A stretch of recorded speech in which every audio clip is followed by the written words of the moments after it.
escort His Excellency and invite him to address the Assembly.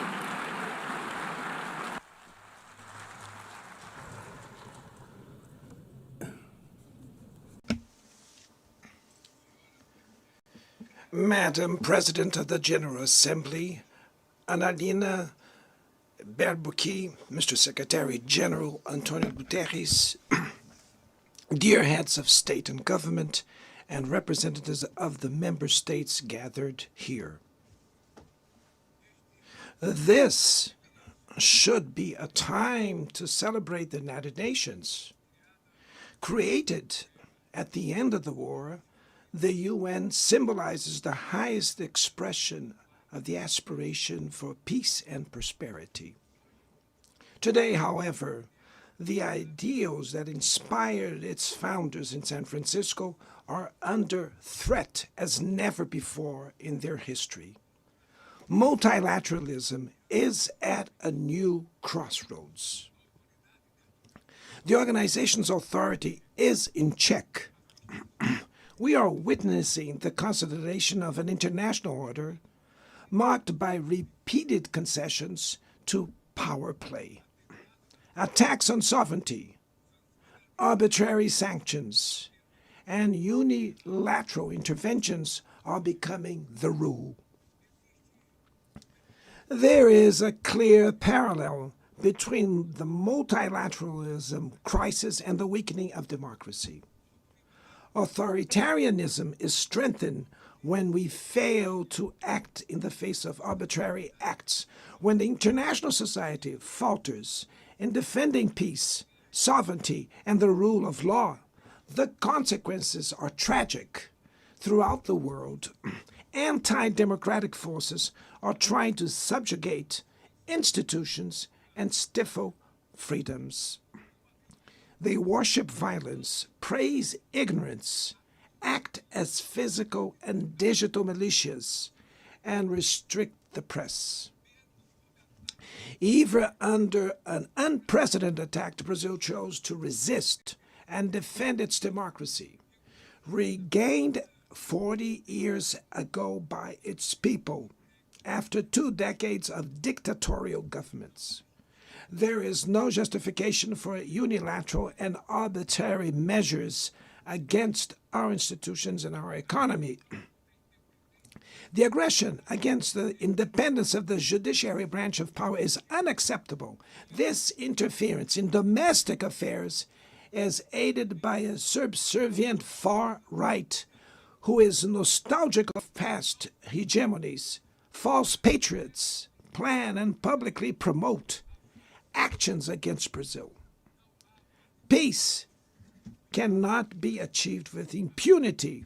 A few days ago, and for the first time in 525 years of our history, a former head of state was convicted of attacking the democratic rule of law. He was investigated, indicted, trialed, and held accountable for his actions in a meticulous process. He has the right to defend himself was secured, a prerogative that dictatorships deny to their victims. Before the eyes of the world, Brazil sent a message to all aspiring autocrats and those who support them. Our democracy, our sovereignty are non-negotiable.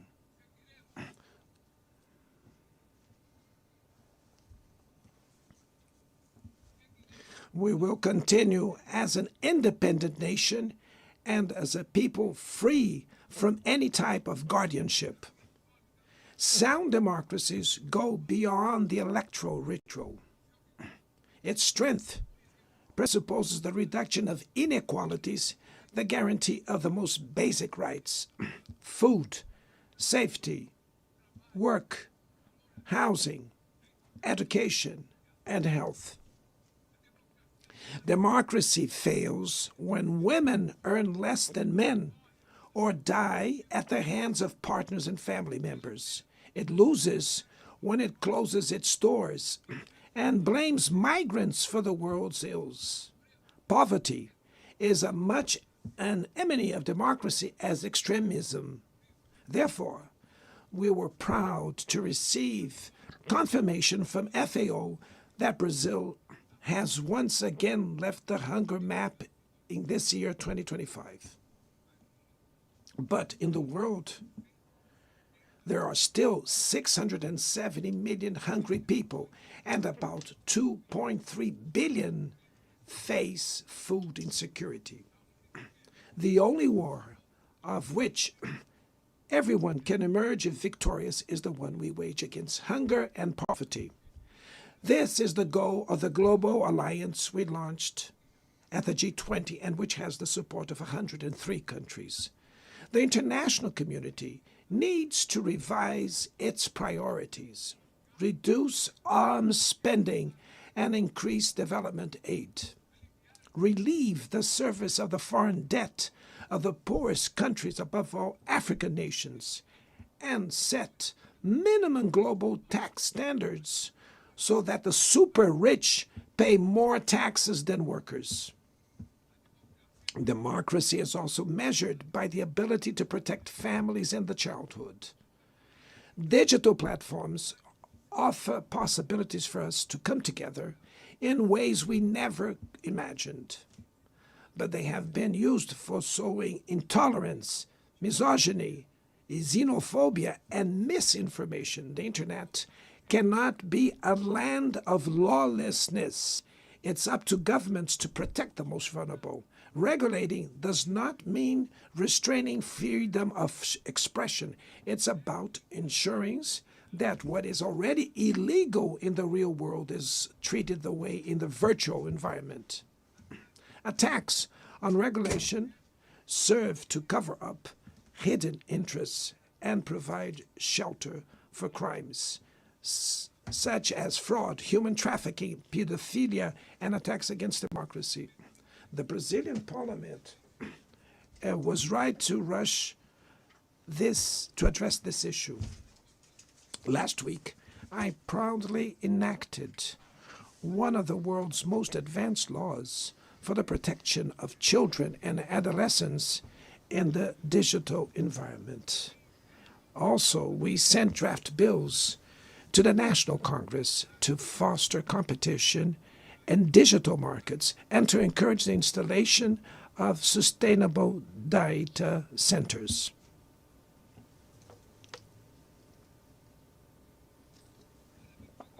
To mitigate the risks of artificial intelligence, we are committed to building multilateral governance in line with the Global Digital Compact that was approved in this plenary last year.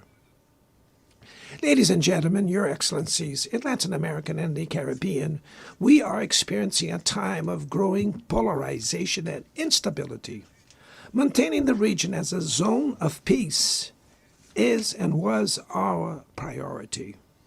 We are a continent free of weapons of mass destruction, without ethnic or religious conflicts. The comparison between crime and terrorism is worrying. The most effective way to combat drug trafficking is to cooperate to suppress money laundering and limit arms trade. Using lethal force in situations that do not constitute armed conflict is tantamount to executing people without trial.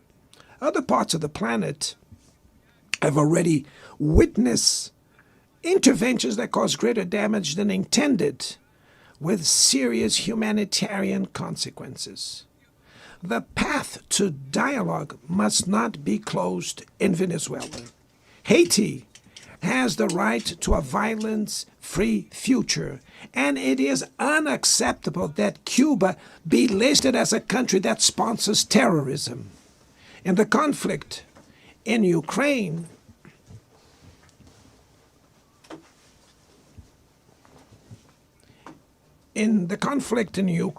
we all already know that there will be no military solution.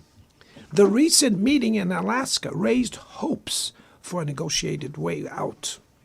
It's necessary to pave the way for a realistic solution.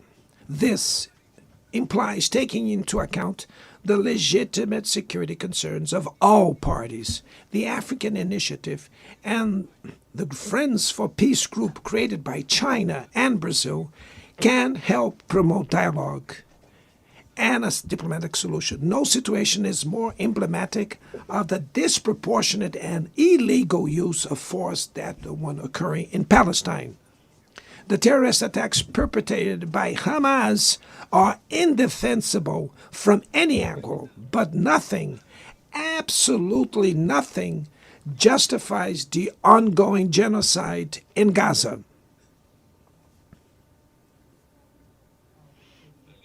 There, under tons of rubble, are buried tens of thousands of innocent women and children. There, we can see that international humanitarian law and the myth of ethical exceptionalism of the West are also being buried there. This massacre would not have happened without the complicity of those who could have prevented it. In Gaza, hunger is used as a weapon of war, and the forced displacement of populations goes on unpunished. I express my admirations to the Jews who, inside and outside Israel, oppose this collective punishment. The Palestinian people are at risk of disappearing. They will only survive with an independent state integrated to the international community. This is the solution defended by more than 150 UN members, reaffirmed yesterday here in this very plenary, but bared by a single veto. It is regrettable that President Mahmoud Abbas was prevented by the host country of occupying the Palestinian bench at this historical moment.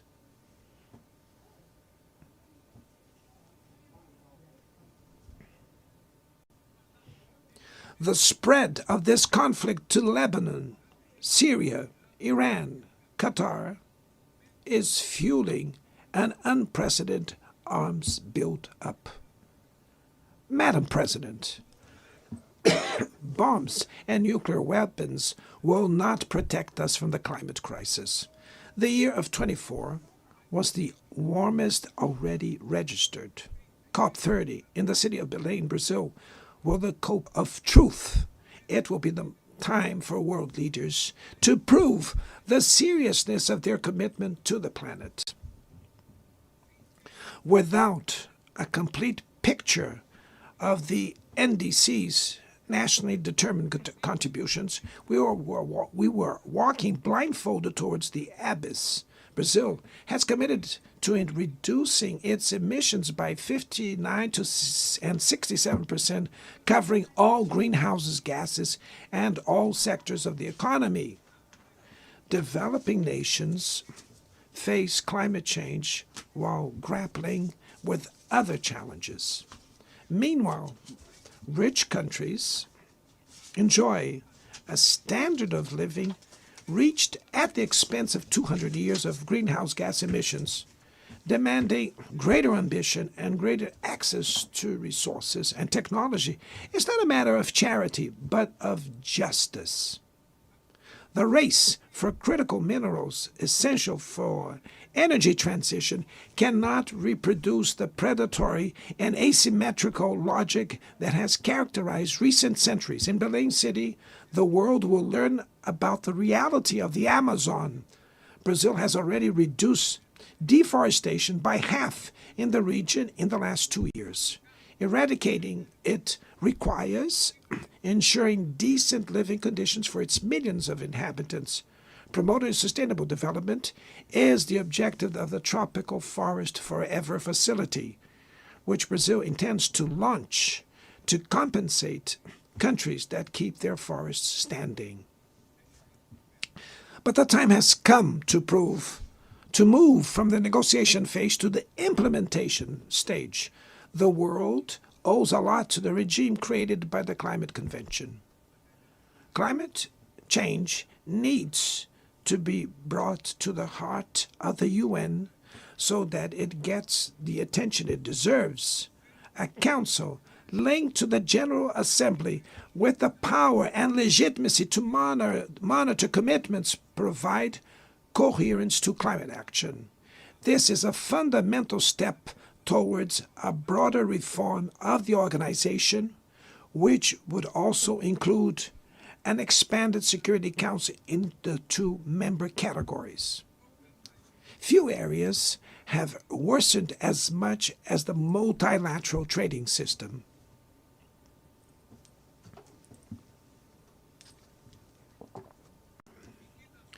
Unilateral measures have rendered fundamental principles, such as the most favored nations clauses, meaningless. They have disrupted value chains and threw the global economy into a pernicious spiral of high prices and stagnation. It is urgent to refound the WTO based on modern and flexible foundations. Your Excellencies, ladies and gentlemen, this year, the world lost two exceptional public figures. Former Uruguayan President Pepe Mujica and our dear Pope Francis, both embodied the best humanist values like no other. Their lives were intertwined with the 8 decades of the UN's existence. If they were still among us, they would use this platform to remember that authoritarianism, environmental degradation, and inequality are not relentless, that the only ones defeated are those who stand idly by resigned, and that we can defeat the false prophets and oligarchs who exploit fear and monetize hate, and that tomorrow is made of daily choices, and it takes courage to act to transform it. In the future that Brazil envisions, there is no room for the reenactment of ideological rivalries or spheres of influence. Confrontation is not inevitable. We need leaders with clear visions who understand that the international order is not a zero-sum game. The 21st century will be increasingly multipolar. For it to remain peaceful, it cannot fall to multilateral. Brazil is giving increasing importance to the European Union, the African Union, ASEAN, CELAC, BRICS, and the G20. The voice of the Global South must be heard. The UN has today almost 4 times more members than the 51 who were at its foundation. Our historic mission is to make it once again a barrier of hope and a promoter of equality, peace, sustainable development, diversity, and tolerance. May God bless us all. And thank you very much.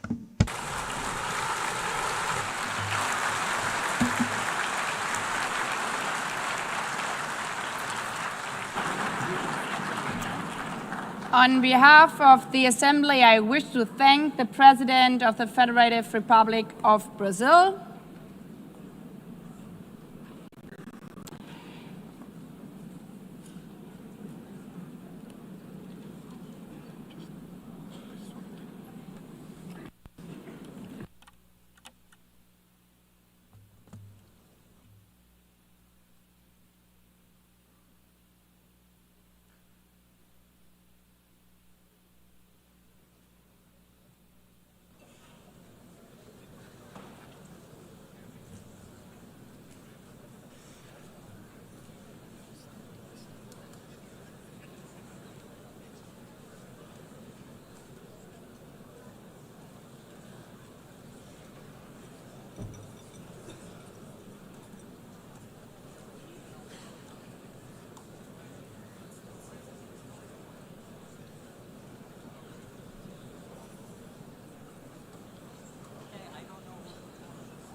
The Assembly will hear an address by His Excellency Donald Trump, President of the United States of America. I request protocol to escort His Excellency and invite him to address the Assembly.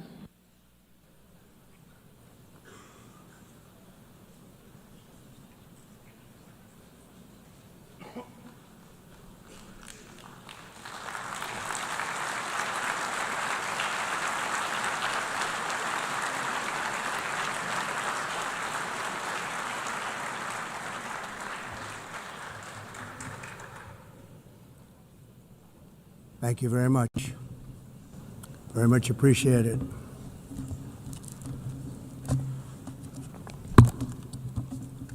And I don't mind making this speech without a teleprompter, because the teleprompter is not working. I feel very happy to be up here with you nevertheless, and that way you speak more from the heart. I can only say that whoever's operating this teleprompter is in big trouble.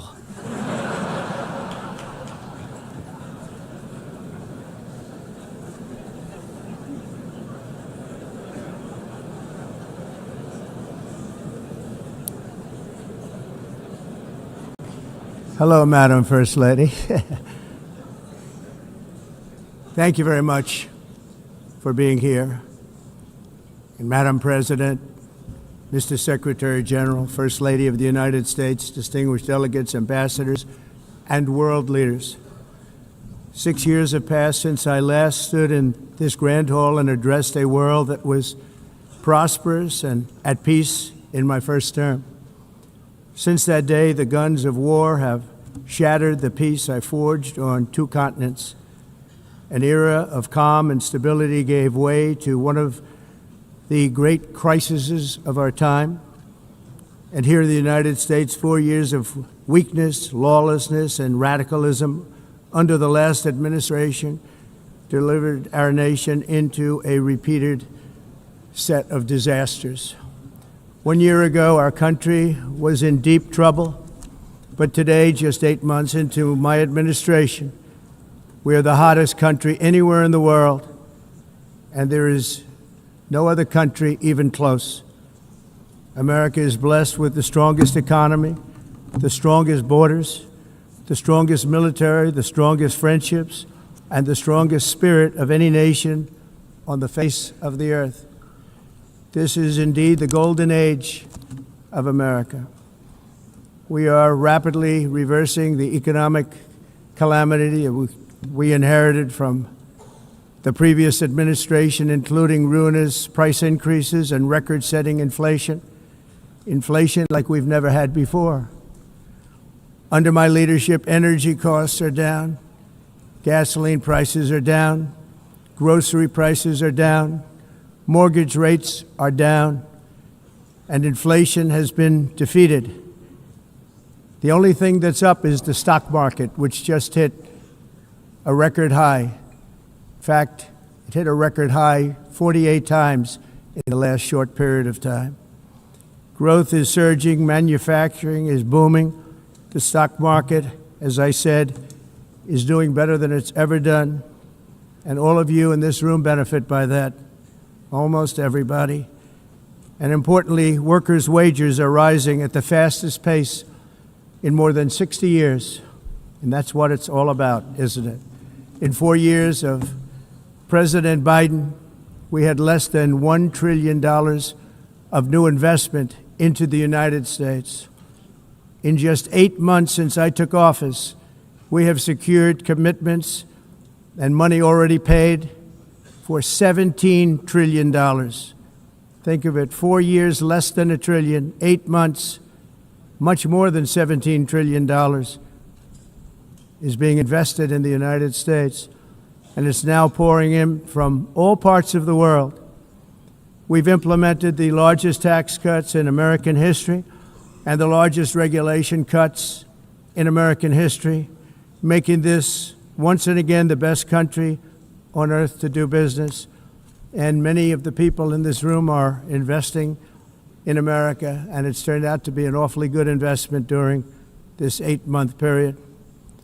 In my first term, I built the greatest economy in the history of the world. We had the best economy ever, history of the world. And I'm doing the same thing again, but this time it's actually much bigger and even better. The numbers far surpass my record-setting first term. On our southern border, we have successfully repelled a colossal invasion. And for the last 4 months, and that's 4 months in a row, the number of illegal aliens admitted and entering our country has been 0. Hard to believe, because if you look back just a year ago, it was millions and millions of people pouring in from all over the world, from prisons, from mental institutions, drug dealers. All over the world they came. They just poured into our country with the ridiculous open border policy of the Biden administration. Our message is very simple. If you come illegally into the United States, you're going to jail, or you're going back to where you came from, or perhaps even further than that. You know what that means. I want to thank the country of El Salvador for the successful and professional job they've done in receiving and jailing so many criminals that entered our country.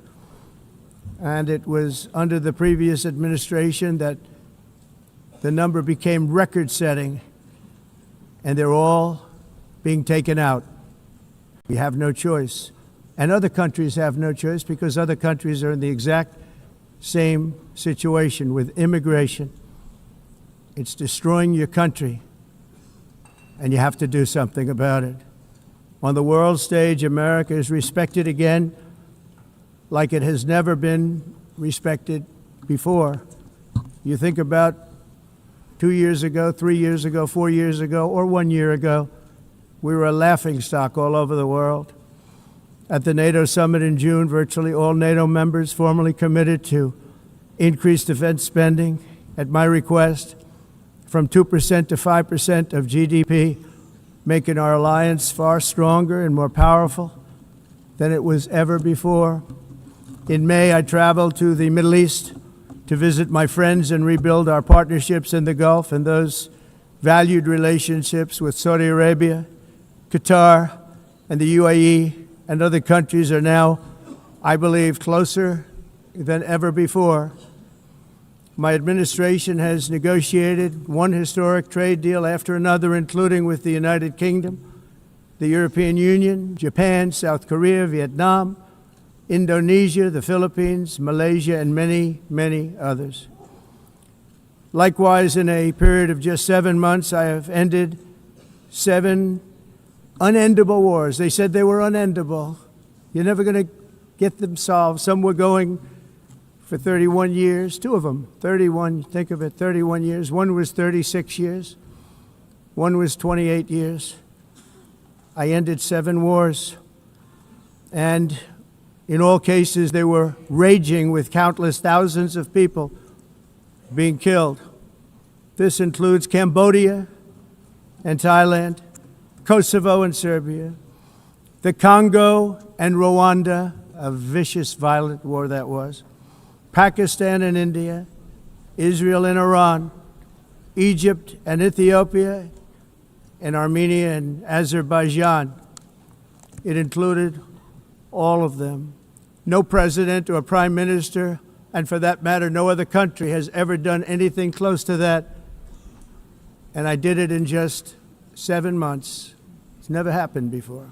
There's never been anything like that. I'm very honored to have done it. It's too bad that I had to do these things instead of the United Nations doing them. And sadly, in all cases, the United Nations did not even try to help in any of them. I ended 7 wars, dealt with the leaders of each and every one of these countries, and never even received a phone call from the United Nations offering to help in finalizing the deal. All I got from the United Nations was an escalator that on the way up stopped right in the middle. If the First Lady wasn't in great shape, she would have fallen, but she's in great shape. We're both in good shape. We both stood. And then a teleprompter that didn't work. These are the two things I got from the United Nations, a bad escalator and a bad teleprompter. Thank you very much. And by the way, it's working now. It just went on. Thank you. I think I should just do it the other way. It's easier. Thank you very much. I didn't think of it at the time because I was too busy working to save millions of lives. That is the saving and stopping of these wars. But later I realized that the United Nations wasn't there for us. They weren't there. I thought of it really after the fact, not during these negotiations, which were not easy. That being the case, what is the purpose of the United Nations? The UN has such tremendous potential. I've always said it. It has such tremendous, tremendous potential, but it's not even coming close to living up to that potential. For the most part, at least for now, all they seem to do is write a really strongly worded letter and then never follow that letter up. It's empty words, and empty words don't solve war. The only thing that solves war and wars is action. Now, after ending all of these wars and also earlier negotiating the Abraham Accords, which is a very big thing for which our country received no credit, never receives credit. Everyone says that I should get the Nobel Peace Prize for each one of these achievements. But for me, the real prize will be the sons and daughters who live to grow up with the mothers and fathers, because millions of people are no longer being killed in endless and unglorious wars. What I care about is not winning prizes, it's saving lives. We saved millions and millions of lives with the 7 wars. And we have others that we're working on, and you know that.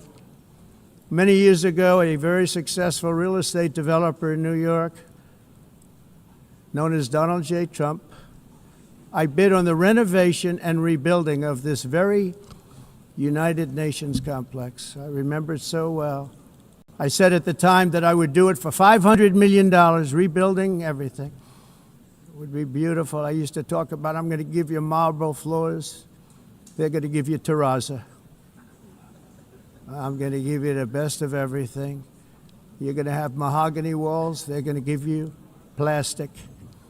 But they decided to go in another direction, which was much more expensive at the time, and which actually produced a far inferior product.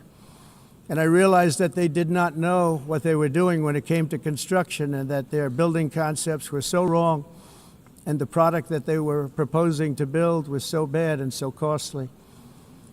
It was going to cost them a fortune. And I said, and wait till you see the overruns. Well, I turned out to be right. They had massive cost overruns and spent between $2 and $4 billion on the building and did not even get the marble floors that I promised them. You walk on terrazzo. Do you notice that? As far as I'm concerned, frankly, looking at the building and getting stuck on the escalator, they still haven't finished the job. They still haven't finished. That was years ago. The project was so corrupt that Congress actually asked me to testify before them on the tremendous waste of money, because it turned out that they had no idea what it was, but they knew it was anywhere between $2 and $4 billion as opposed to $500 million with a guarantee. But they had no idea, and I said it cost much more than $5 billion. Unfortunately, many things in the United Nations are happening just like that, but on an even much bigger scale, much, much bigger. Very sad to see. Whether the UN can manage to play a productive role, I've come here today to offer the hand of American leadership and friendship to any nation in this assembly that is willing to join us in forging a safer, more prosperous world. And it's a world that we'll be much happier with. A dramatically better future is within our reach. But to get there, we must reject the failed approaches of the past and work together to confront some of the greatest threats in history. There is no more serious danger to our planet today than the most powerful and destructive weapons ever devised by man, of which the United States, as you know, has many. Just as I did in my first term, I've made containing these threats a top priority, starting with the nation of Iran. My position is very simple. The world's #1 sponsor of terror can never be allowed to possess the most dangerous weapon. That's why shortly after taking office, I sent the so-called Supreme Leader a letter making a generous offer. I extended a pledge of full cooperation in exchange for a suspension of Iran's nuclear program. The regime's answer was to continue their constant threats to their neighbors and U.S. interests throughout the region and some great countries that are right nearby. Today, many of Iran's former military commanders, in fact, I can say almost all of them, are no longer with us. They're dead. And 3 months ago, in Operation Midnight Hammer, 7 American B-2 bombers dropped the 14 30,000-pound each bombs on Iran's key nuclear facilities, totally obliterating everything. No other country on earth could have done what we did. No other country has the equipment to do what we did. We have the greatest weapons on earth. We hate to use them. But we did something that for 22 years people wanted to do. With Iran's nuclear enrichment capacity demolished, I immediately brokered an end to the 12-day war, as it's called, between Israel and Iran, with both sides agreeing to fight no longer.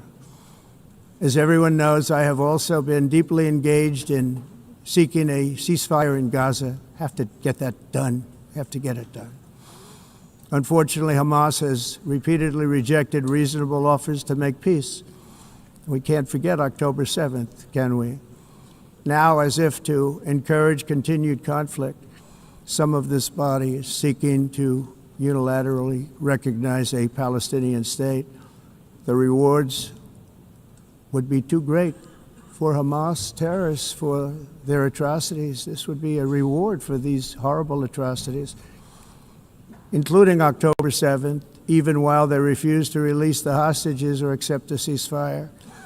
Instead of giving to Hamas and giving so much, because they've taken so much, they have taken so much. This could have been solved so long ago.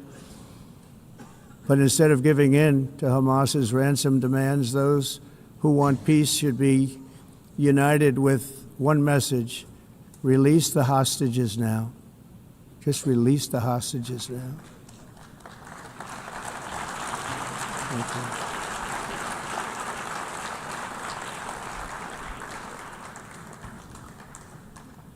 Thank you. As we have got to come together, and we will come together, got to get it done.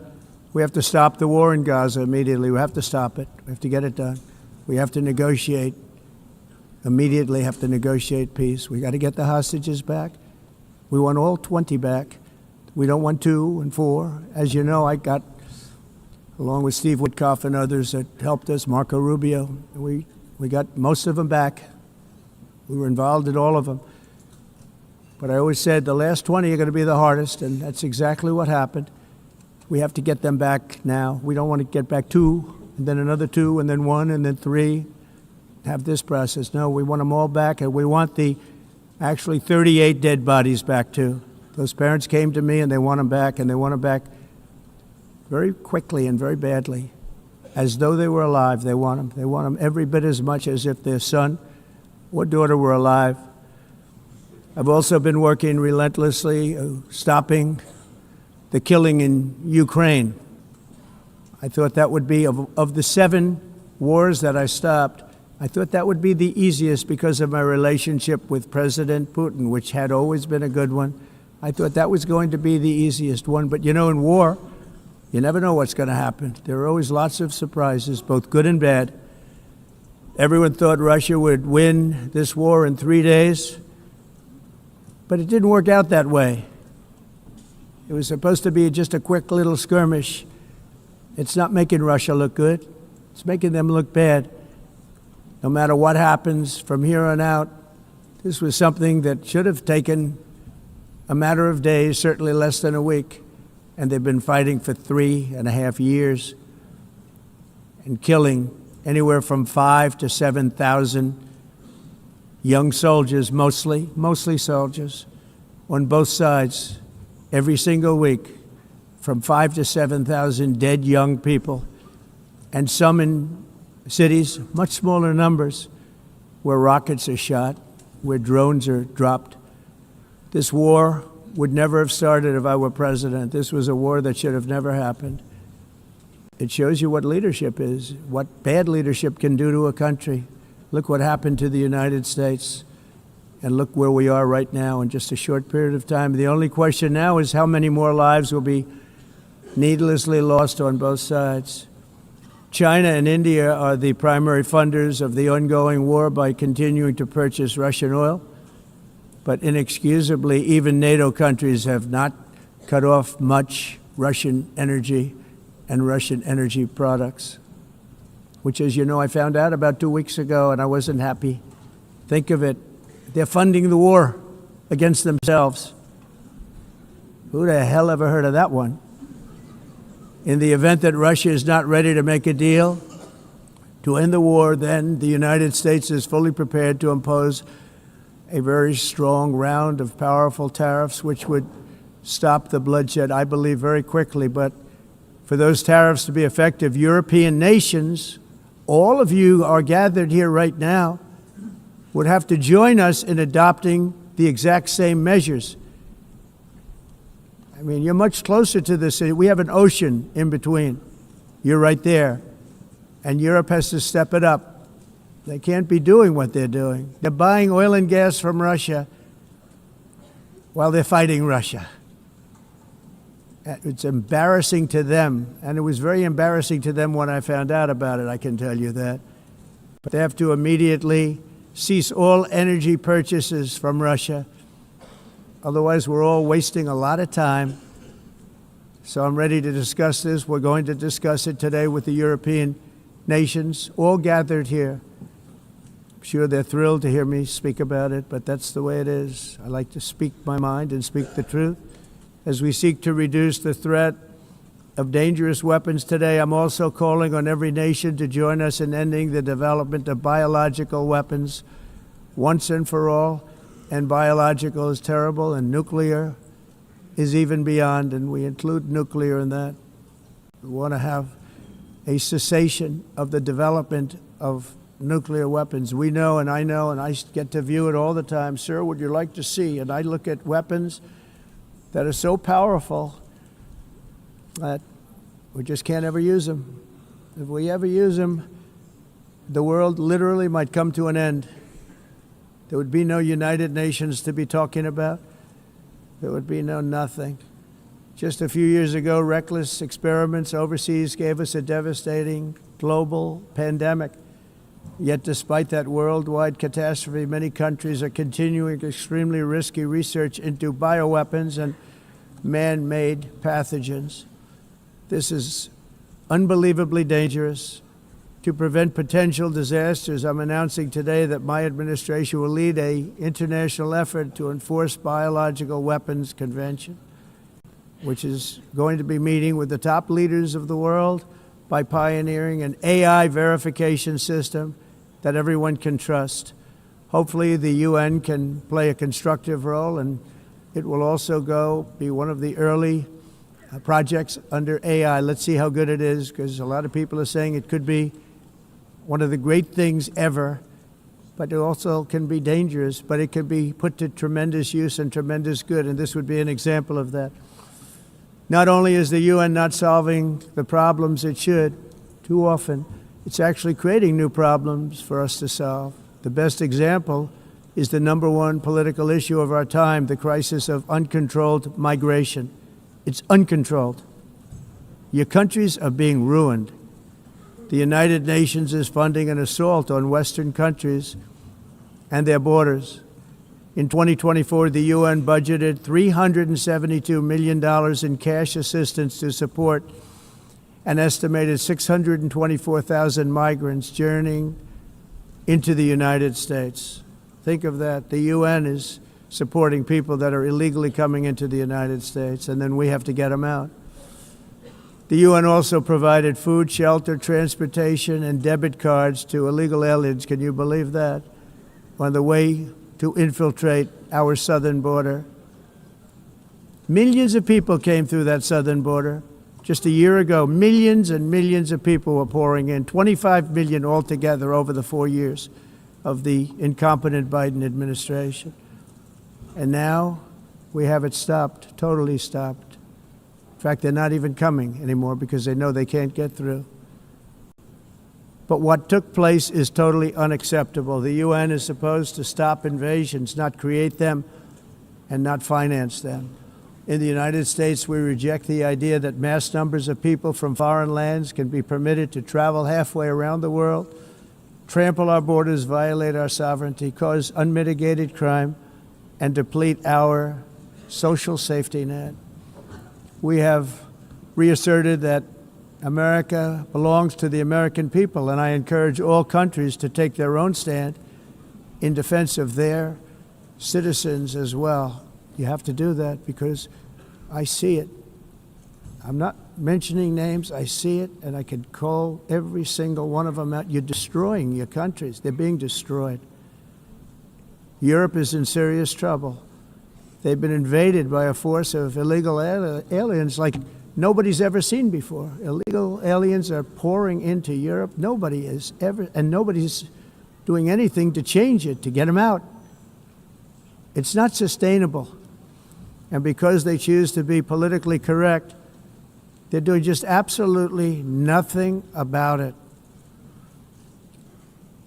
And I have to say, I look at London where you have a terrible mayor, terrible, terrible mayor. And it's been so changed, so changed. Now they want to go to Sharia law. But you're in a different country. You can't do that.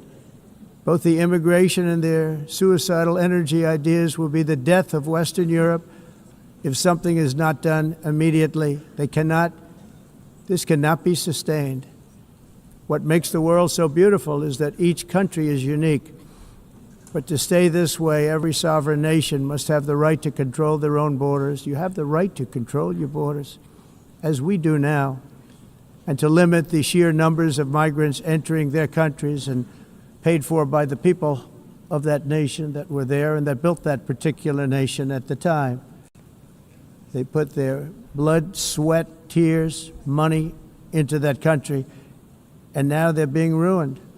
Proud nations must be allowed to protect their communities and prevent their societies from being overwhelmed by people they have never seen before, with different customs, religions, with different everything. Where migrants have violated laws, lodged false asylum claims, or claimed refugee status for illegitimate reasons, they should, in many cases, be immediately sent home.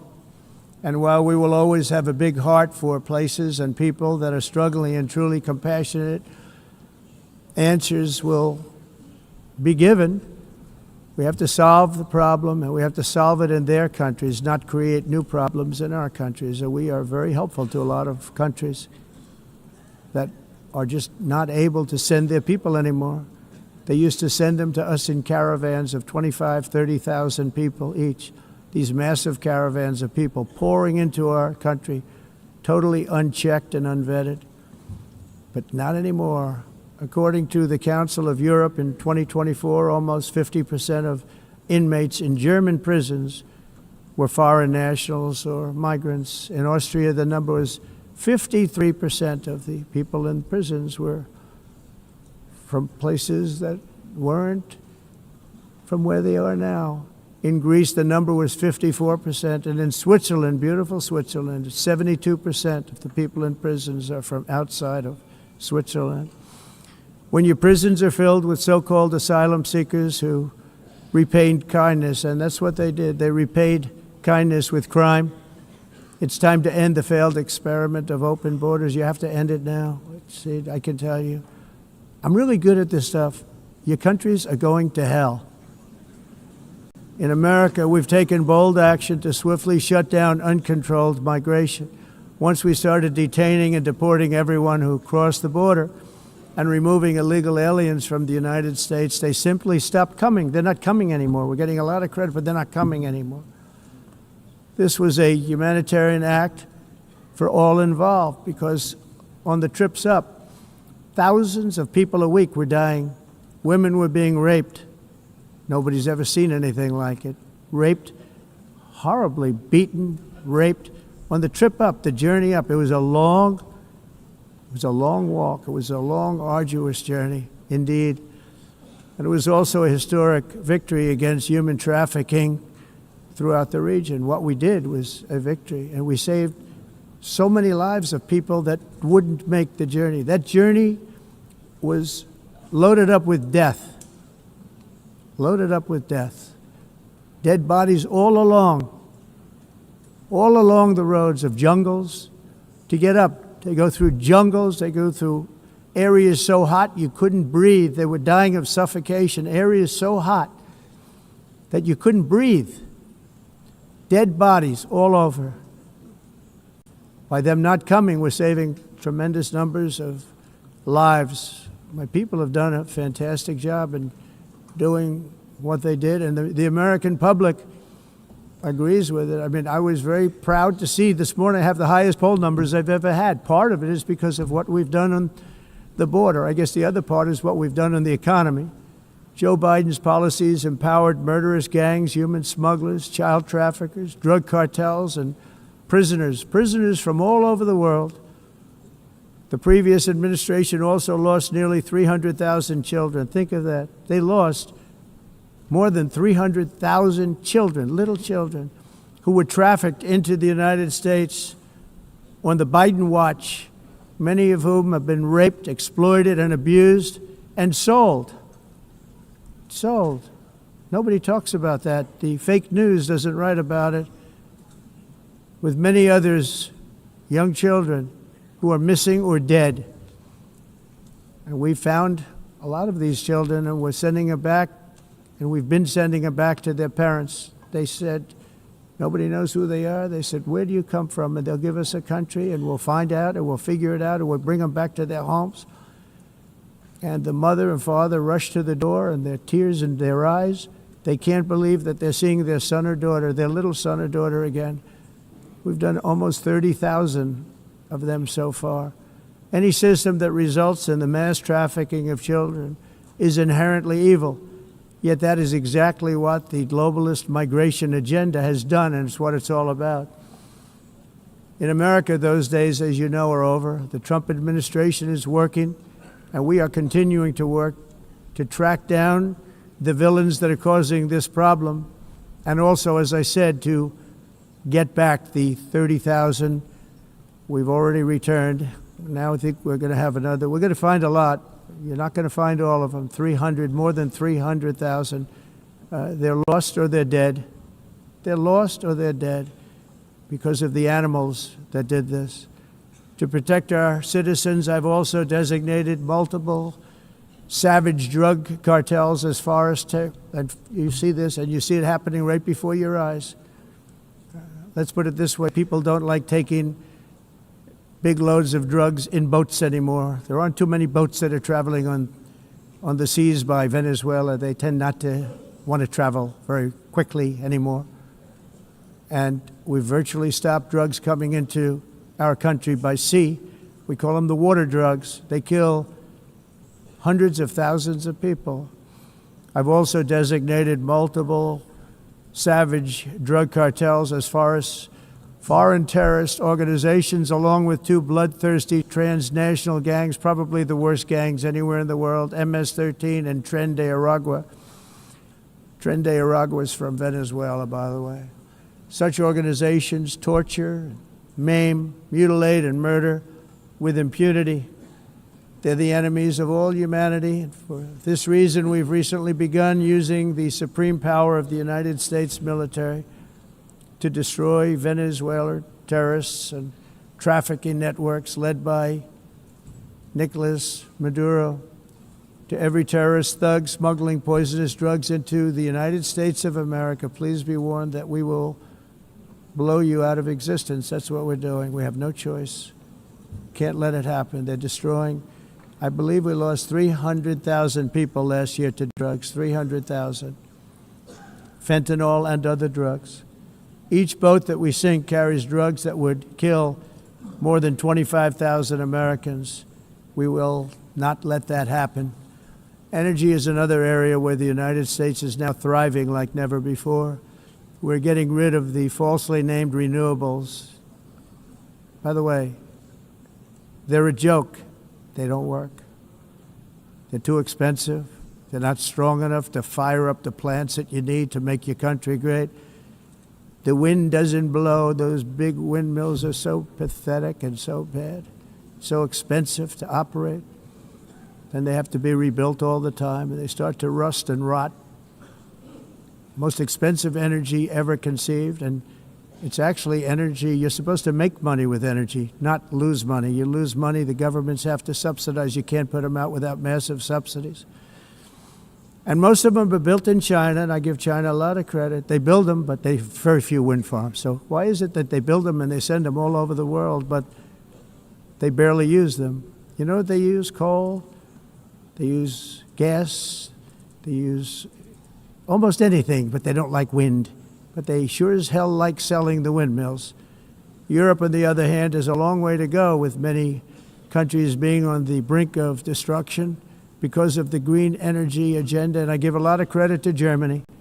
Germany was being led down a very sick path, both on immigration, by the way, and on energy. They were going green, and they were going bankrupt. And the new leadership came in, and they went back to where they were, with fossil fuel and with nuclear, which is good. It's now safe, and you can do it properly. But they went back to where they were, and they opened up a lot of different plants, energy-producing plants, and they're doing well. I give Germany a lot of credit for that.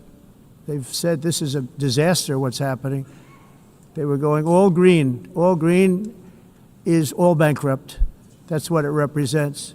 And it's not politically correct. I'll be very badly criticized for saying it, but I'm here to tell the truth. I don't care. It doesn't matter to me. I'm in New York City. I'm feeling a lot safer. Crime, we're getting crime down. And by the way, speaking of crime, Washington, D.C. Washington, D.C. was the crime capital of America. Now it's after 12 days, it's a totally safe city. Everyone's going out to dinner. They're going out to restaurants. Your wife can walk down the middle of the street with or without you. Nothing's going to happen. My people have done a fantastic job. And yes, I called in the National Guard, and the National Guard took care of business. And they weren't politically correct, but they took care of business. We got 1,700 career criminals out, brought them back to where they came from, the countries where they came from, or put them in jails. Washington, D.C. is now a totally safe city again, and I welcome you to come. In fact, we'll have dinner together at a local restaurant, and we'll be able to walk. We don't have to go by an armor-plated vehicle. We'll walk right over there from the White House. They've given up their powerful edge, a lot of the countries that we're talking about, in oil and gas, such as essentially closing the great North Sea oil. Oh, the North Sea, I know it so well. Aberdeen was the oil capital of Europe, and there's tremendous oil that hasn't been found in the North Sea. Tremendous oil. And I was with the Prime Minister I respect and like a lot, and I said, you're sitting with the greatest asset. They essentially closed it by making it so highly taxed that no developer, no oil company can go there. They have tremendous oil left, and more importantly, they have tremendous oil that hasn't even been found yet. And what a tremendous asset for the United Kingdom. And I hope the Prime Minister is listening, because I told it to him 3 days in a row. That's all he heard.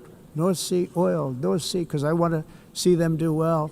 I want to stop seeing them ruining that beautiful Scottish and English countryside with windmills and massive solar panels that go 7 miles by 7 miles, taking away farmland.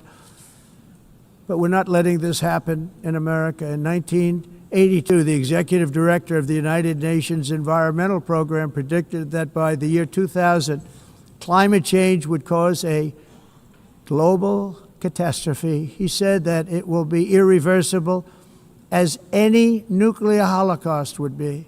This is what they said at the United Nations. What happened? Here we are.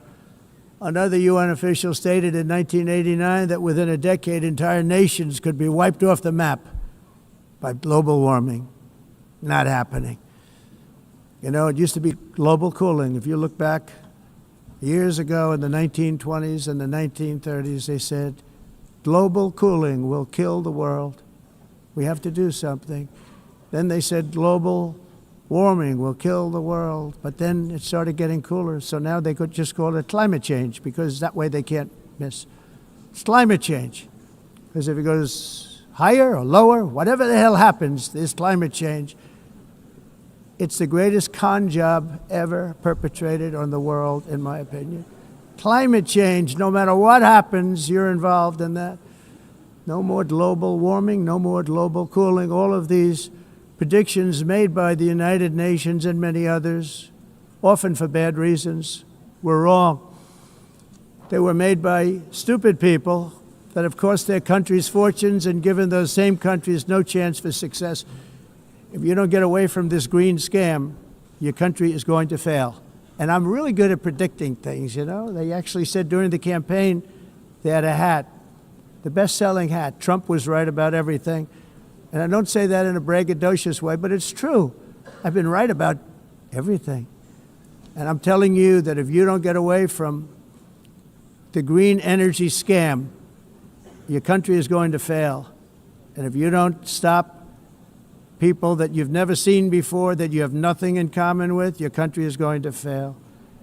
I'm the President of the United States, but I worry about Europe. I love Europe. I love the people of Europe. And I hate to see it being devastated by energy and immigration.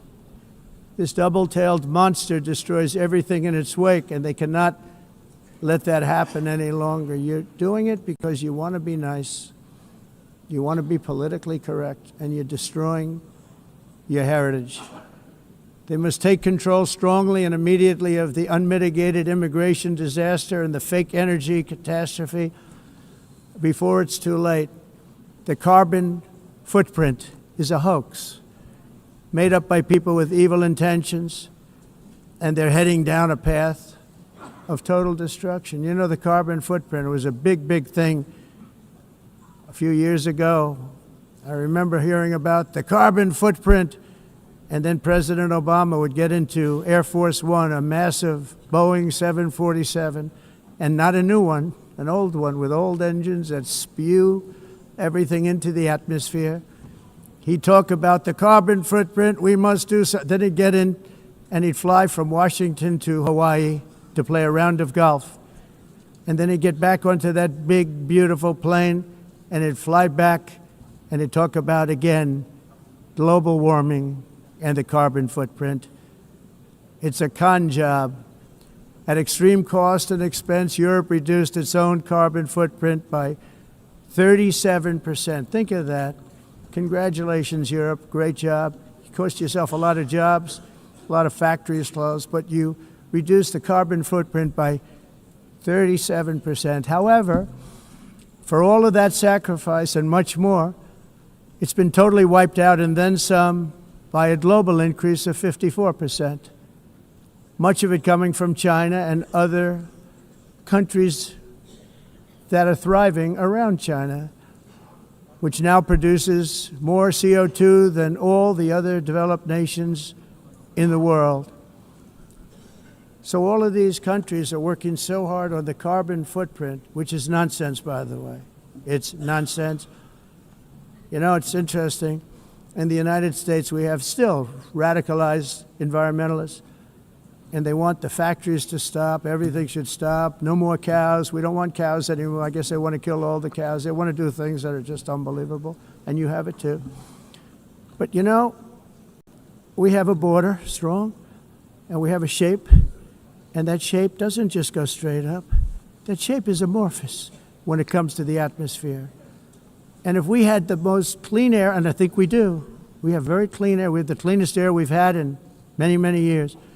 But the problem is that other countries, like China, which has air that's a little bit rough, it blows And no matter what you're doing down here, the air up here tends to get very dirty because it comes in from other countries where their air isn't so clean.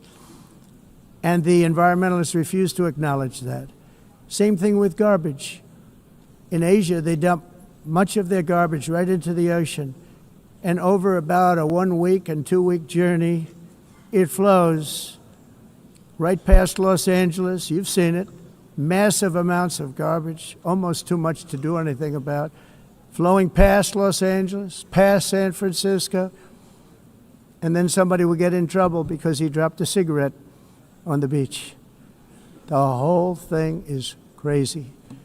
The primary effect of these brutal green energy policies has not been to help the environment, but to redistribute manufacturing and industrial activity from developed countries that follow the insane rules that are put down to polluting countries that break the rules and are making a fortune. They're making a fortune. European electricity bills are now 4 to 5 times more expensive than those in China, and 2 to 3 times higher than the United States. And our bills are coming way down. You probably see that our gasoline prices are way down. You know, we have an expression, drill. Nós reduzimos os custos de energia porque nós faremos, como a expressão, vamos fazer tudo isso, reduzir os custos de energia e os custos diminuíram nos Estados Unidos. Common to see one. Por exemplo, se você olhar Electric costs nos países em approximately faturas de energia, 100 heat-related deaths. nós não mas nós nos Estados Unidos conseguimos usar eles e evitar aumento da temperatura, porque é muito caro também usar nada e ninguém usa Pretending to stop the global tudo isso. hoax. The A of asking industrialized nations, esse agenda mundialista não tem nenhum sentido. entire societies must be rejected País and it must be immediate. That's why in America I withdrew from the fake Paris Climate Accord, where, by the way, America was paying so much more than every country. Others weren't paying. China didn't have to pay until 2030. Russia was given an old standard that was easy to meet, a 1990 standard. But for the United States, we're supposed to pay like $1 trillion. And I said, this is another scam. The fact is, the United States has been taken advantage of by the world for many, many years, but not any longer, as you probably noticed. I unleashed massive energy production and signed historic executive orders to hunt for oil, but we don't have to do much hunting because we have the most oil of any nation anywhere, oil and gas in the world. And if you add coal, we have the most of any nation in the world. Clean, I call it clean, beautiful coal. You can do things today with coal that you couldn't have done 10 years ago, 15 years. So I have a little standing order in the White House. Never use the word coal, only use the words clean, beautiful coal. Sounds much better, doesn't it? But we stand ready to provide any country with abundant, affordable energy supplies if you need them, when most of you do. We're proudly exporting energy all over the world. We're now the largest exporter. In the United States, we want trade and robust commerce with all nations, everybody. We want to help nations. We're going to help nations. But it must also be fair and reciprocal. The challenge with trade is much the same with climate. The countries that followed the rules, all their factories have been plundered. It's really sad to watch. They've been broken. They've been broken by countries that broke the rules. That's why the United States is now applying tariffs to other countries, and much as these tariffs were for many years applied to us, uncontrollably applied to us. We've used tariffs as a defense mechanism under the Trump administration, including my first term, where hundreds of billions of dollars in tariffs were taken in. And by the way, we had the lowest inflation, and now we have very low inflation. The only thing different is that we have hundreds of billions of dollars flowing into our country. But this is how we will ensure that the system works for everyone and is sustainable into the future. We're also using tariffs to defend our sovereignty and security throughout the world, including against nations that have taken advantage of former U.S. administrations for decades, including the most corrupt, incompetent administration in history, the sleepy Joe Biden administration. Brazil now faces major tariffs in response to its unprecedented efforts to interfere in the rights and freedoms of our American citizens and others, with censorship, repression, weaponization, judicial corruption, and targeting of political critics in the United States. I have a little problem saying this because I must tell you, I was walking in and the leader of Brazil was walking out. We saw him and I saw him, he saw me, and we embraced. And then I'm saying, can you believe I'm going to be saying this in just 2 minutes? But we actually agreed that we would meet next week. We didn't have much time to talk, like about 20 seconds. They were in retrospect, I'm glad I waited because this thing didn't work out too well. But we did talk, we had a good talk, and we agreed to meet next week, if that's of interest. But he seemed like a very nice man, actually. He liked me, I liked him. But if you, and I only do business with people I like. When I don't like them, I don't like them. But we had, at least for about 39 seconds, we had excellent chemistry. It's a good sign.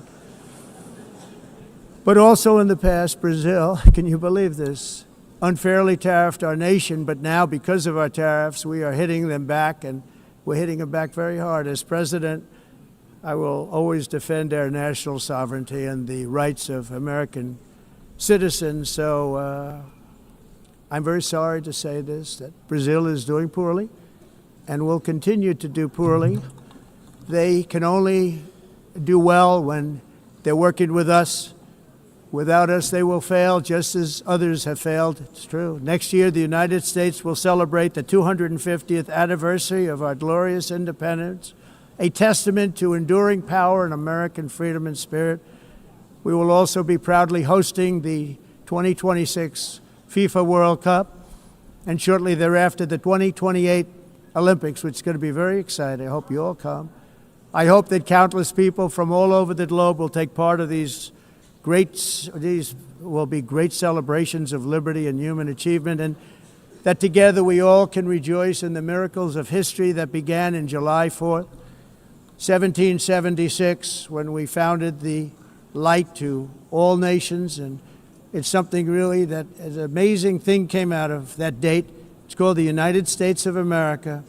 In honor of this momentous anniversary, I hope that all countries who find inspiration in our example will join us in renewing our commitment, values, and those values really that we hold so dear together.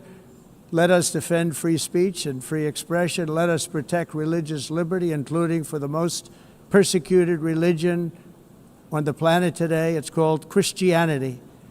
And let us safeguard our sovereignty and cherish qualities that have made each of our nations so special, incredible, and extraordinary. In closing, I just want to repeat that immigration and the high cost of so-called green renewable energy is destroying a large part of the free world and a large part of our planet. Countries that cherish freedom are fading fast because of their policies on these two subjects. You need strong borders and traditional energy sources if you are going to be great again. Whether you have come from north or south, east or west, near or far, every leader in this beautiful hall today represents a rich culture, a noble history, and a proud heritage that makes each nation majestic and unique, unlike anything else in human history or any other place on the face of the earth.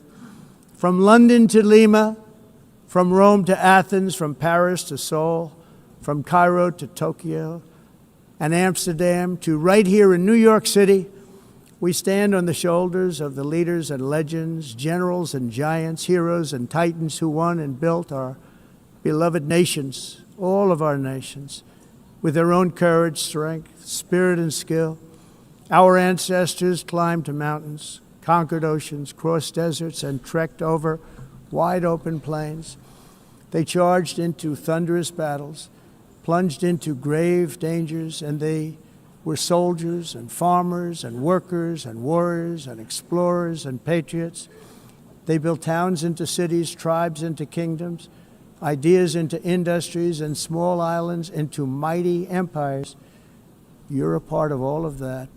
They were champions for their people who never gave up and who never, ever gave in.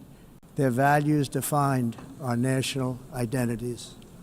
Their visions forged our magnificent destiny. Everybody in this room is a part of it in your own way. Each of us inherits the deeds and the myths, the triumphs, the legacies of our own heroes and founders who so bravely showed us the way. Our ancestors gave everything for homelands that they defended with pride, with sweat, with blood, with life, and with death. Now the righteous task of protecting the nations that they built belongs to each and every one of us. So together let us uphold our sacred duty to our people and to our citizens. Let us protect their borders, ensure their safety, preserve their cultures, treasure, and traditions, and fight, fight, fight for their precious dreams and their cherished freedoms.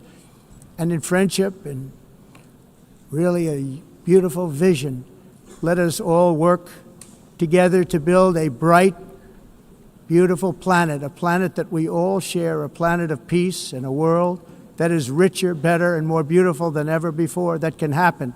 It will happen. It will happen, and I hope it can happen and start right now, right at this moment. We'll turn it around. We're going to make our countries better, safer, more beautiful. We're going to take care of our people. Thank you very much. It's been an honor. God bless the nations of the world. Thank you very much. Bye.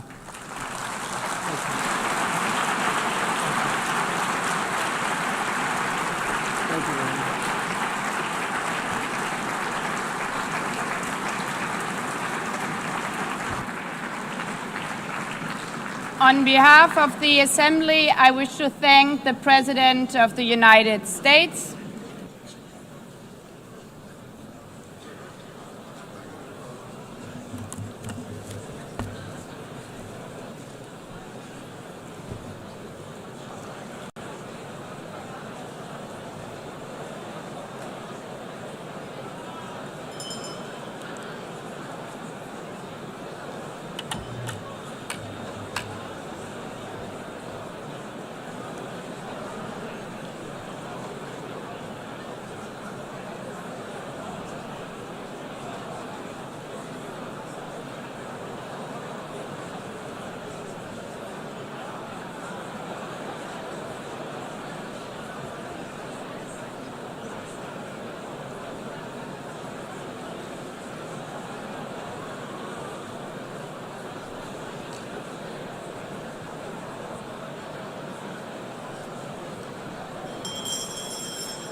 please be seated?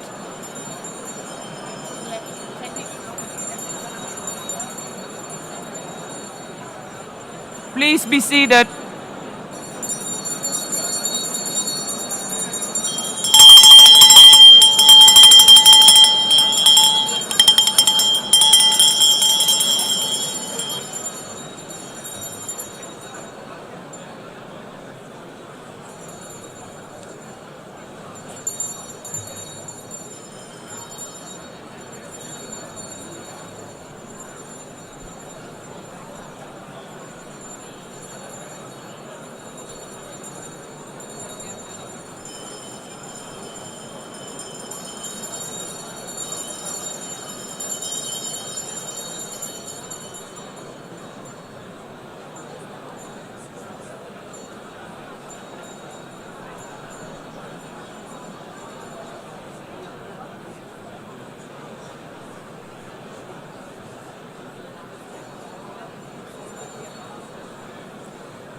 Excellencies, could you please take your seats in due respect to the next speakers?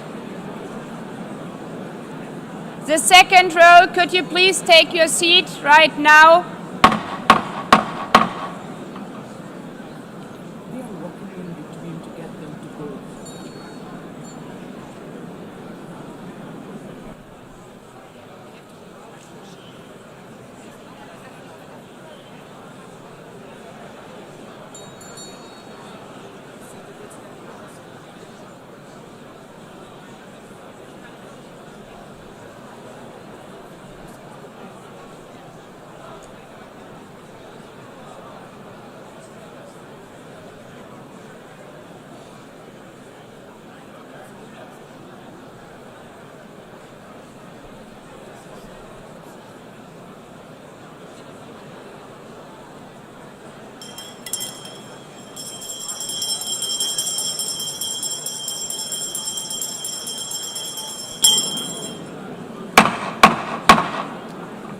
Please take a seat now.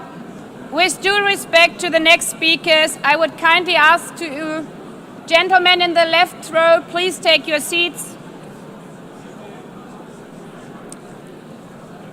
We will continue.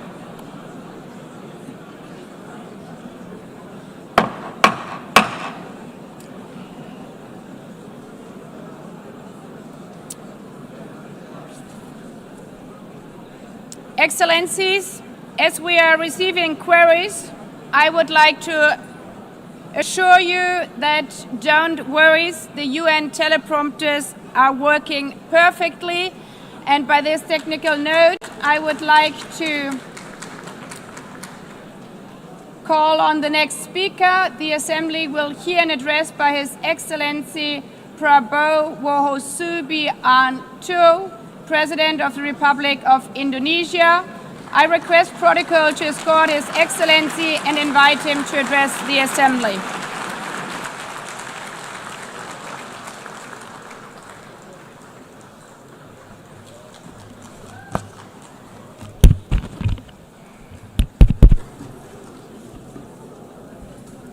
His Excellency, Mr. Antonio Guterres, Secretary General of the United Nations, Her Excellency, Madame Annalena Baerbock, President of the United Nations General Assembly, His Excellency, Mr. Moses Abelian, Under Secretary General for General Assembly and Management, Excellencies, Heads of States, Heads of Governments, distinguished delegates, ladies and gentlemen. It is indeed a great honor for me to stand in this august General Assembly Hall among leaders and representatives who represent almost all of humanity. We differ in race, religion, and nationality, yet we gather together today as one human family. We are here first and foremost as fellow human beings, each created equal, endowed with unalienable rights to life, liberty, and the pursuit of happiness. The words of the United Nations Declaration of Independence have inspired democratic movements across continents, including the French Revolution, the Russian Revolution, the Mexican Revolution, the Chinese Revolution, and Indonesia's own struggle and journey to freedom. It also gave birth to the Universal Declaration of Human Rights, adopted by the United Nations in 1948. All men are created equal was the creed that opened the way to unprecedented global prosperity and dignity. And yet, in our own era of scientific and technological triumphs, an era capable of ending hunger, poverty, and environmental ruin, we also continue to face today grave dangers, challenges, and uncertainties. Human folly, fueled by fear, racism, hatred, oppression, and apartheid, threatens our common future. My country knows this pain. For centuries, Indonesians lived under colonial domination, oppression, and slavery. We were treated less than dogs in our own homeland. We Indonesians know what it means to be denied justice and what it means to live in apartheid, to live in poverty, and to be denied equal opportunity.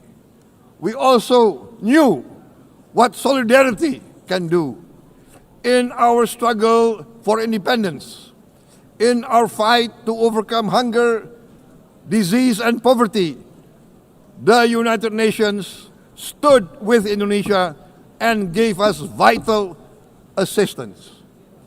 Decisions made here based on human solidarity by the Security Council and this Assembly gave Indonesia independence, international legitimacy, opened doors, and supported our early development through the efforts of the United Nations Children's Fund, the United Nations Food and Agriculture Organization, the FAO, the World Health Organization, and many, many other United Nations institutions. And because of that, Indonesia today stands on the cusp of shared prosperity and greater equality and dignity. Madam President, Excellencies, our world today is driven by conflict, injustice, and deepening uncertainty. Every day we witness suffering, genocide, and blatant disregard for international law and human decency. In the face of these challenges, we must not give up. As the United Nations Secretary General said, we cannot give up. We cannot surrender our hopes or our ideals. We must draw closer, not drift apart. Together we must strive to achieve our hopes, our dreams. The United Nations was born from the ashes of the Second World War that claimed scores of millions of lives. It was created to secure peace, security, justice, and freedom for all.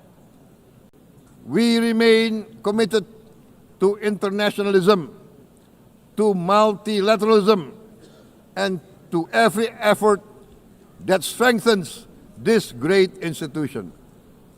Today, Indonesia is nearer than ever before to meeting the sustainable development goals of ending extreme poverty and hunger. Because years ago, this very chamber chose to listen and uphold social and economic justice, we will never forget.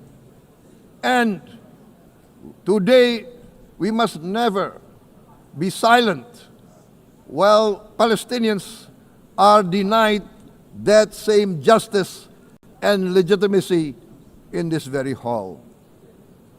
Excellencies, Thucydides warned, the strong do what they can, the weak suffer what they must. We must reject this doctrine. The United Nations exist to reject this doctrine.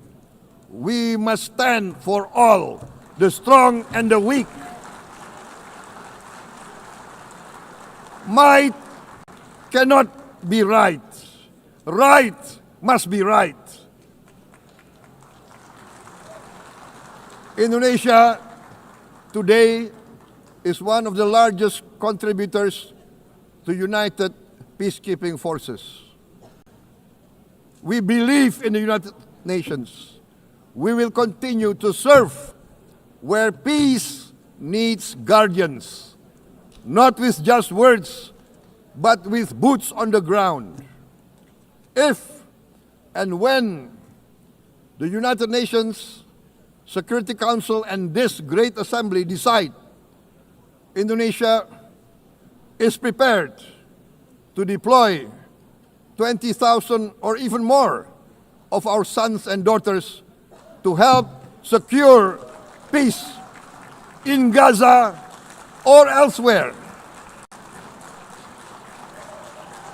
in Ukraine, in Sudan, in Libya, everywhere when the peace needs to be enforced, peace needs to be guarded, we are ready. We will take our share of the burden, not only with our sons and daughters, we are also willing to contribute financially to support the great mission to achieve peace by the United Nations. Madam President, Excellencies, I propose to this Assembly a message of hope and optimism, grounded in action and execution. Today, we heard the speech of Madam President, the President of the United Nations General Assembly. Yes, it is true what she said. Without the International Civil Aviation Organization, will we be here today? Will we sit in this great hall? Without the United Nations, we cannot be safe. No country can feel secure. We need the United Nations, and Indonesia will continue to support the United Nations, even though we still struggle, but we know the world needs a strong United Nations. The world's population is growing. Our planet is under strain. Food, energy, and water insecurity haunt many nations.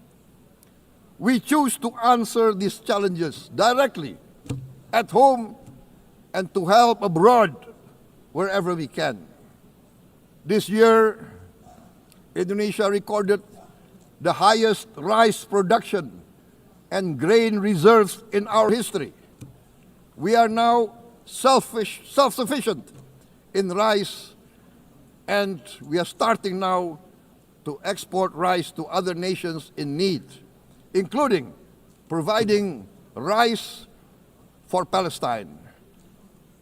We are building resilient food supply chains, strengthening farmer productivity, investing in climate-smart agriculture to ensure food security for our children and for the children of the world. We are confident in a few years' time, Indonesia will be the granary of the world. As the world's largest island state, we testify before you that we are already experiencing the direct consequences of climate change, particularly the threat of rising sea levels. The sea level on the north coast of our capital city is increasing by 5 centimeters every year. Can you imagine in 10 years? Can you imagine in 20 years? For this, we are forced to build a giant seawall, 480 kilometers in length. It will take us maybe 20 years, but we have no choice. We have to start now. Therefore, we choose to confront climate change not by slogans, but by immediate steps. We are committed to meeting our 2015 Paris Agreement obligations. We aim to achieve net zero emission by 2060, and we are very confident we can achieve net zero emission much earlier. We aim to reforest more than 12 million hectares of degraded forest, to reduce forest degradation, to empower local communities with quality green jobs for the future. Indonesia is shifting decisively from fossil fuel-based development towards renewable-based development. From next year, most of our additional power generation capacity will come from renewables. Our goal is clear: to lift all of our citizens out of poverty and make Indonesia a hub for solutions to food, energy, and water security. Madam President, Excellencies, we live in a time when hatred and violence can seem to be the loudest voices. But beneath this loud noise lies a quieter truth, that every person longs to be safe, to be respected, to be loved, and to leave a better world to their children. Our children are watching. They are learning leadership not from textbook, but from our choices. Today, still, a catastrophic situation in Gaza is unfolding before our eyes. At this very moment, the innocent are crying for help, are crying to be saved. Who will save them? Who will save the innocent? Who will save the old and women? Millions are facing danger at this very moment. As we sit here, they are facing trauma. They are facing irreparable damage to their bodies. They are dying of starvation. Can we remain silent? Will there be no answer to their screams? Will we teach them that the human family can rise to the challenge? Madam President, we must act now. Many speakers have said that. We must stand for a multilateral order where peace, prosperity, and progress are not the privilege of a few, but the right of all.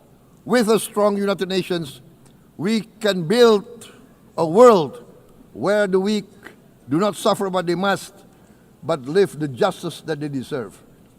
Let us continue humanity's great journey of ideals, the selfless aspirations that created the United Nations. Let us use science to uplift, not use science to destroy. Let rising nations help others to lift themselves. I am convinced that the leaders of the great world civilizations of the West, of the East, of the North, of the South, leaders of America, Europe, of India, China, the Islamic world, the whole world, I am convinced they will rise to their role demanded by history. We are all hopeful that the leaders of the world will show great statesmanship, great wisdom, restraint, humility, overcome hate, overcome suspicion. Madam President, distinguished delegates, we are greatly heartened by the events of the last few days, where significant leading countries of the world have chosen to side with history, to choose the right side of history, the path of the moral high ground, the path of rectitude, the path of justice, the path of humanity, to shun hatred, to overcome suspicion, and to avoid the use of violence. The use of violence will beget violence. No one country can bully the whole community of the human family.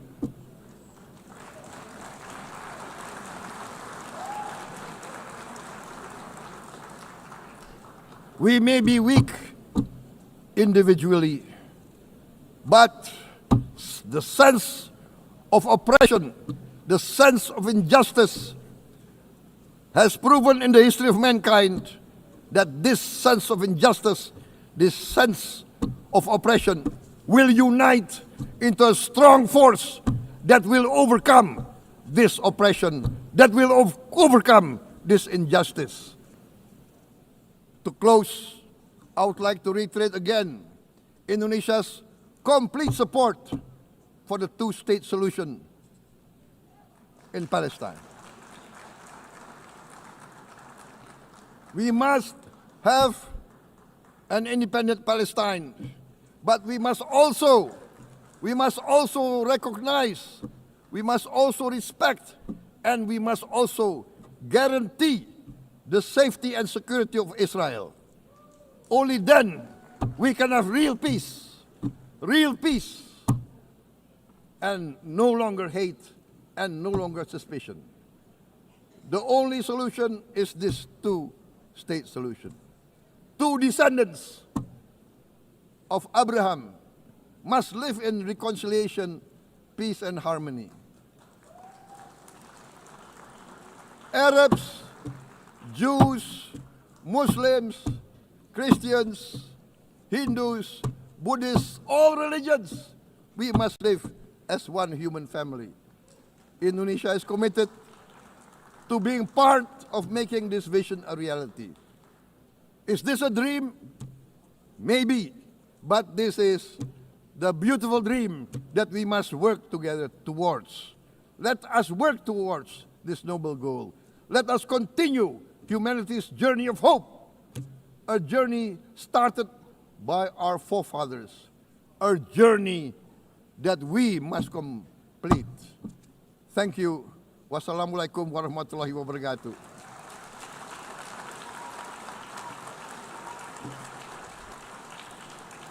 Shalom. Om Santi, Santi, Santi Om. Namo Buddhaya. Thank you very much. May God bless us all.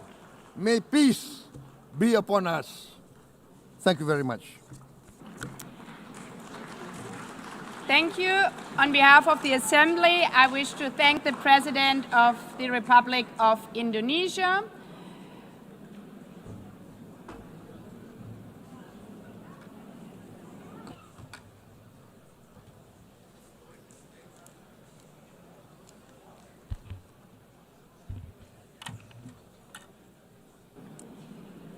The Assembly will hear an address by His Excellency Recep Tayyip Erdogan, President of the Republic of Turkey. I request protocol to escort His Excellency and invite him to address the Assembly.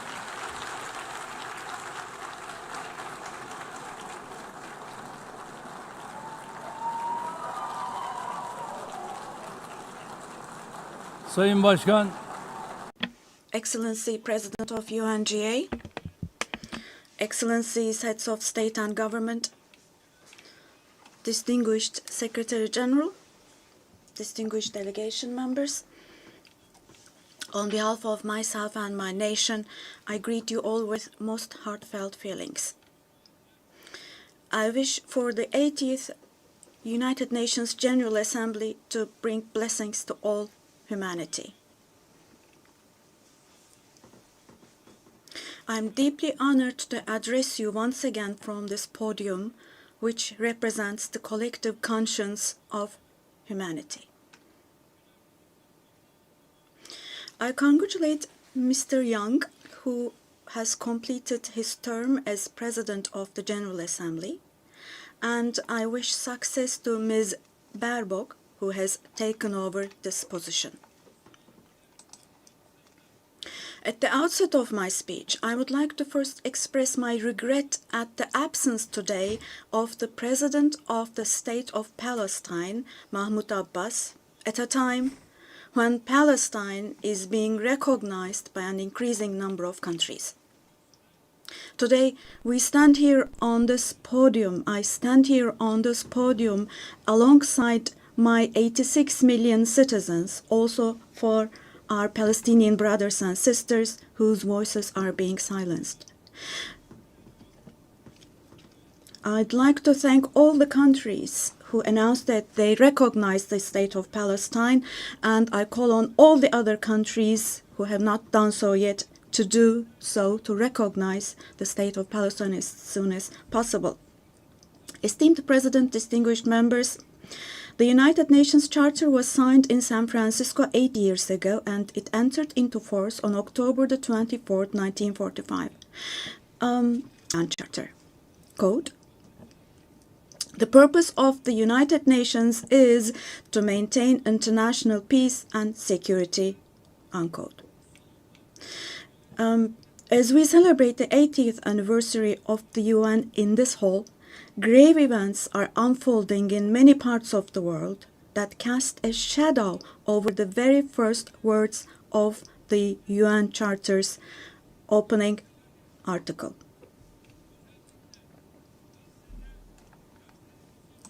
Particularly in Gaza, right before our very eyes, genocide has been going on for over 700 days now.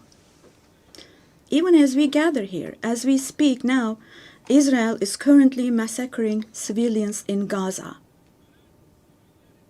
The number of civilian casualties in Gaza has surpassed 65,000.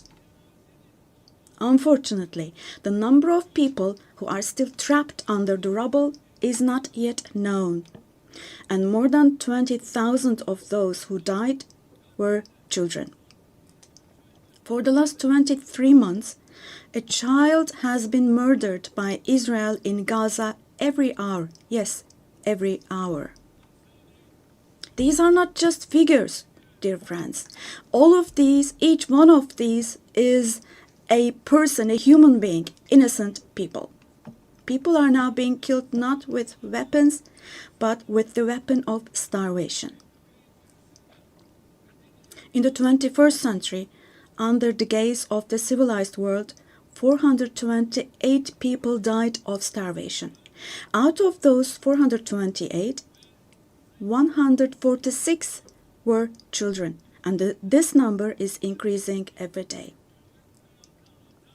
Now, I will show you a photo, which is a picture from daily life in Gaza. The first photo, as you see, these are people. These are women with these cups that they are holding in their hands, cups and buckets. Just feel your conscience and answer the following question. Can we possibly have a reasonable reason for this brutality in 2025? But this shameful picture in Gaza has been unfolding and is being repeated every day for 23 months now. And there are 2.5 million Gazans who live in 365 square kilometers. And every day what happens is they are being dragged from one place to another. The healthcare infrastructure of Gaza is completely collapsed. Doctors have been killed or they have disappeared while under custody. Ambulances have been hit. Hospitals targeted and destroyed. Treatment is not possible. Surgery is not possible. It's not possible to find medications. Now, dear friends, now as Tayyip Erdogan, with a heavy heart, with my heart bleeding here, I'm telling you, innocent little ones, just 2 or 3 years old, without hands, arms, or legs, have become, unfortunately, a common sight to see in Gaza.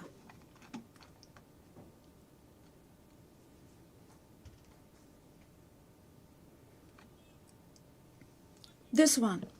What kind of a human conscience can possibly bear this? Possibly. How can one stay silent vis-a-vis this? In a world where children are dying of starvation and lack of medication, can we possibly have calm and peace? We all are parents. We have children or grandchildren who we dearly cherish.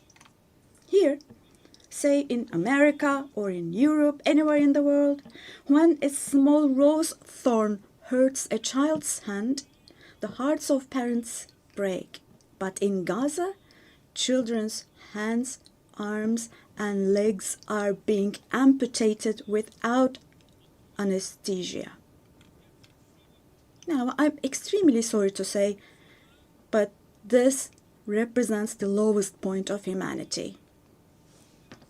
Human history has not witnessed such bloodshed within the last century. All of this is happening before our very eyes. The genocide in Gaza is being broadcast live every moment through the media and social media. So far, Israel has deliberately killed 250 journalists working in national and international media in Gaza.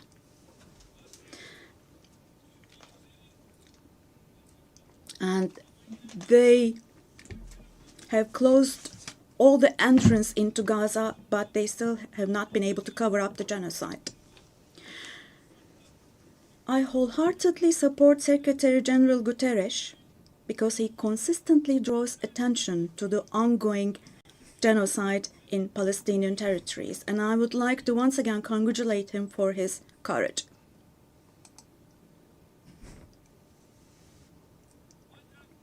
But the United Nations has not even been able to protect its own personnel in Gaza, unfortunately. In Gaza, 500 people rushing to help others have been killed. Out of those 500, 326 were UN staff members. Esteemed President, distinguished members, now, genocide, like the Holocaust, is a shameful concept which refers to the mass extermination of people. It's a barbaric concept. But today, it's not only people who are being killed in Gaza, mind you. Animals are being targeted and killed in Gaza. In Gaza, agricultural land, gardens, trees, grass, century-old olive trees are being destroyed. In Gaza, water supplies are being destroyed and polluted. Buildings, homes, libraries, hospitals, schools, mosques, churches, and historical structures in Gaza are being deliberately destroyed. The soil of Gaza is being rendered useless for humans, for animals, and for plants. So, Now, let me show you yet another photo. And let me ask you here. Look at this photo. What could this photo here possibly have to do with security concerns? This is being against life, don't you think? Let me state this openly from this podium. There is no war in Gaza. We cannot possibly talk about the presence of two sides in Gaza. Because in Gaza, on one side, there is a regular army with the most modern, most lethal weapons, and on the other hand, there are innocent civilians, innocent children. This is not fight against terrorism. This is an occupation, deportation, exile, genocide, and life destruction, mass destruction policy carried out by invoking the events of October the 7th. Today, while Gaza is being destroyed under the pretext of Hamas, concurrently, simultaneously, the West Bank, where Hamas is not in power, is also being occupied step by step, and innocent civilians are being massacred through executions. Moreover, Israel is not limiting itself to Gaza and the West Bank only. By launching attacks on Syria, on Iran, Yemen, and Lebanon, Israel is also threatening regional peace.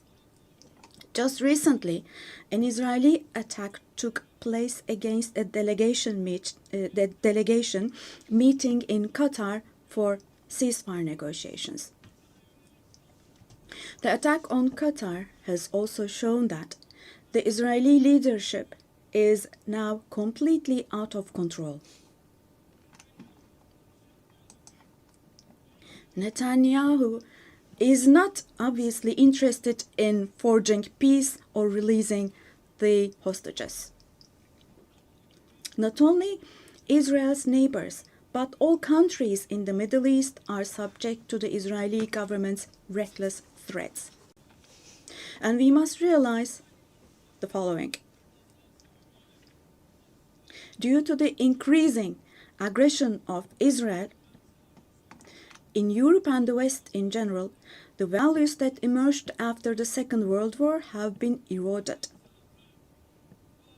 The most fundamental human rights, such as freedom of expression, freedom of the press, freedom of assembly and protest, women's rights, children's rights, democracy, equality, and justice, have been shelved away. At this point, we all have to see the following truth, my dear friends. The Israeli government, driven by an obsession with the promised lands, is openly threatening regional peace and the shared values of humanity.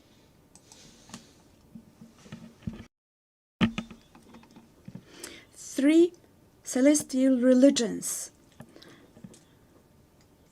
Jerusalem hosts all three celestial religions, and a common inherited holy place, Al-Quds, is holy for all three religions. This madness disturbs conscientious Jews. It fuels anti-Semitism around the world. We cannot continue with this madness anymore.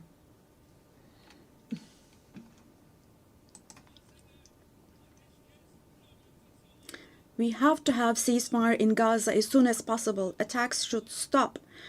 Humanitarian aid should be able to enter with no obstacles. The genocide team should be held accountable vis-à-vis international law. And God willing, this will definitely happen. Vis-à-vis the barbarity taking place in Gaza, everyone who is keeping silent is accomplice to this barbarity. From here, I would like to call on all the heads of state and government. Today is the day. Today is the day to stand firm alongside the oppressed Palestinians and alongside humanity. while your peoples back home are reacting to the barbarity in Gaza, do show the courage to take action here. Fulfill your humanitarian duty toward Gaza, where children are raising children. On this occasion, I would like to say the following. There are peoples all around the world who are taken to the streets. Unarmed activists and volunteers from different countries of the world, academicians, students, journalists, everyone, all the defenders of Palestine. I would like to say to them, thank you so much, and clear bows and favorable winds for their actions. Esteemed delegation members, for 13 years, I have spoken to you from this platform about the oppression and conflicts in our neighbor, Syria. Just as I raise my voice today for the oppressed people of Gaza, likely for 13 years, I have also drawn attention to the cries of the Syrians, and here I became their voice and breath as well. The persecution that caused the death of 1 million people and that forced millions more to flee their homeland has, thankfully, become a thing of the past with the December 8th revolution. Our Syrian brothers and sisters opened the doors to a new period as of December the 8th. I believe that the people of Syria who fought against a bloodthirsty regime will also be able to carry the victory they achieved at great cost to its rightful place, God willing. We'll support with all our means the vision of a one and unified Syria with no forms of terrorism, especially ISIS, being present. A free Syria where security is established is what we want. As stability takes root in Syria, the winners for sure will be all the neighboring countries, our entire region, along with Syrians. And the brotherly countries in the Gulf. I would like to thank them for their contributions for Syria to recuperate. All the regional and international actors who share the same principles with us, God willing, we will continue with our cooperation with all those actors in the same manner. Esteemed friends, we hope that the nuclear issue with our neighbor Iran will be resolved through diplomacy as soon as possible. It should not be forgotten that our region cannot tolerate yet another crisis. Meanwhile, the stability, security, and prosperity of our neighbor Iraq are extremely important for the well-being of our region. In this regard, we attach great importance to strategic moves based on stability and prosperity, such as the Development Path Project. In the north, we are hosting with great enthusiasm the Istanbul process between Russia and Ukraine, both of which are our neighbors. Through direct talks, we facilitated the exchange of several prisoners and corpses, and we worked to identify the modalities of peace negotiations between the parties. Don't forget, there is no winner of war and no losers of a just peace. So with this motto in mind, in the coming days also, we will continue to work hard for a peaceful ceasefire. Meanwhile, we have encouraged the parties from the very beginning to establish peace between Azerbaijan and Armenia. We are pleased that steps were taken on August the 8th, steps that will enable the establishment of lasting peace between the two countries.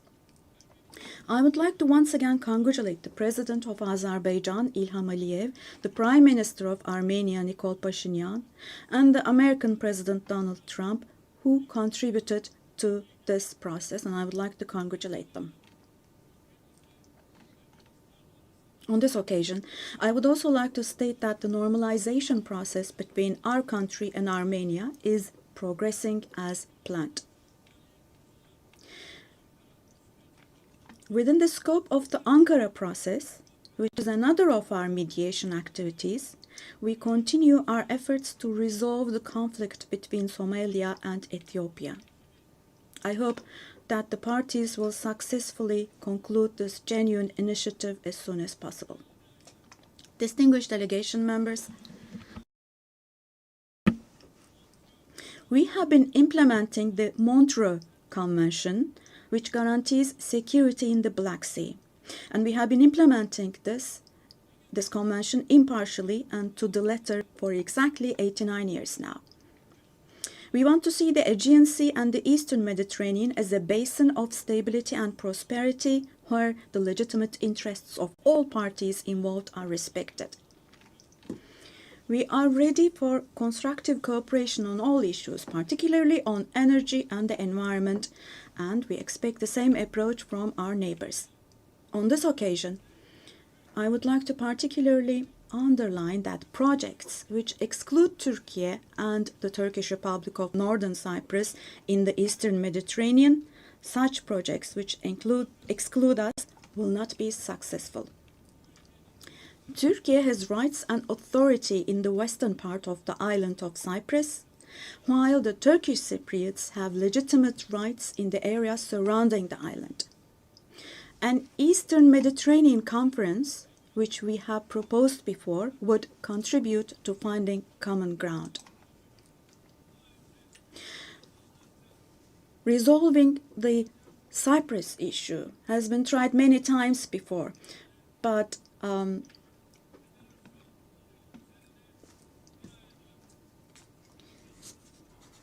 due to the rigid stance of the Greek Cypriot side, no resolution has been found. We cannot possibly have this as a foundation for a resolution of the issue. There are two separate states and two separate peoples on the island of Cyprus. Turkish Cypriots are equal owners of the island, and they will not accept being a minority. The international community must put an end to the unfair and inhumane isolation that the Turkish Cypriots have been subjected to for half a century now. I reiterate the call I made at the last 3 UN General Assemblies. Let me repeat. I call on the international community to recognize the Turkish Republic of Northern Cyprus and to establish diplomatic, political, and economic relations with it. Esteemed President, distinguished members, in the coming period, we desire a new beginning and vision in Turkey-European Union relations.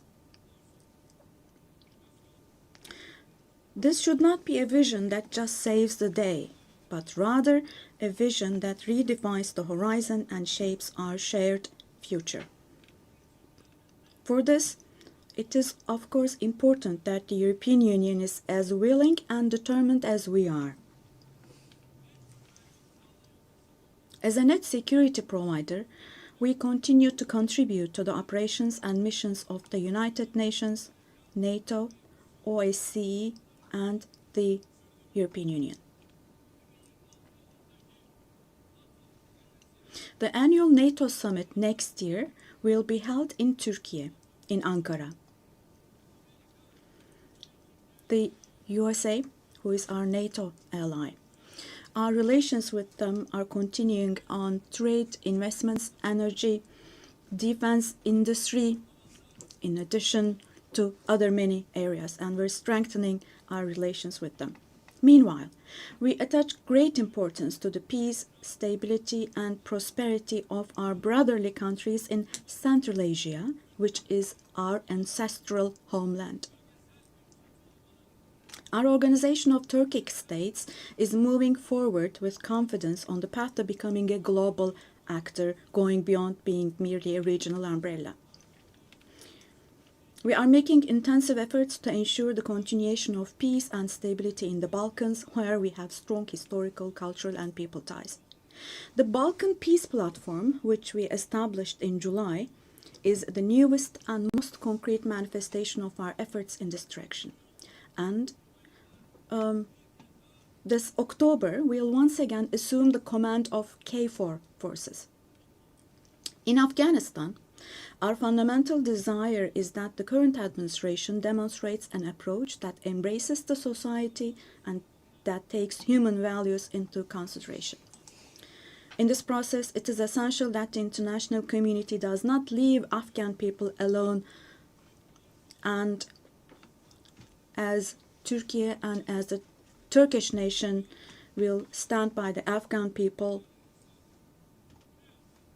at all times. Esteemed friends, in South Asia, we consider the preservation of peace and stability to be of utmost importance. We are pleased with the ceasefire achieved following the tensions last April between Pakistan and India, the tension which had escalated into a conflict. It is important to see a cooperation between the two countries when it comes to counterterrorism. The issue of Kashmir should be resolved on the basis of resolutions of the UN for the best for our brothers and sisters in Kashmir through dialogue, we hope. In the continent of Africa, from education to health, from infrastructure to in other areas, our relations are improving annually. And while providing all possible support to Somalia, we are also continuing our humanitarian aid activities. In Sudan, the conflict that has been going on for over 2 years saddens us deeply. Stopping the bloodshed in Sudan and establishing sustainable peace is the shared responsibility of the international community. And Turkey's efforts in this direction will continue. The Great Lakes region has suffered greatly from years of ongoing instability and conflict. Our hope is that these conflicts in the east of the Democratic Republic of the Congo will give way to lasting peace and stability. We wholeheartedly support the efforts being carried out under the mediation of the US and the facilitation of Qatar. The increasing terrorist activities in West Africa, particularly in the Sahel Basin, are also of great concern to us. We will continue our unwavering efforts to ensure peace, tranquility, and stability for the peoples of this region with whom we share historical ties. Drawing inspiration from the historical double-headed Turkish Selçuk eagle, I would like to emphasize that our relations with Asian countries in Turkish foreign policy are of great strategic importance. We pursue a 360-degree approach in this policy. Within the framework of our Return to Asia initiative, we are deepening our engagement with regional organizations such as ASEAN, the Indian Ocean Rim Association, for example. We will continue to develop new partnerships with Asian countries, and we attach great importance to developing our relations with Latin America and the Caribbean region in a spirit of partnership and a win-win approach. We are determined to further strengthen the friendly ties we have established with all the countries in the region. Esteemed delegation members, increasing protectionist trends in international trade and disruptions in supply chains are leading to fundamental changes in the global economy.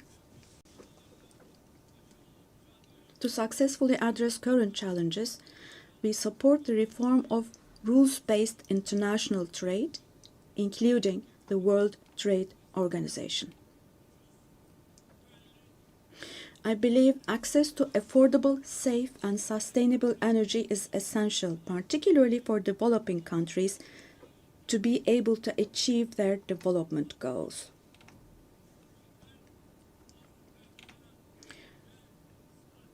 We are resolutely advancing the strategically important Trans-Caspian East-West Middle Corridor project, which extends from China to Europe. We contribute to the development of world trade with our modern transportation infrastructure and the Baku-Tbilisi Kars line. On our journey to build a future that respects nature, we are moving forward with determination towards the 2053 net zero emission target.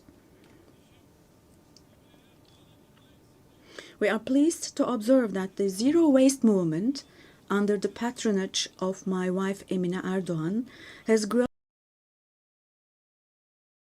in waves around the world every year, reaching more people and hearts.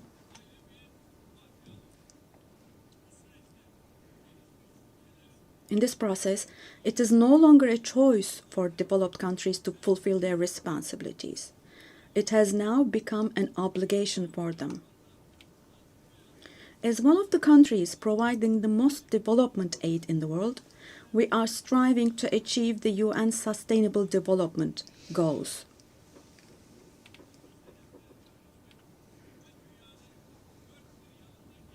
To achieve the 2030 goals and to enable hundreds of millions of people around the world to live with dignity, we advocate for aligning the global financial architecture with the principle of leaving no one behind. And here, let me also particularly draw your attention to the following. While we grapple with geopolitical challenges, humanity is also witnessing an extraordinary leap forward in artificial intelligence, AI. The transformative power and the benefits offered by these technologies, no society should be deprived of these benefits. AI technologies should be used for the benefit of humanity, not as a new tool of domination. The UN Technology Bank for the Least Developed Countries, which we host in Turkey, plays a critical role in closing the digital and technological gap.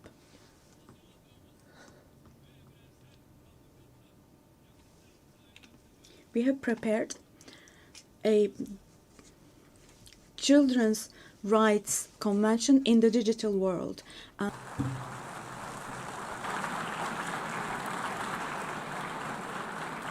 On behalf of the Assembly, I wish to thank the President of the Republic of Turkey.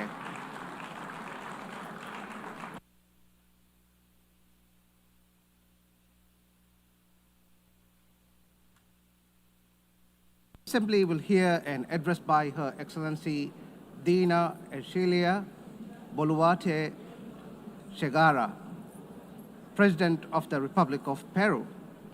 I request protocol to escort Her Excellency and invite her to address the Assembly.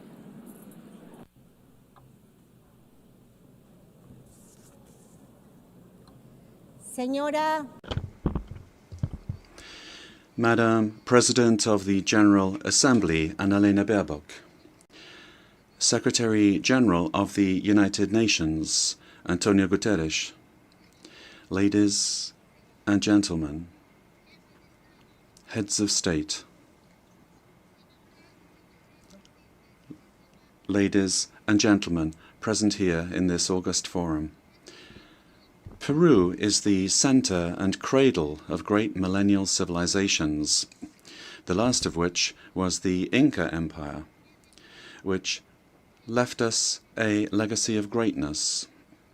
We are also heirs of the Viceroyalty of Peru, which encompassed 2/3 of South America. We are a mestizo nation, a fundamental mix between Hispanic and Andean peoples, proud to be the heirs of the two greatest empires of Europe and America of the 16th century. The Peruvian people today are resilient, entrepreneurial, supportive, and lovers of peace, freedom, and democracy. Our great writers, Mario Vargas Llosa and José María Arguedas, shared the idea that Peru is a country of all bloods. Our identity creatively expresses that we are the unity of the diverse, united under the same red and white Peruvian flag.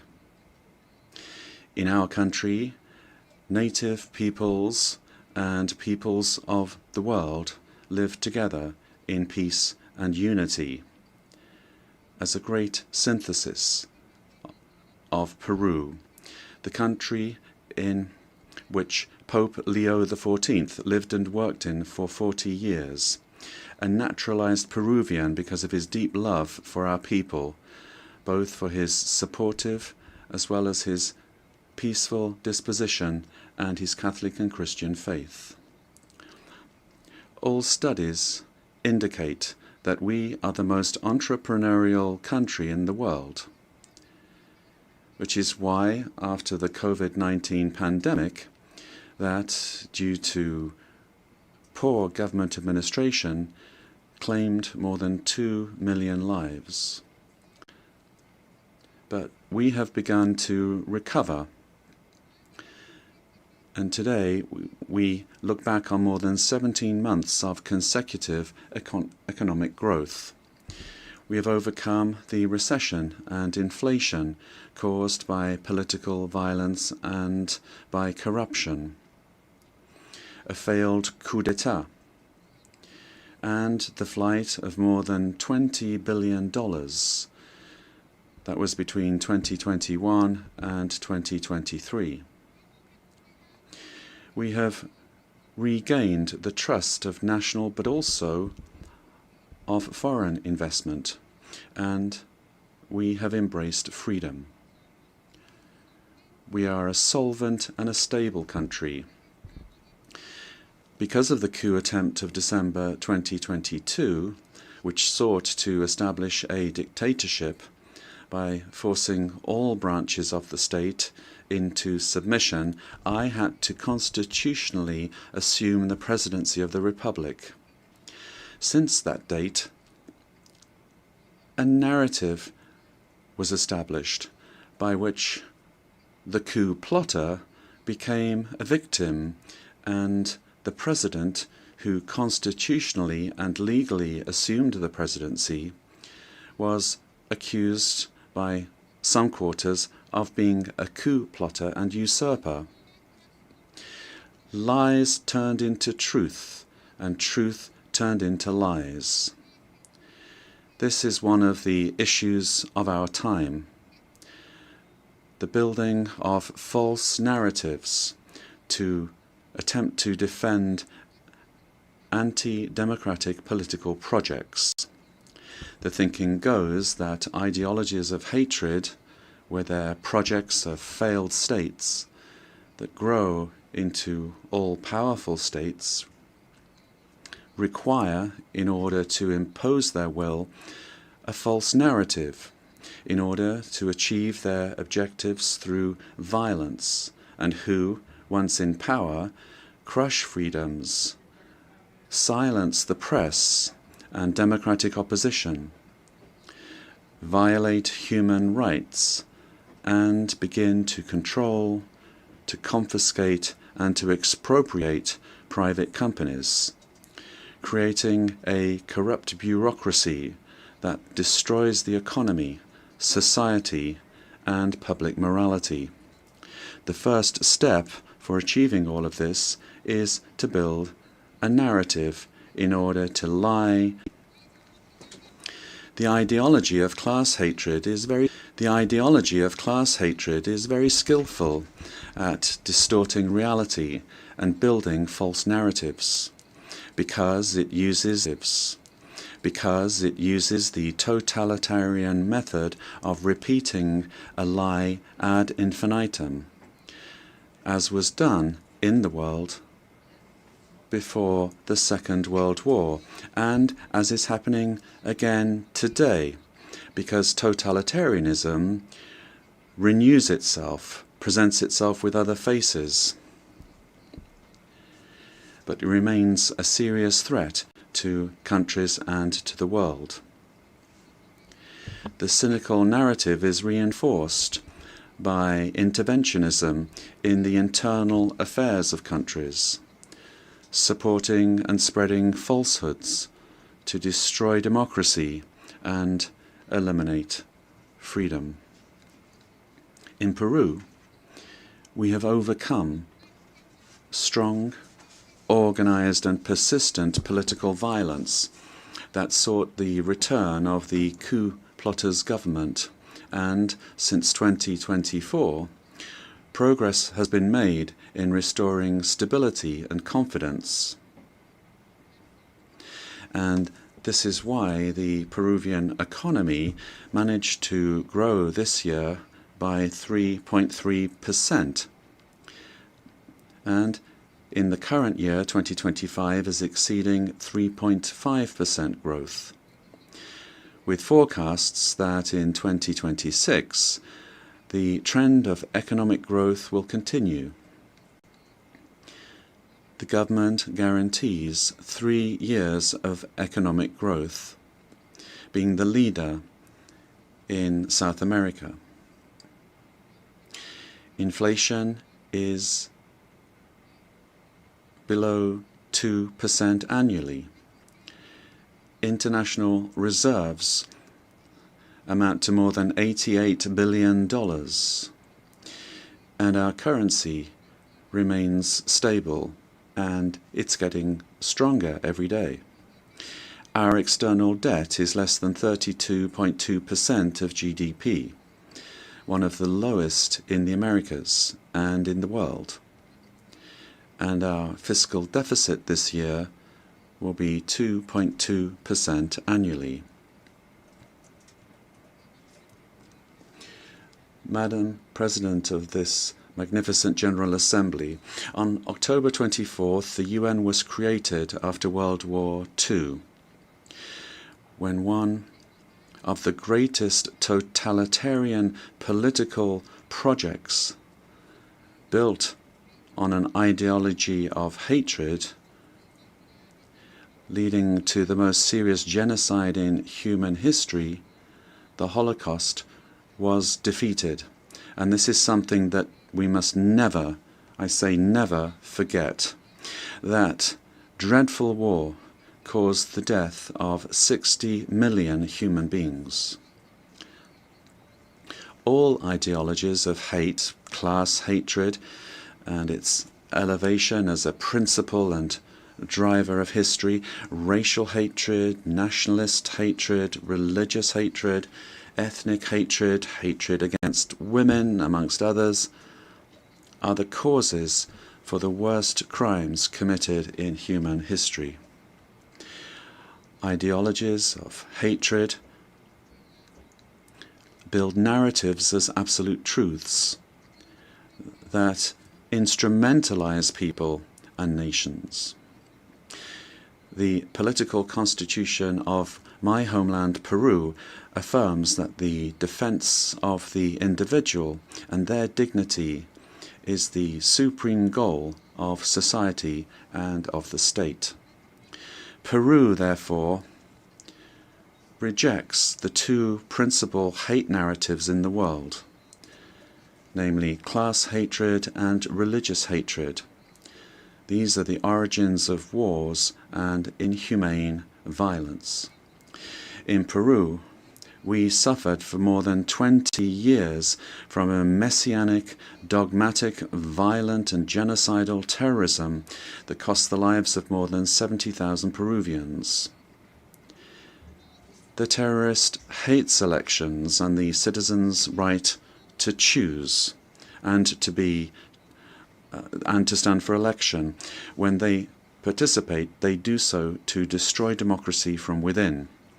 However, the narrative that they wanted to impose is a flagrant lie. The armed forces and the police, who defended the life and the freedom of Peruvians, are now accused of violating human rights.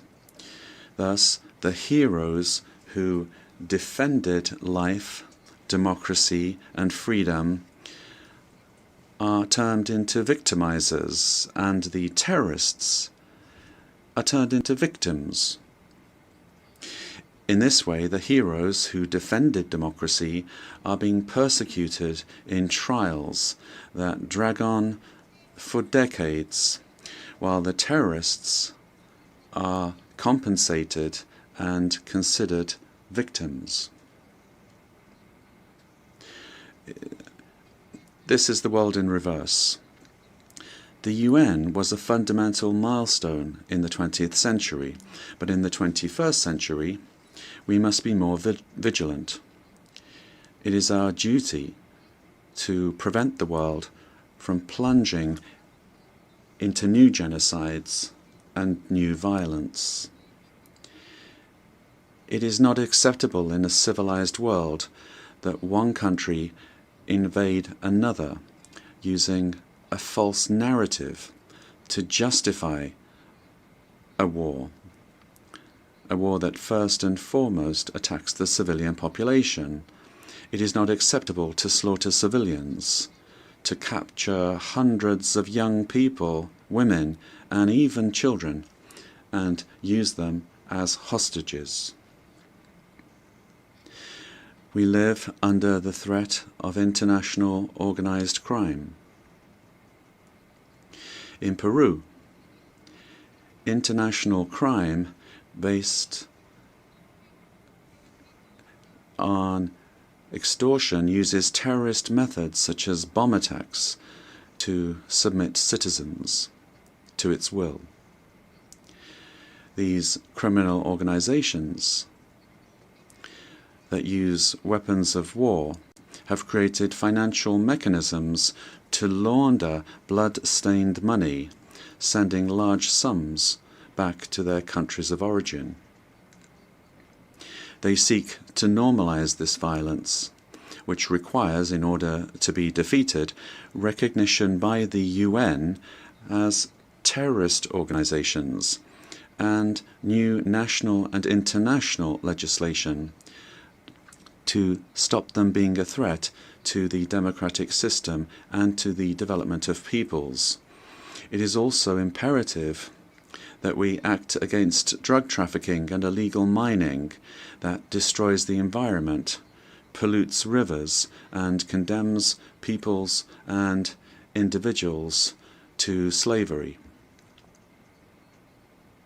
International crime has subjected thousands of women taken from their home countries through violence and deception and being exploited and deprived of their freedom. Ladies and gentlemen,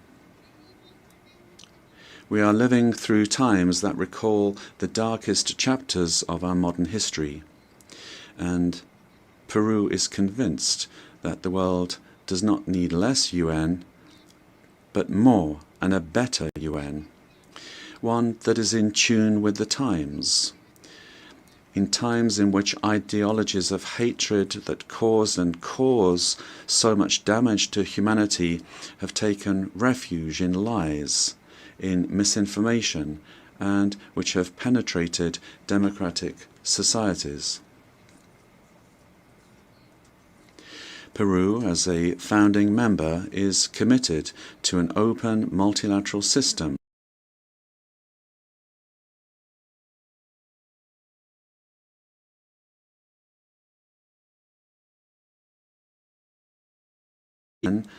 the pillar of the model that has brought peace and prosperity. But we have to look at what's happening around us in the world. At this time, as we're meeting here, in other parts of the world, they are killing children, girls, boys, innocent people.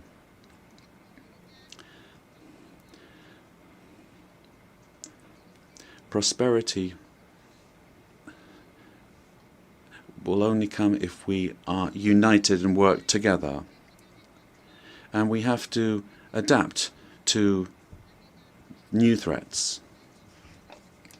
Each of our countries has the duty to make their contribution towards finding solutions to the problems that we all face together, and my country is striving to do this. But the interconnection of our societies and economies means that it is only through international cooperation that we can resolve the crises which we face. If we do not reform the United Nations, our common home, to restore representativeness and effectiveness to its action, then we run the very serious risk of seeing one of the most precious instruments that the international community has for world stability disappearing. For this reason, Peru supports the work of the UN 80 initiative, launched by the Secretary General, placing particular emphasis on the need to refocus the organization on its fundamental functions, bringing it closer to the needs of peoples, and at the same time making it more efficient.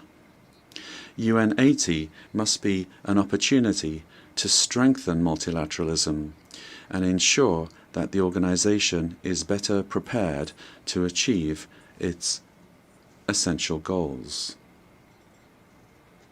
This reform can only truly become fully effective if it is complemented by a transformation in UN governance that prevents institutional stalemates when it comes to decision-making, while ensuring its suitability. Ladies and gentlemen,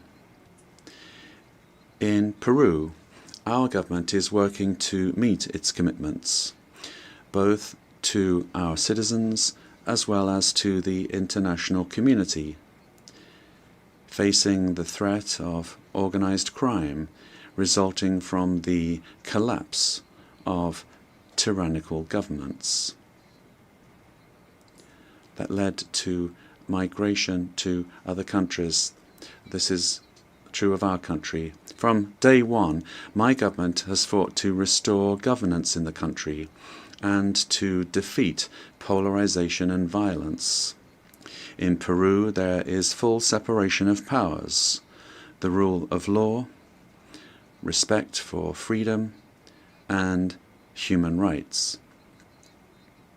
My government is the most stable of the last 5 years, during which 5 presidents have succeeded one another. We are fighting for citizen security, facing crime that takes advantage of the rise in the price of gold, and drug trafficking. We have achieved positive, verifiable results in these areas. We are working to strengthen human capital. We are fighting child malnutrition and anemia. And we are building schools and hospitals throughout the country, which has not been done in recent years. The priority is children, women, and the Peruvian family. We are modernizing the country's infrastructure, ports, airports, roads, bridges, designing an economy that is better connected to the world, as well as a firm policy for fighting corruption. Our goal is to guarantee free and impartial elections, defeating the attempt of a violent minority that seeks their failure. Ladies and gentlemen, the United Nations organization has always been present in the modern history of my country, particularly in its most difficult moments. Similarly to what is happening elsewhere in the world, and despite our efforts, Peru today finds its democratic institutions and the rule of law under attack by the polarization of politics, the cause and consequence of the return of extremist violence. We suffer from the scourge of transnational organized terrorist crime, which causes deaths, attacks, insecurity, and drug trafficking that destroys the social fabric. We face the threat of climate change that is destroying our Amazon, causing the melting of our glaciers, and putting our biodiversity at risk. We promote inclusive and sustainable growth in a context of opposing powers. But none of these problems is merely national, but global. This is why we need the United Nations to once again be a forum for dialogue and cooperation. I wish to recall the legacy of Ambassador Javier Pérez de Cuellar, who managed to do relevant work in the organization despite the Cold War. With that example in mind, and in view of our region's adherence to the purposes of the Charter, and in order to ensure better representation, we believe it is time for the next Secretary General to come from Latin America. Ladies and gentlemen, Peru is committed to ensuring that this General Assembly this year is not a mere commemoration, but the reaffirmation of our commitment to collective action that will revitalize the United Nations as a tool that supports peace and global unity, as well as development. We must stand firm in the truth in the face of narratives that try to conceal it, pervert it, or openly lie in order to hide agendas that do not correspond to our time, much less to the destiny of humanity.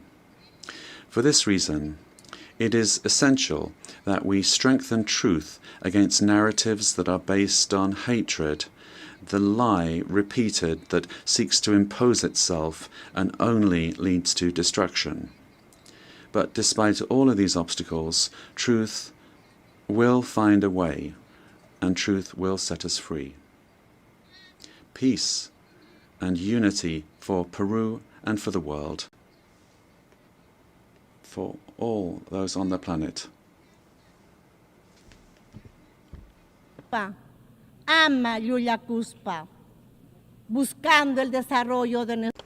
Let us seek the development of our peoples, presidents of the world. Together, let us work together without hating one another. Let us work for the development of our peoples. Yes to life, no to violence, and no to war. Thank you very much.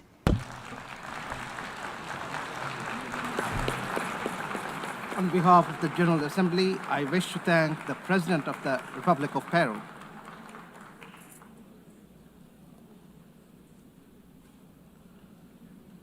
The Assembly will hear an address by His Majesty King Abdullah II Ibn al-Hussein, King of the Hashemite Kingdom of Jordan.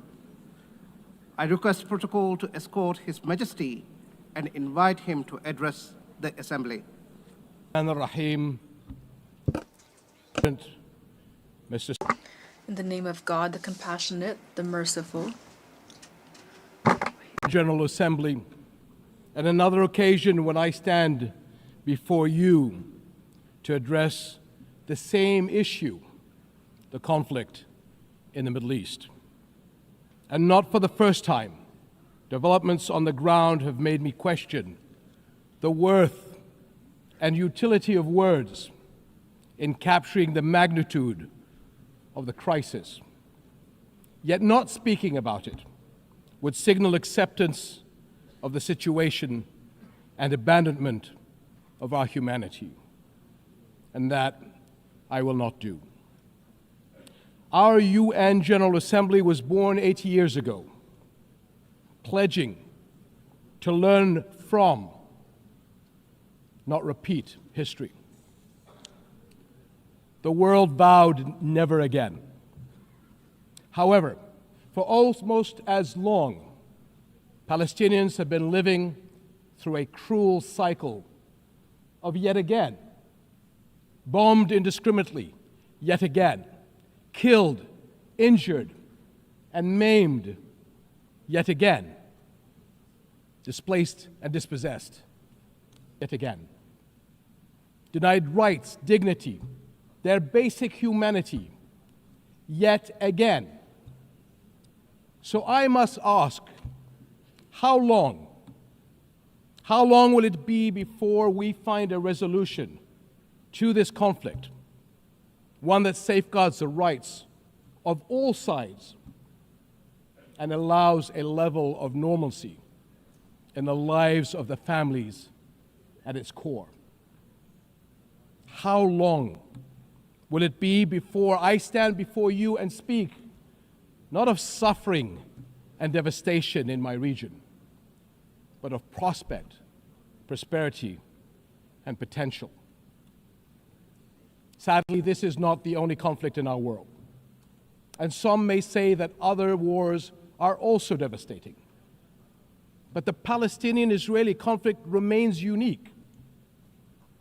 It is the longest standing conflict in the world, an illegal occupation of a helpless population by a self-declared democratic nation, and a flagrant violation of repeated UN resolutions, international law, and human rights conventions. A failure that should have elicited outrage and action, especially from major democracies. Instead, it has been met with decades of inertia. My friends, the war in Gaza marks one of the darkest moments in this institution's history. But although it is today's horror, the injustice stretches back decades. The Palestinian-Israeli conflict has been on the UN agenda throughout its 8 decades of existence. How long will we be satisfied with condemnation after condemnation without concrete action? When it comes to the Palestinian-Israeli conflict, it seems that what unfolds in the halls of power is theory. The struggles and suffering on the ground is reality.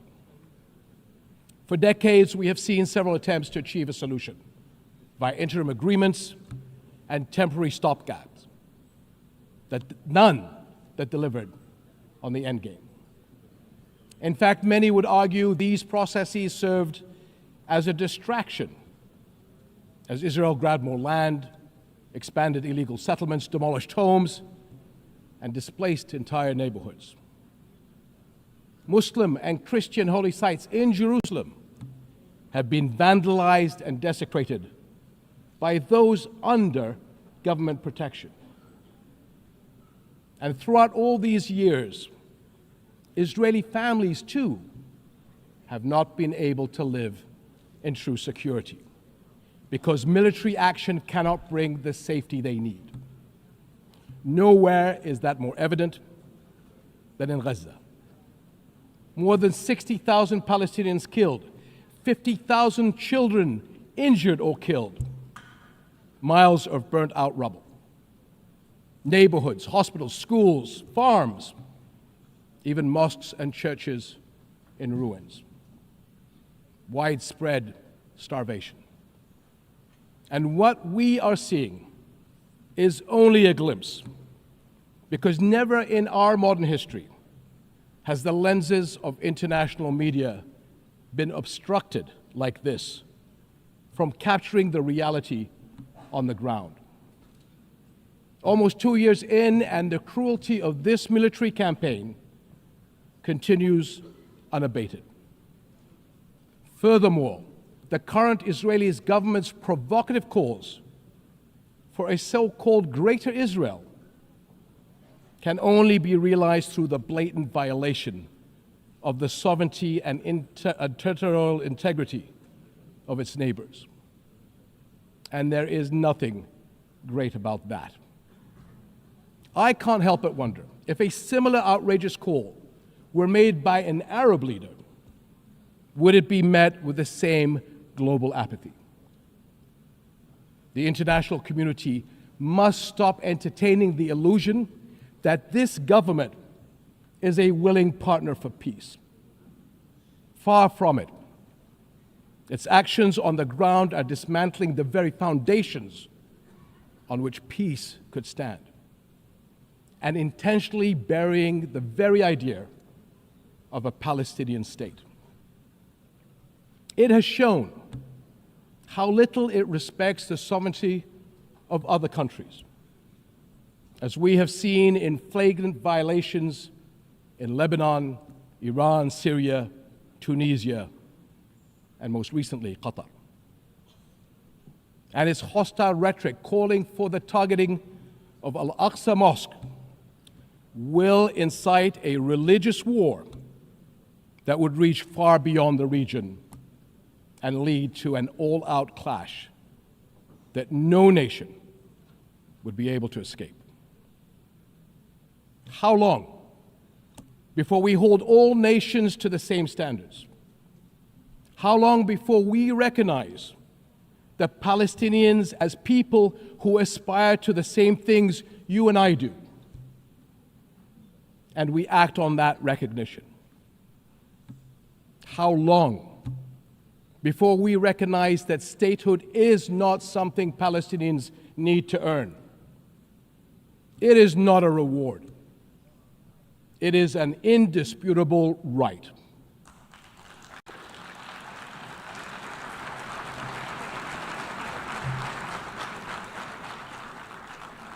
In Jordan, we are determined to work for a world in which people are secure in their homes, are safe to practice their faiths, and are able to live and thrive in dignity. As custodians of Muslim and Christian holy sites in Jerusalem, we safeguard these holy places against actions that violate the city's legal and historical status quo. Compromising the delicate balance in the holy city will turn it into a tinderbox that ignites global conflict. And Jordan is serving as the main base for international humanitarian response in Gaza, working by all possible means to provide critical supplies of aid and food. And we appreciate our regional and international partners. I'm also immensely proud of the many Jordanians, including men and women of Jordan Armed Forces, who are at the heart of this effort. Ground convoys, aircraft crews, doctors, nurses, and mobile medical staff who work even under fire to provide relief. These and countless others carry forward Jordan's deep heritage of compassion and generosity to a people in grave need. My friends, amid such darkness, there is a glimmer on the horizon. We are seeing more nations stepping up on behalf of a permanent ceasefire in Gaza, one that ensures the release of all hostages, unhindered humanitarian aid, and support for the Palestinian people as they rebuild. We all know that force is no foundation for security. It is a prelude for greater violence. Repeated wars are teaching generations of Israelis and Palestinians that their only recourse is the gun. Security will only come when Palestine and Israel begin to coexist. Seems I have the same problem as President Trump. Begin to coexist side by side. This is the two-state solution, in line with international law and UN resolutions. An independent and viable Palestinian state with East Jerusalem as its capital, alongside a secure Israel living in peace with its neighbors. For almost a quarter of a century, this has been the promise of the Arab Peace Initiative, in which Arab and Muslim partners around the globe extended their hand.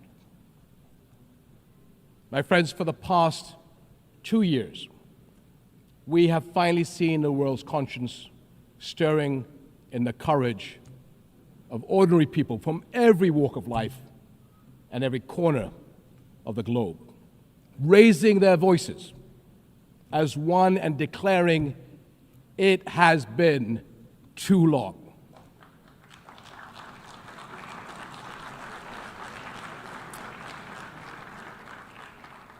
This United Nations must echo that call.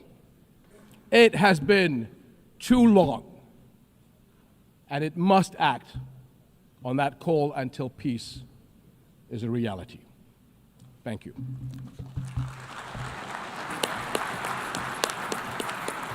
On behalf of the Assembly, I wish to thank the King of the Hashemite Kingdom of Jordan.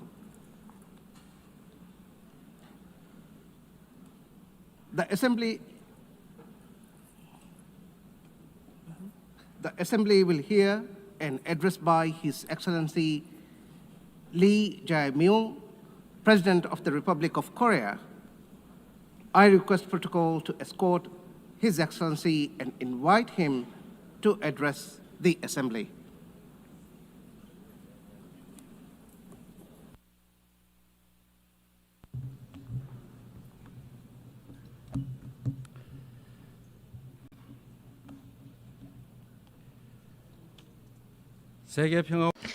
I would like to express my respect and gratitude to all members of the United Nations and staff of the UN Secretariat for their contribution to world peace and shared prosperity.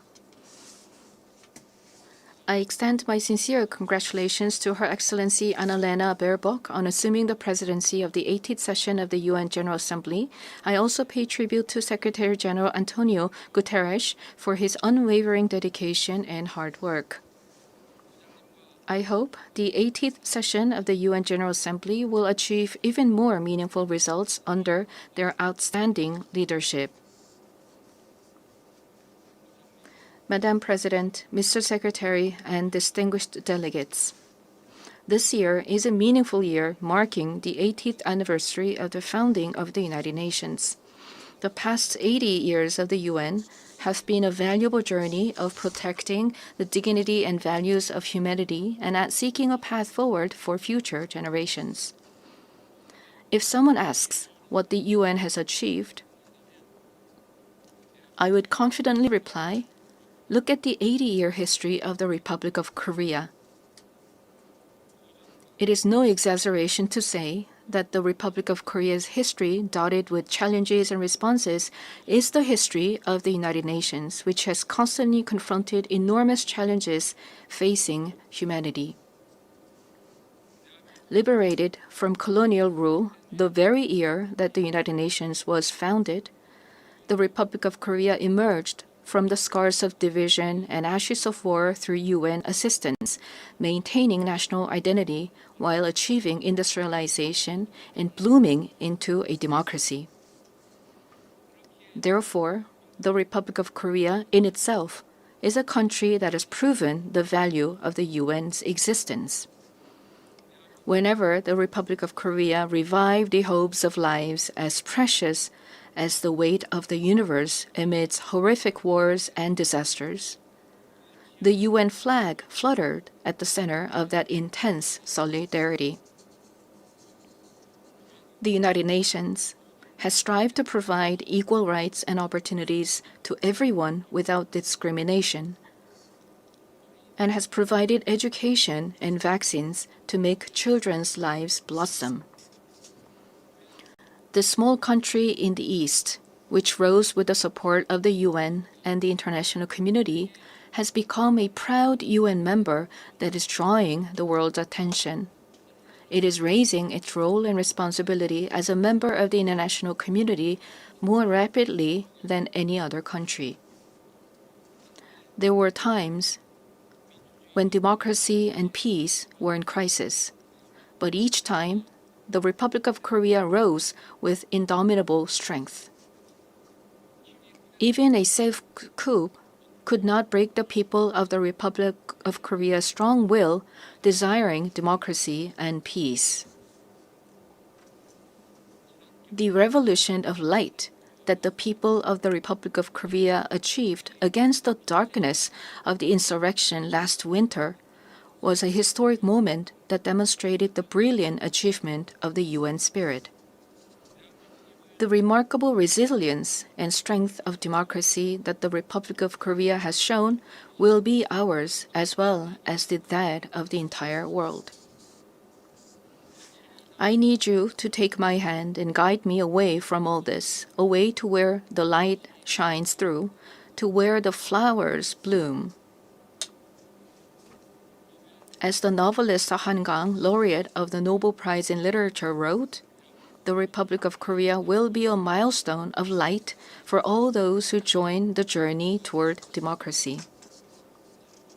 Today, at the UN General Assembly, where world peace and humanity's shared prosperity is discussed, I proudly announce that a new Republic of Korea, which will be a beacon of light for global citizens, has completely returned to the international community. Thank you. The Republic of Korea, which has grown thanks to the support and assistance of the UN, will not hesitate to take on the role of a leading nation, generously sharing its experience and history of restoring democracy. Despite ceaseless efforts from all corners of the world, the international community's determination and aspiration to maintain international peace and security 80 years ago still remains an unfinished task for everyone. 280 million people are still in a state of extreme hunger. Armed conflicts around the world, including in Ukraine and the Middle East, as well as the climate crisis, which has already become a real problem, threaten the survival of humanity. The answer lies in the wisdom of the pioneers who founded the United Nations, as well as the path that the people of the Republic of Korea demonstrated. There is only one way: more democracy. The people-centered government of the Republic of Korea, through the power of collective intelligence, is ceaselessly attempting innovations, seeking better alternatives in democracy. The way to solve common challenges facing the international community is no different. When all the countries experiencing the same problems gather here at the United Nations and continue multilateral cooperation, putting their heads together, we will all be able to move toward a bright future of peace and prosperity.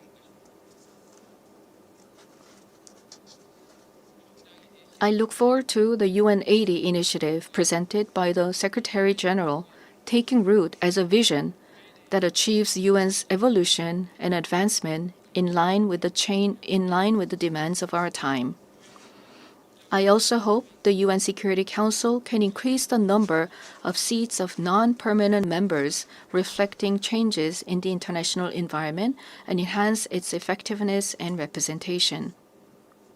As a member of the UN Security Council for the term 2024 to 2025, the Republic of Korea is making efforts so that the UN Security Council can respond proactively to threats to the international peace and security. Madam President, Mr. Secretary General, and distinguished delegates, the Republic of Korea, having restored democracy, dreams of a better future. The Republic of Korea will fulfill its responsibility as a responsible global power that steadfastly upholds the values of freedom, human rights, inclusiveness, and solidarity championed by the United Nations. We will further develop our institutions and cultures, so that everyone residing in the Republic of Korea, both nationals and foreigners, can be respected as an equal member of society in all fields of life. The Republic of Korea will strengthen and lead cooperation with the international community while realizing the value of respect for human rights. In a time of crisis where immediate survival is urgent, words like solidarity, coexistence, and cooperation may feel somewhat distant. However, humanity has always dreamed of hopes as high as its deep despair, and has achieved the progress we see today through a passion for a better tomorrow.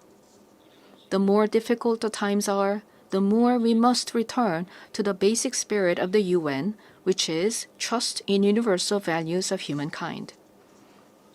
Just as the determination to not pass down the devastation of wars led to the founding of the UN and has prevented conflicts and preserved peace, we today must cooperate more, trust more, and join hands more firmly in order to build a better future, a better world for future generations. Democratic Korea will lead the way in multilateral cooperation toward a sustainable future. Peace is a value that is more important than anything else. In the Republic of Korea, as well as elsewhere in the world, peace is the basic foundation for democracy and economic development. The disputes and conflicts we are currently facing vividly show how easily the ideals of human dignity and sustainable development can crumble without peace. Today, the Republic of Korea is fulfilling its responsibility as a key contributor to the United Nations peacekeeping and peacebuilding activities. Our brave soldiers, who have steadfastly defended the Republic of Korea, a divided nation, are helping to pave the way towards sustainable peace led by the UN. Threats to peace are not only physical elements. In an era where artificial intelligence technology is critical to security capabilities and cyber attacks threaten national security, we must confront not only visible enemies, but also invisible enemies. If we passively let ourselves be dragged along by the changes of the AI era, we will meet a dystopia of deepening polarization and inequality, unable to shake off the dark shadows of human rights abuses caused by the misuse of technology. However, if we proactively respond to these changes, we can use the high productivity as a driving force to build a foundation for innovation and prosperity, and create a useful base for strengthening direct democracy. I hope the open debate that I will preside over as UN Security Council President tomorrow will significantly contribute to the international community's efforts to promote the responsible use of AI. Furthermore, we intend to share our vision for the future of AI through the APEC AI initiative at the APEC Economic Leaders Meeting, which will be held in Gyeongju, Korea next month. We will strive to ensure that the vision of AI for all, where advances in cutting-edge technology contribute to the universal values of humanity, becomes a new normal for the international community. AI-driven technological innovations will be an important new tool for solving global challenges like the climate crisis. Over the past 80 years, the United Nations has paved the way for sustainable development and spearheaded efforts to address climate crisis threatening the survival of humanity. Nations around the world must respond to these efforts. The Republic of Korea is pursuing a great energy transition, leveraging science and technology and digital innovation to increase energy efficiency and expand the share of renewable energy. We will submit a responsible, nationally determined contribution within this year, joining the united will of the international community. At the 4th UN Ocean Conference that will be co-hosted by the Republic of Korea and Chile in 2028, we will also work to build substantive solidarity for the sustainable development of oceans. Such efforts by the Republic of Korea to actively address global challenges are based on a firm commitment to fulfilling humanity's shared promise of sustainable development. Since the United Nations established the Sustainable Development Goals 10 years ago, the international community has made much progress in eradicating poverty and reducing inequality. However, the demand for development financing is continuously increasing, and the most vulnerable are still suffering. Let us squarely face this grave reality and create new momentum for change. We must move toward structurally reforming global development governance while enhancing the quality of financial resources. I trust that we will pull together in order to bring about more cases like the Republic of Korea growing and developing from an aid recipient country to an aid donor country. This year marks the 80th anniversary of the founding of the United Nations, as well as the 80th anniversary of the division of the Korean Peninsula. New challenges, as well as unresolved tasks, await us. Democratic Korea will begin a new journey toward peaceful coexistence and shared growth on the Korean Peninsula. The first step will be to restore broken inter-Korean trust and shift to a stance of mutual respect. The government of the Republic of Korea clearly reaffirms that it respects the North's current system, that it will not pursue any form of unification by absorption, and that it has no intention of engaging in hostile acts.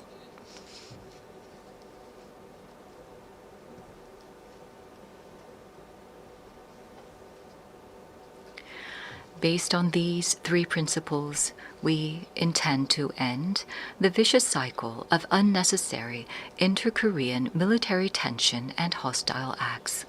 That is a reason why we have proactively taken measures, including halting the launch of leaflets and suspending broadcasts toward the North. Going forward, the government of the Republic of Korea will consistently seek a path to reduce military tensions and restore inter-Korean trust. The most certain peace is a state where there is no need to fight. Through comprehensive dialogue centered on exchange, normalization, and denuclearization, in other words, END, we must end the era of hostility and confrontation on the Korean Peninsula and usher in a new era of peaceful coexistence and shared growth. The fact that exchanges and cooperation are a shortcut to peace is a timeless lesson demonstrated by the history of fraught inter-Korean relations. By gradually expanding inter-Korean exchanges and cooperation, we will pave the way for sustainable peace on the Korean Peninsula. It is crucial for both the ROK and the DPRK, as well as the international community, to work together to establish peace on the Korean Peninsula.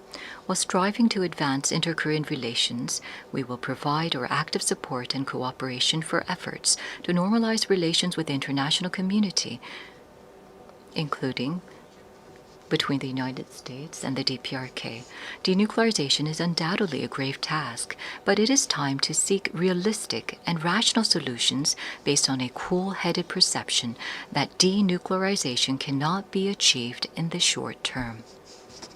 The international community must gather its wisdom in a pragmatic and phased solution, beginning with a stop in the sophistication of nuclear and missile capabilities, going through a reduction process, and reaching dismantlement. Realizing lasting peace on the Korean Peninsula would present new hope and possibility to humanity suffering from conflict. the Republic of Korea will end the Cold War in the Korean Peninsula through the END initiative and fulfill its responsibility and role to contribute to world peace and prosperity. A future where people from different nations cooperate and overcome global challenges together may sound like a rosy, dream-like vision. However, this is by no means an impossible dream. Peace is not merely the absence of armed conflict, but the realization of a community where differences are respected and people coexist.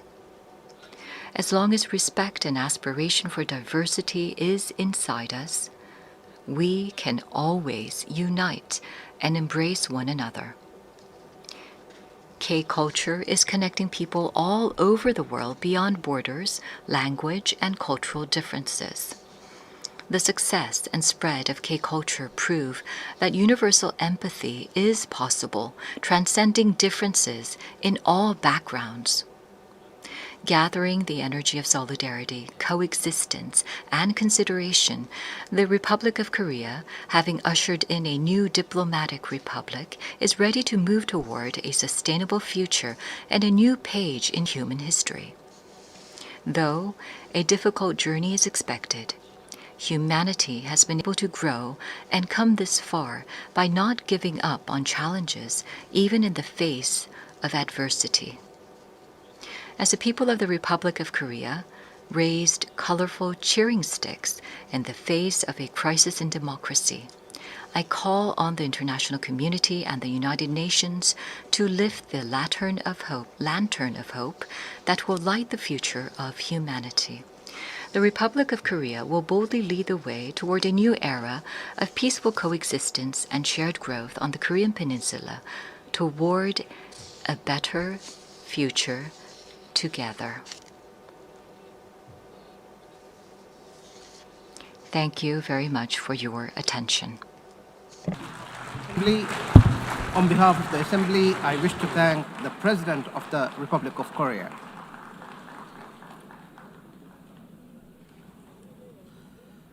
The Assembly will hear an address by His Highness Sheikh Tamim bin Hamad Al Thani, Amir of the State of Qatar. I request protocol to escort His Highness and invite him to address the Assembly.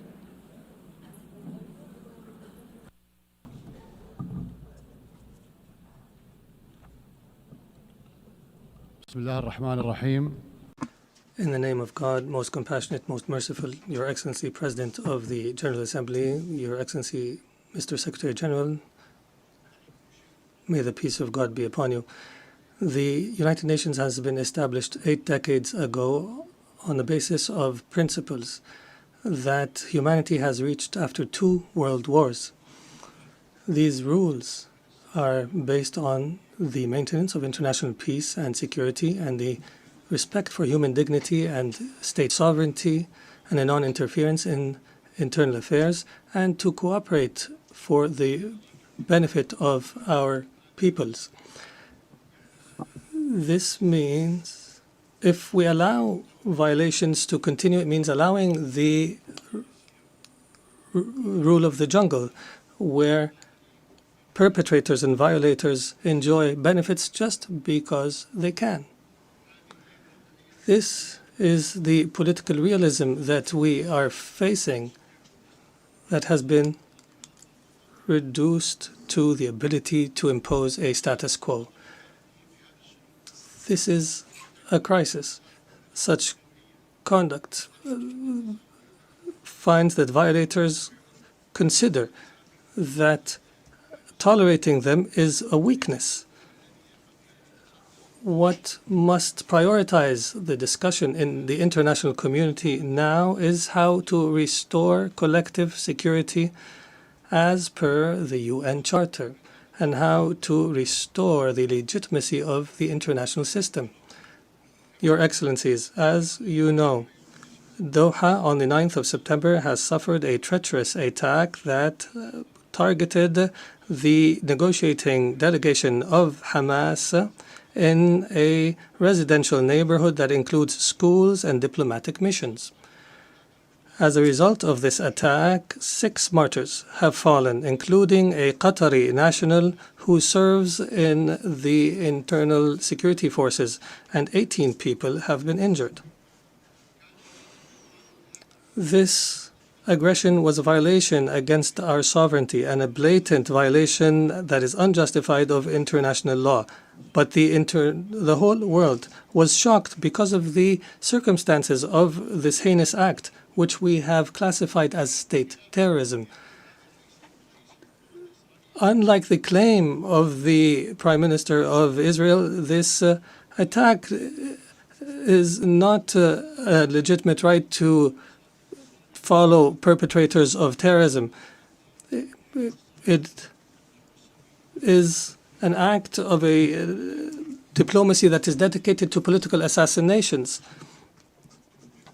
and it undermines any diplomatic efforts aimed at ending the genocide against the people in Gaza. It is also an attempt to kill politicians who are members of a delegation that engages in negotiations with Israel while they were studying an American proposal.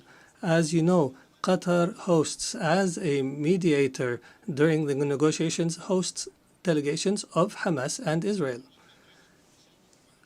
Qatari mediation has, in fact, achieved, in cooperation with Egypt and the USA, the release of hostages. And the last agreement was negated by Israel unilaterally, preventing an ability to reach a permanent ceasefire and the release of all hostages and the withdrawal of the occupying forces from the Gaza Strip and the humanitarian access and the release of Palestinian prisoners. They visit our country and plot to attack it. They negotiate with delegations and plot to assassinate the members of the negotiation teams. It is difficult to cooperate with such a mentality that does not respect the most minimum standards of cooperation. It is impossible. Is this not the definition of a rote government? The delegation, they consider negotiations a continuation of war in other means and a way to delude the Israeli public opinion. If the release of Israeli hostages is the end of war, the government of Israel is abandoning the notion of releasing the hostages. Their goal is to destroy Gaza so that it is unlivable and where no one can study or receive treatment. In other words, end the viability of the Gaza Strip to displace its population. Therefore, the Israeli leader wants to continue war. He believes in what is called Greater Israel. He believes that war is an opportunity to expand settlements and to change the status quo in the holy sites, in Al-Quds al-Sharif. He also plots for attacks in the West Bank and expansion. This imposition is the goal of this war. This treacherous attack against the sovereignty of a Gulf state thousands of miles away has confirmed that the Israeli Prime Minister, who takes pride in changing the face of the Middle East, reveals and manifestation of Israel's ability to intervene wherever, however it desires. Arab countries and Muslim countries have warned, and that have held an emergency summit in Doha, have warned against the consequences of this delusion. Israel is not a democratic country surrounded by enemies, but in fact, it is an enemy to its surrounding neighbors, and it's engaged in a genocide, and its leader is proud of preventing the establishment of a Palestinian state, and he promises that such a state will never be established.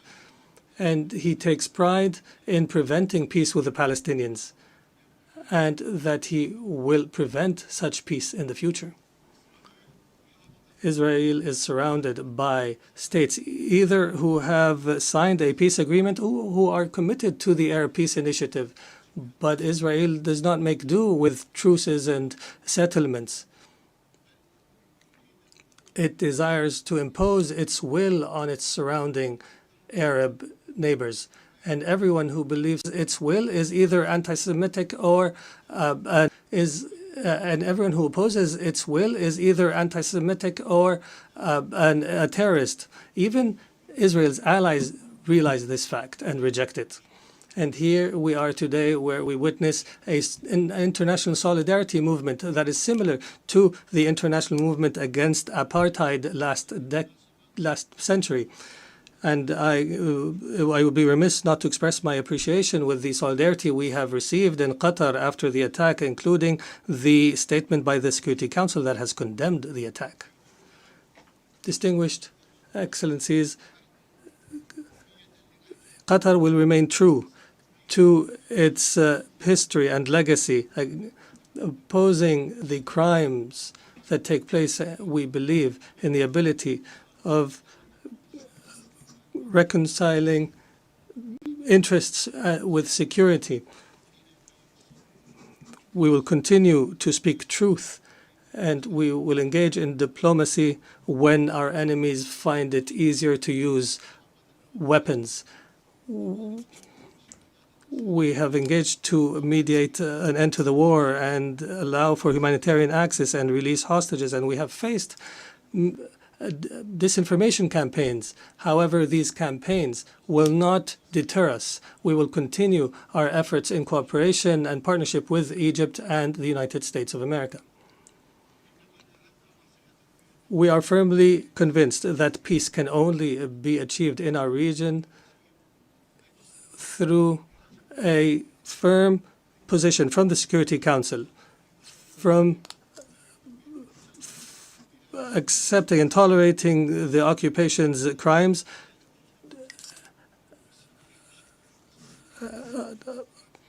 until allowing to the Palestinian people to enjoy their right to self-determination and establish their state with East Jerusalem as its capital on the borders of 1967 as per UN resolutions and the two-state solution that has been the consensus of the international community. We appreciate the role of states that have recognized the state of Palestine. There is no doubt that such recognition is morally important because it sends a message that violence and more violence will not succeed in liquidating a just cause such as the cause of Palestine, and we urge more states to recognize the state of Palestine. We believe that instability knows no border and that humanity's destiny is intertwined. Therefore, Qatar has continued its diplomatic efforts to contribute to the settlement of other crises, such as in Ukraine and wars in Africa. And our persistence have continued with partners in Africa in order to draft peace agreements. Most importantly was the signing of a declaration of principles in Doha between the DRC and the Congo River Alliance in March. Our efforts support the leadership of the U.S. to achieve a peace agreement in the east of the country, and Qatar will continue to engage as an international partner in order to achieve the peaceful settlement of conflicts and to seize opportunities to establish global peace. Your Excellencies, some states in our region still suffer the lack of security and stability. However, there is hope through some positive developments. In our dear Syria, since the end of last year, is going through a new phase that we hope will be a path towards achieving the aspirations of the Syrian people towards stability, development, and the rule of law after the end of a dark phase of the country's history. Egypt has stood by the Syrian people throughout the previous years. I recalled and urged to support Syria from this podium, even when it seemed to fall off the international agenda. The international community is called upon to assist Syria now in order to succeed through the transition phase after decades of suffering. Our experience in other Arab countries has taught us that building state institutions and establishing relations between a state and others is based on equality, and internal stability on the basis of respect for diversity are paramount issues at this stage. Qatar will not spare an effort to provide the necessary support to our brothers and sisters in Syria. And we have no doubt that the Syrians will be able to overcome this phase and to reject sectarianism in all its forms, and that they will reject external interference, especially the Israeli attempts to divide Syria and the conduct of Israel that is as though all areas south of Damascus are areas of Israeli influence. The Middle East has also witnessed positive developments through the election of President Ahmed Joseph Aoun in Lebanon and the appointment of Mr. Nawaf Salam as a prime minister, which is a step towards stability in the country. Qatar will continue to support Lebanon government and people and institutions, and will continue to support the Lebanese army. We emphasize the need to implement Security Council Resolution 1701 and the withdrawal of Israeli forces from the areas it occupied during the last war, and to end Israeli interference in internal Lebanese affairs. For Sudan, the people in Sudan continue to suffer an unprecedented humanitarian crisis because of the continued violence. We call once again on all parties to prioritize the national interest and to engage in a comprehensive dialogue that leads to a permanent peace and that preserves the unity of Sudan and its territorial integrity and independence, and that achieves development and stability. We declare our support for all international efforts that aim to achieve this goal. Distinguished Excellencies, Doha has always been a global capital that hosts major events in all spheres, and an area where leaders convene and decision makers from around the world to engage in negotiations and the formulation of solutions. Doha will host the Second World Summit for Social Development from the 4th to 6th November this year, and we look forward to welcoming you all during this conference. There is no doubt that the trust of the international community in Qatar is based on our successes in the past throughout the years. And accordingly, based on this legacy, we have submitted our application to host the Olympics, believing that sports is not just competition, but a bridge between cultures and a means to promote peace and understanding. And as such, we have also organized and hosted the FIFA World Cup, proving that we are able of hosting sporting events of this magnitude. In conclusion, the state of Qatar, realizing the seriousness of the challenges facing the international community, commits to our partnership in seeking truth, peace, and justice in international relations. Thank you, and may the peace of God be upon you.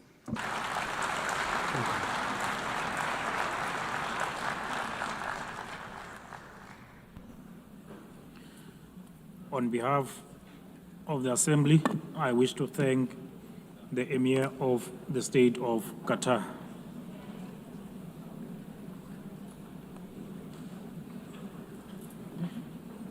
The Assembly will now hear an address by Her Excellency Jennifer Gillings-Simons, the President of the Republic of Suriname. I request the protocol to escort Her Excellency and invite her to address the Assembly.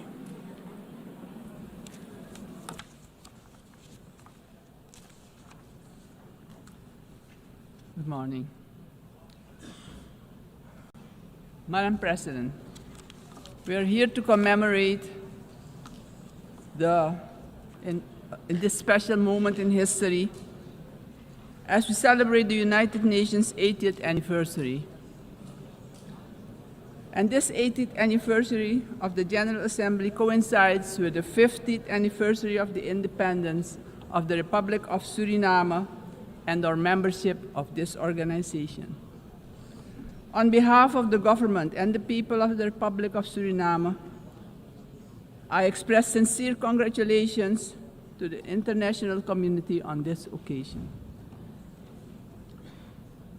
It is clear that a journey that spans over 80 years cannot be and has not been without challenges.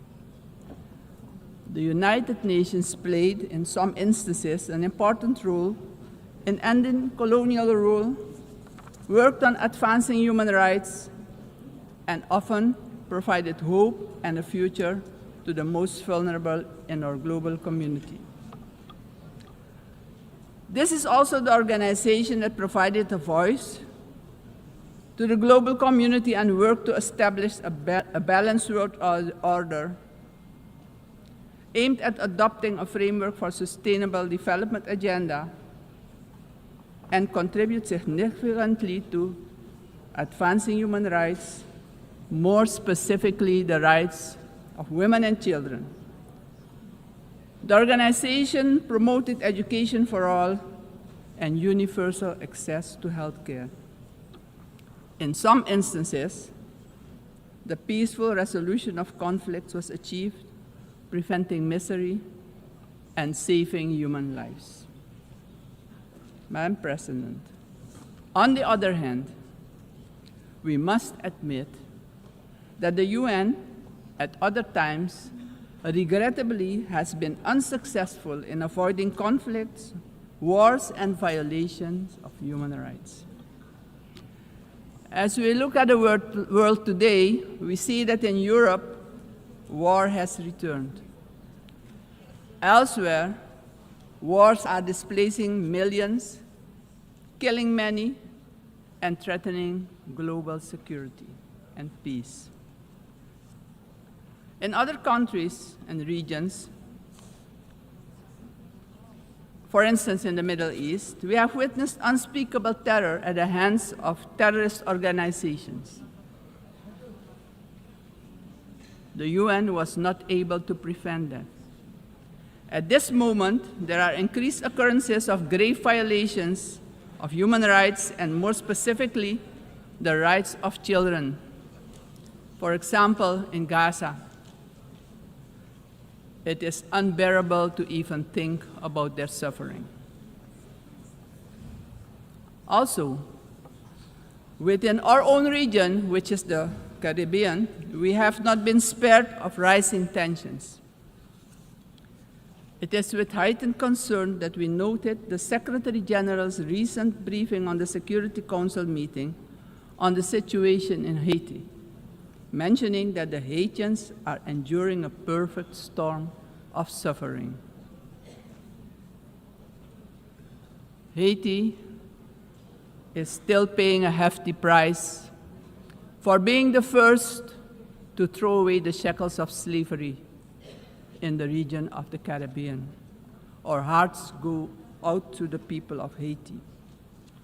Suriname strongly reiterates its position that conflicts should primarily be resolved through dialogue. And we remind the international community that Latin America and the Caribbean are proclaimed a zone of peace. We do not want military aggression in our region.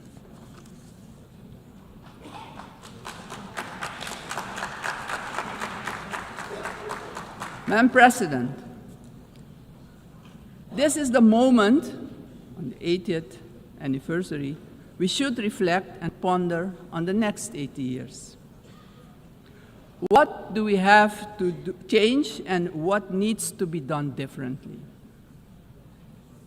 We all must underscore and repeat it ceaselessly today that the United Nations will only be successful if all nations, without exception, adhere to the resolutions we adopt.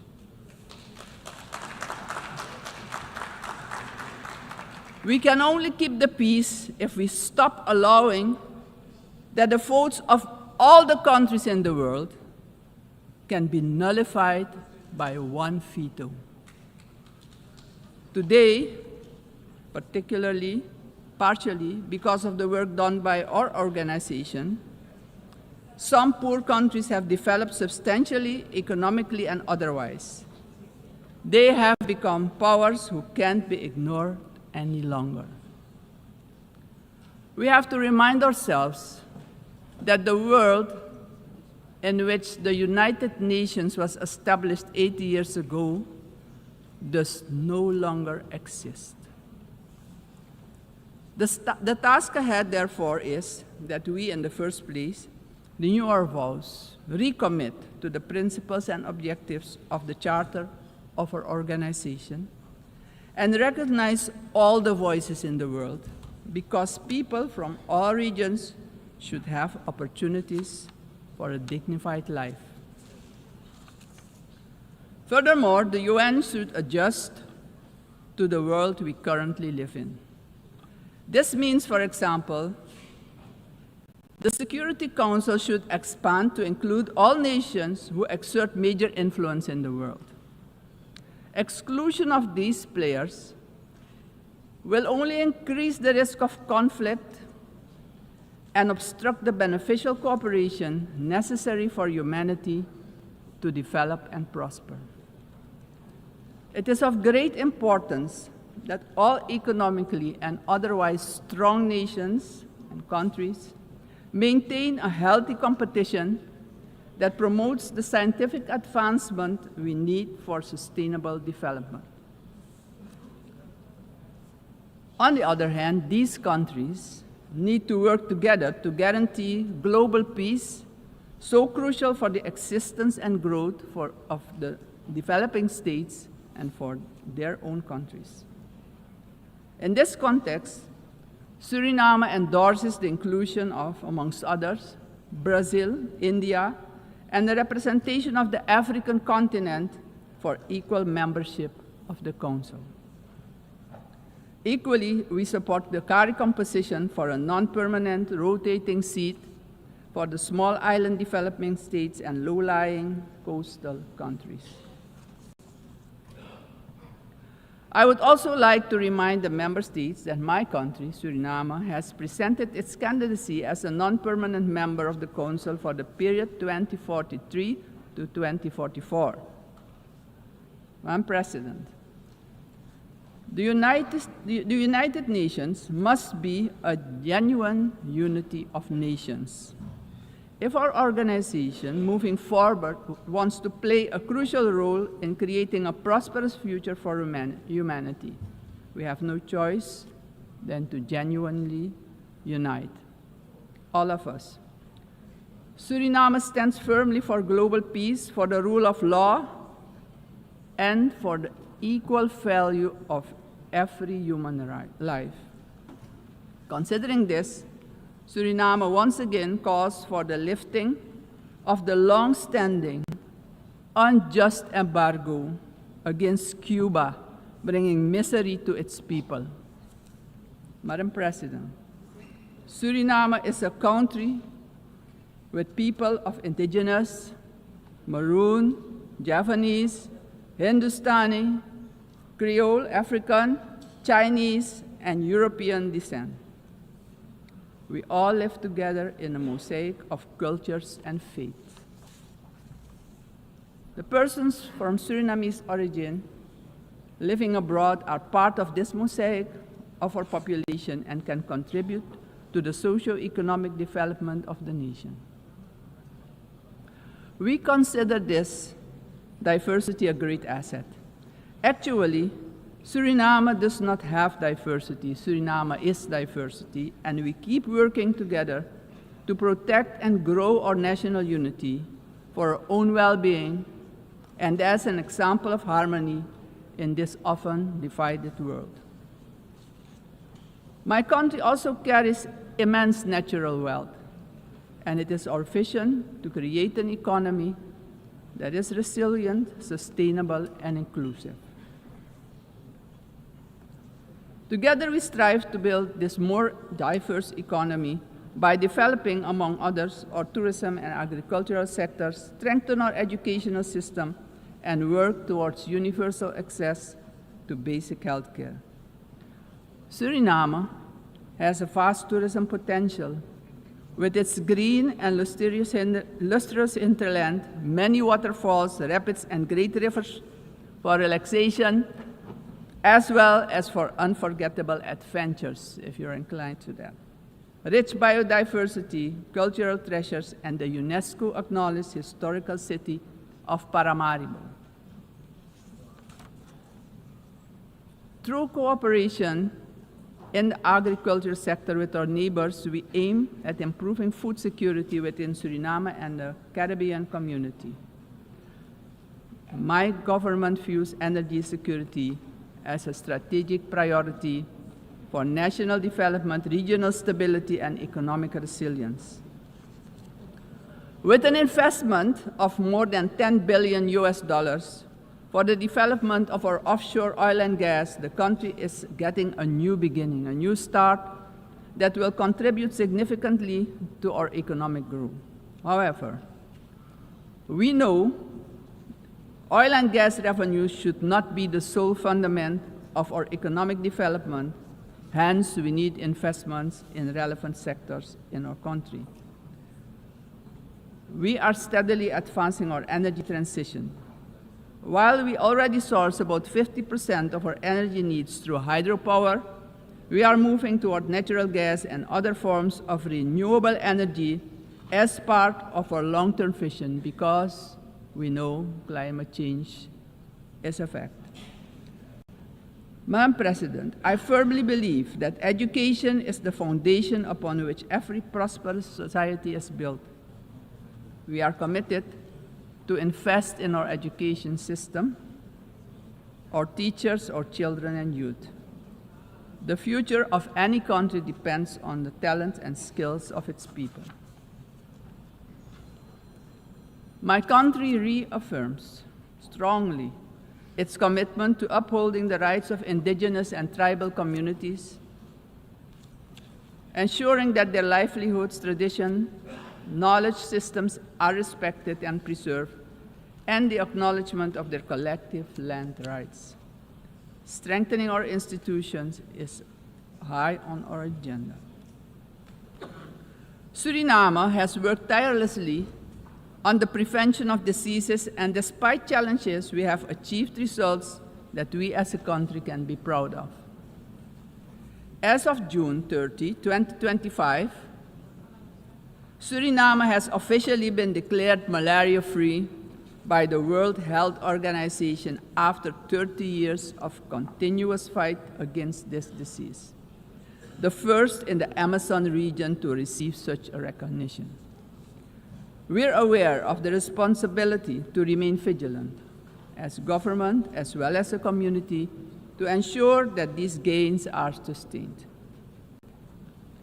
Suriname's example showcases that we too can surely make a valuable contribution in combating infectious diseases.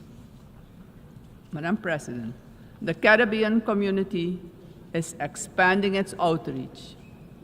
And in this light, Suriname also welcomes the recently concluded Second Africa CARICOM Summit held in the Republic of Ethiopia.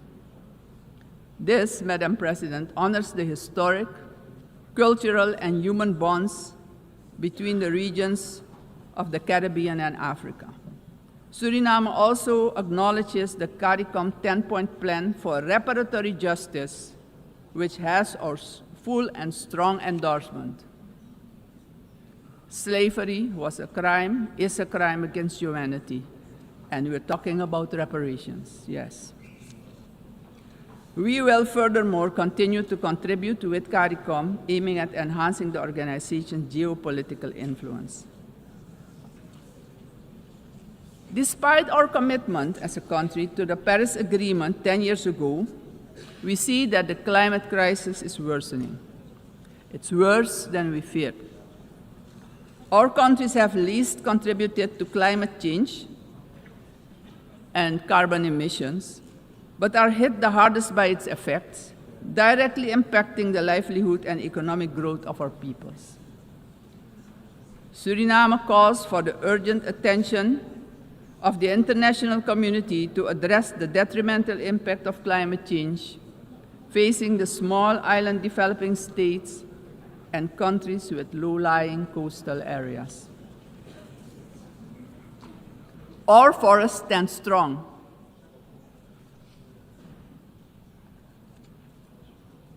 More than 90% of our land is covered by rainforest. And this makes us the most forested country in the world. Your eyes have never seen so much green. Suriname is one of the 3 carbon-negative countries on Earth.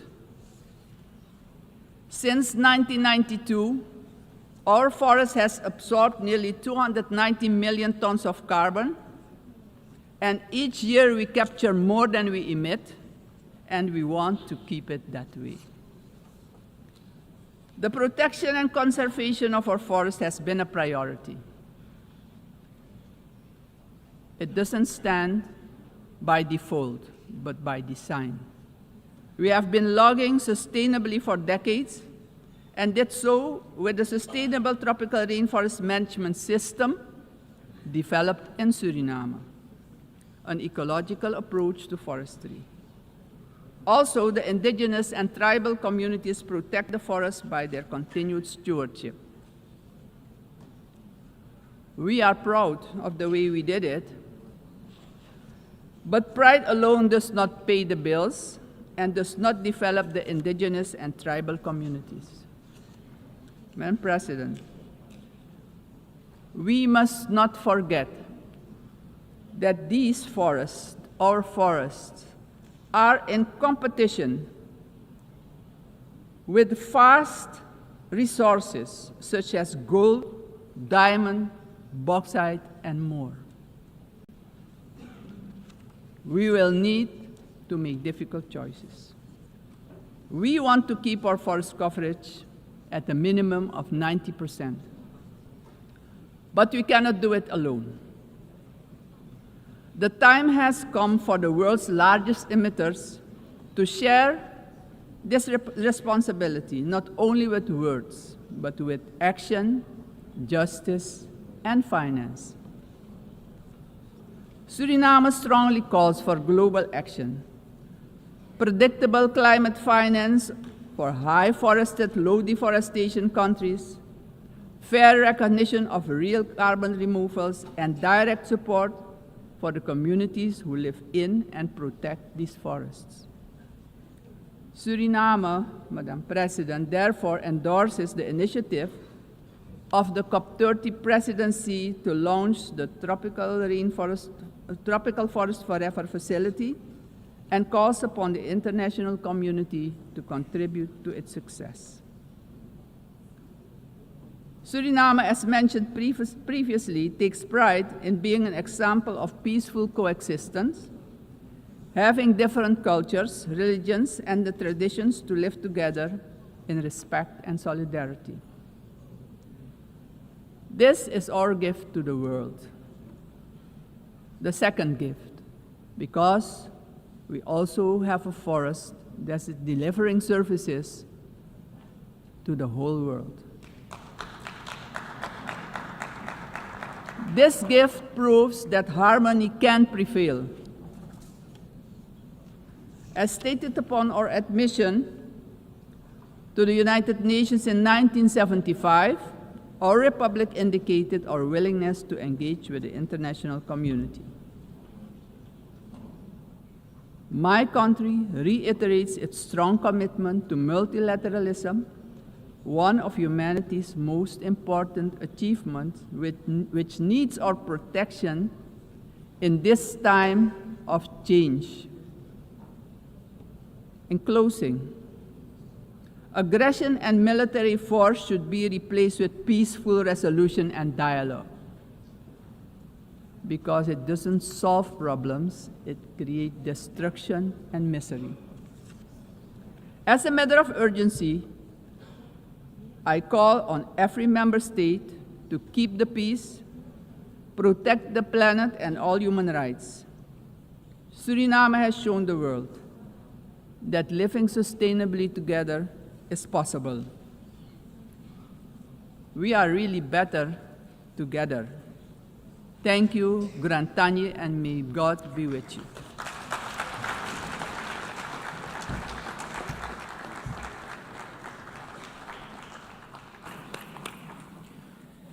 On behalf of the Assembly, I wish to thank the President of the Republic of Suriname. The Assembly will hear an address by His Excellency Katinas Nauseta, President of the Republic of Lithuania. I request protocol to escort His Excellency and invite him to address the Assembly.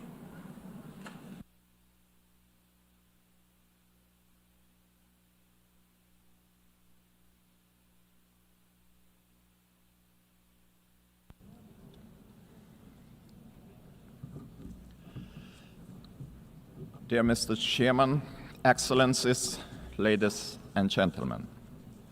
80 years ago, humanity, emerging from the Second World War, embarked on a long road towards peace.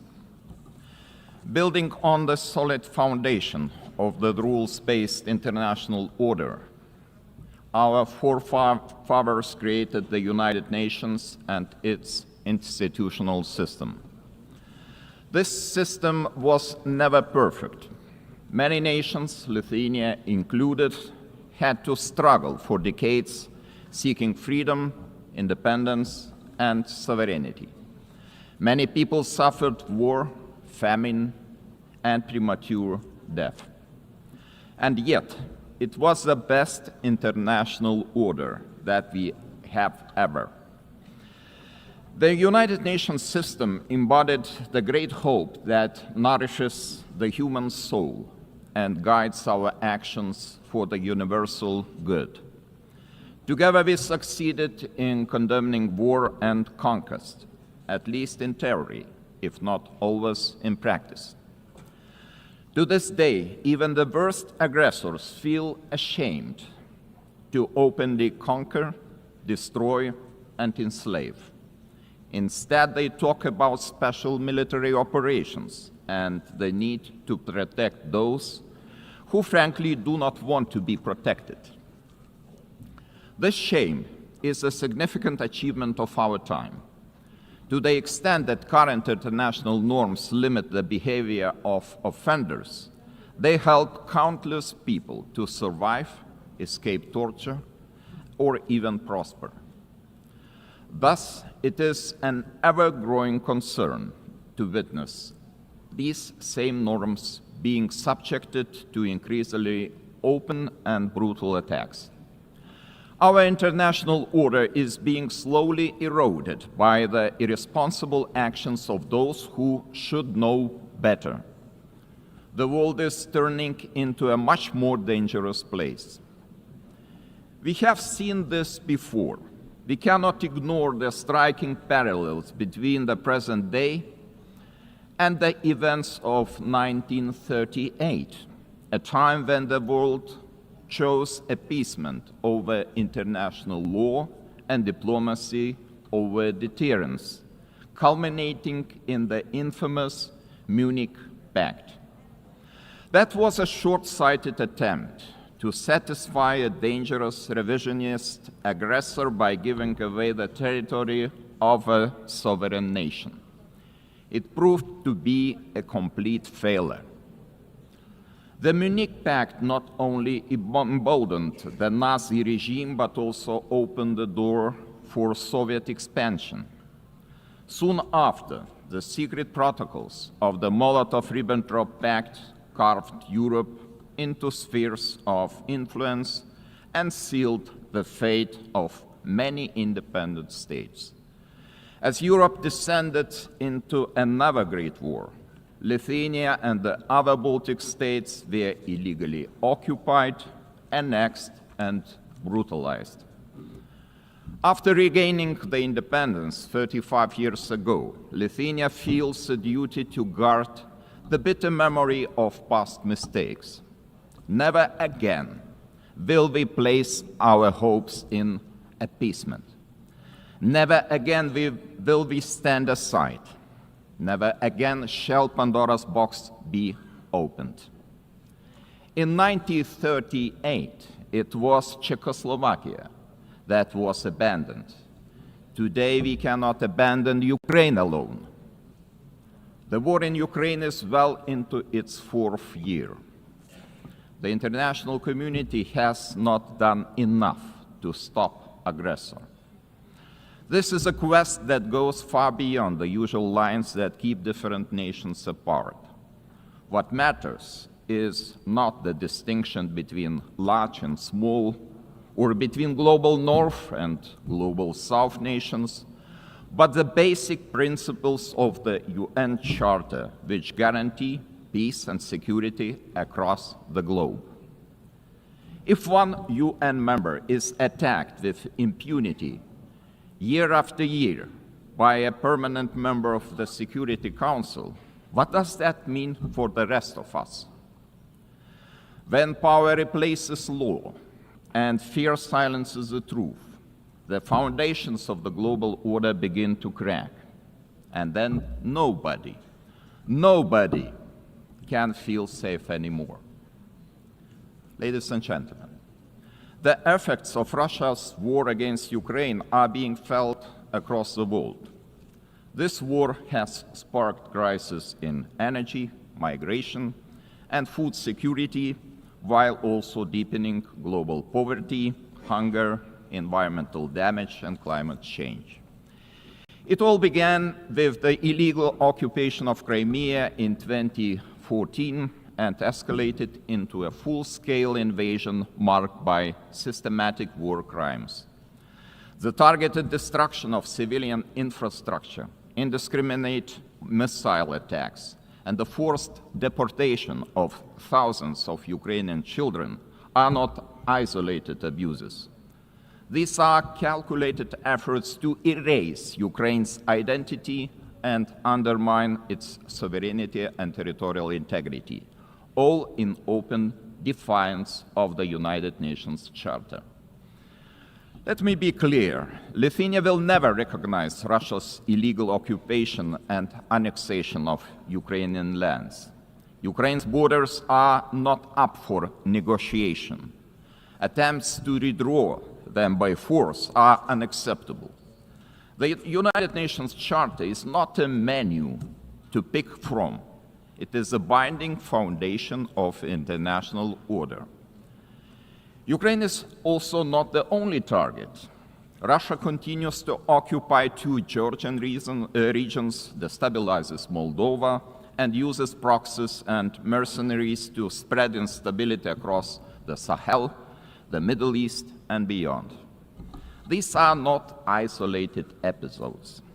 They are part of a calculated policy to undermine international norms and export chaos for strategic gain. Russia is not acting alone. The countries enabling Russia's war against Ukraine also violate international law. They prolong the war and deepen unnecessary suffering. Their actions damage us all, every sovereign nation. Lithuania therefore calls on the international community to maintain strong political, military, humanitarian, and economic support for Ukraine. Having already provided more than 1 billion euros in assistance, half of which for reconstruction and long-term recovery, we are setting an example to follow. It is equally vital that the international community stop buying Russia's energy resources. Without all that oil and gas money, Moscow's war machine would finally stop. If history is any indicator, Russia will never stop using energy for its geopolitical goals. Wherever Russian energy resources flow, corruption, blackmail, and sabotage will follow. Let me remind you, this is a country that understands only the language of force. Ukraine's ability to deter aggression will be the decisive factor in the future. Moreover, peace will never be sustainable without justice. Russia's numerous war crimes, from mass killings and attacks on hospitals to the abduction, deportation, and indoctrination of children, demand accountability. My country strongly supports the Special Tribunal for the Crime of Aggression under the auspices of the Council of Europe. We call on all states to endorse this initiative. Accountability must have real consequences: legal, political, and financial. As a co-founder of Register of Damage for Ukraine, Lithuania calls on all eligible states to join this vital effort. Russia's frozen assets must eventually be used to help Ukraine defend itself and rebuild. I also cannot stress strongly enough that the return of all deported Ukrainian children and illegally detained civilians must be a global priority. We urge all states and institutions to strengthen international efforts and to ensure their safe homecoming. Ladies and gentlemen, as crucial as Russia's war of aggression against Ukraine is, it is only part of the broader global upheaval. Lithuania watches the current situation in the Middle East with deep concern. We join the international community in calling for the full and immediate implementation of the ceasefire in the Gaza Strip. To prevent starvation, humanitarian aid must be allowed to reach those in need without obstruction. At the same time, the unconditional release of all remaining Israeli hostages remains a crucial step towards ending hostilities. Lithuania is firmly committed to a just and lasting peace in the Middle East. We condemn all the actions that undermine this goal. The ongoing mediation efforts led by the United States, Qatar, and Egypt deserve our full support. There is no alternative but to revitalize a credible political process towards a two-state solution, ensuring that the State of Israel and an independent, democratic, contiguous, sovereign and viable State of Palestine can live side by side in peace, security and mutual recognition, with Jerusalem as the future capital of both states. Sadly, many states remain trapped in cycles of conflict, crisis, and long-term fragility. It is our shared responsibility to support those in need as destabilization spreads far and wide across international borders, regions, and continents. Our attention must also focus on the growing challenge of disinformation, which is increasingly being used to undermine democratic institutions and destabilize entire nations and societies. Lithuania calls on all members of the international community to defend truth as the supreme value and to fight attempts to rewrite history. Historical memory must be preserved. Ladies and gentlemen, as we face high global uncertainty, one choice remains entirely clear. Either we will repeat the mistakes of history, or we will find the resolve to defend the core principles of the United Nations. Today, Lithuania chooses to act. We call on the international community to respond to today's challenges with unity and determination. We call on the United Nations to return to its founding purpose, to prevent the scourge of war, to protect human dignity, and to uphold the rights of nations large and small. Together, we must ensure that no permanent seat on the Security Council grants any state permanent impunity. We must support those who defend the very principles of the UN Charter. In this spirit, I welcome the Secretary General's UNAT reform agenda, a timely blueprint for adapting this institution to the realities of today's world. His call for a more inclusive, effective, and accountable United Nations deserves our broad support. Lithuania stands firmly behind these efforts to reimagine multilateralism. We call on all states to strengthen our collective ability to act across all three pillars: peace and security, human rights, and development. Our message must be simple and straightforward. Aggression cannot win, and the principles of the UN Charter must prevail. Let us rise to the demands of this moment. Thank you very much.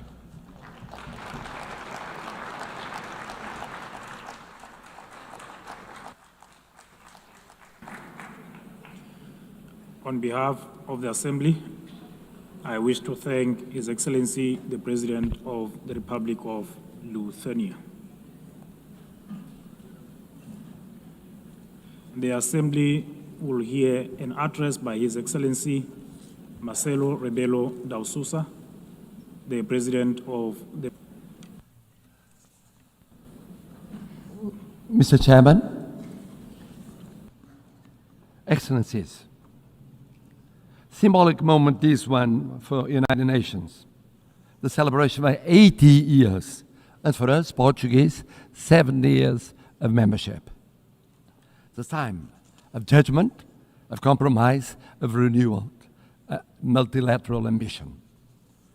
Portugal is today what always aspired to be, an open country to the world, listening, dialoguing, building bridges, deeply multilateralist and guided by the Charter of the United Nations.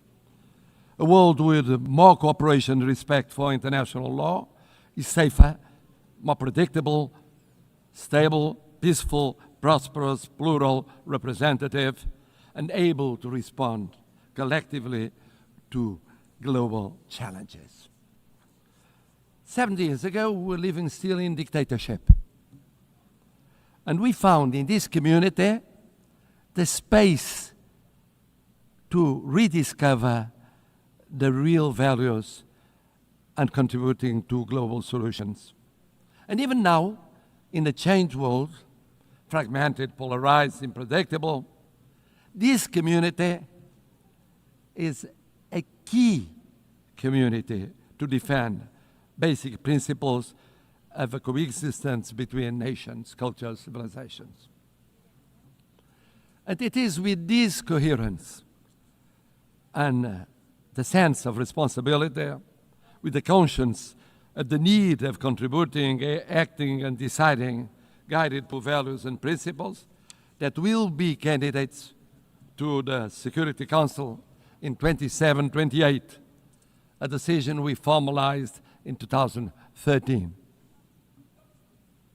Excellencies, let me pay tribute to the former President of the General Assembly for his support to the adoption of the Pact for the Future.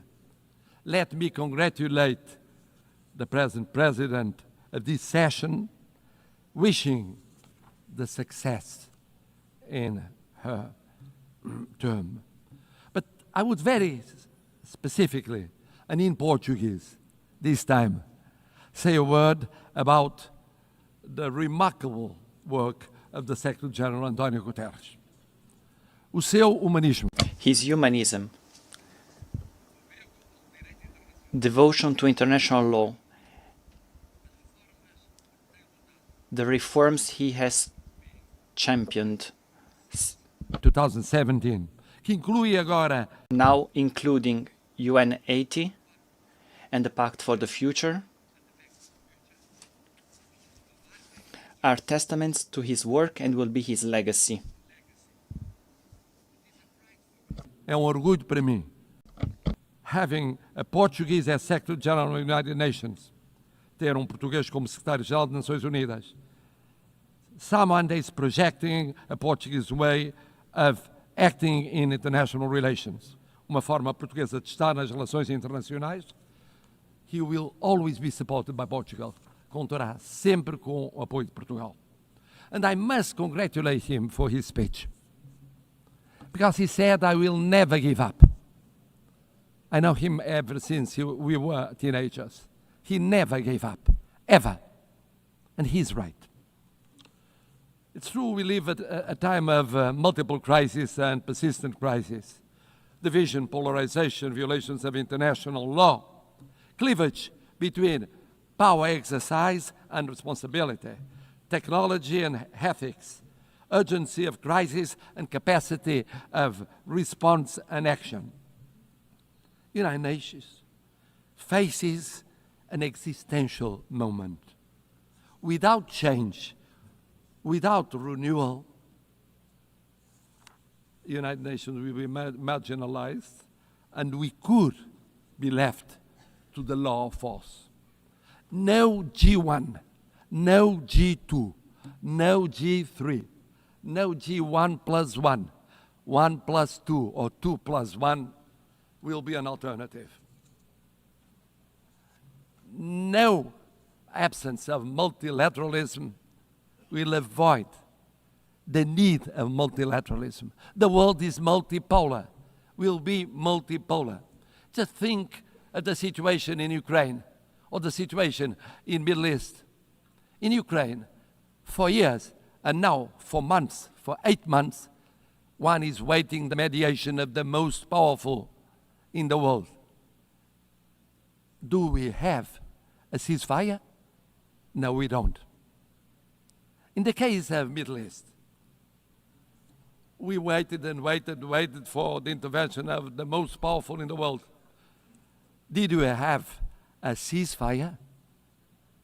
Without the multipolar, multilateral intervention of so many countries, here in New York, with the recognition of the existence of the state of Palestine, some Europeans, others non-Europeans, we won't change soon.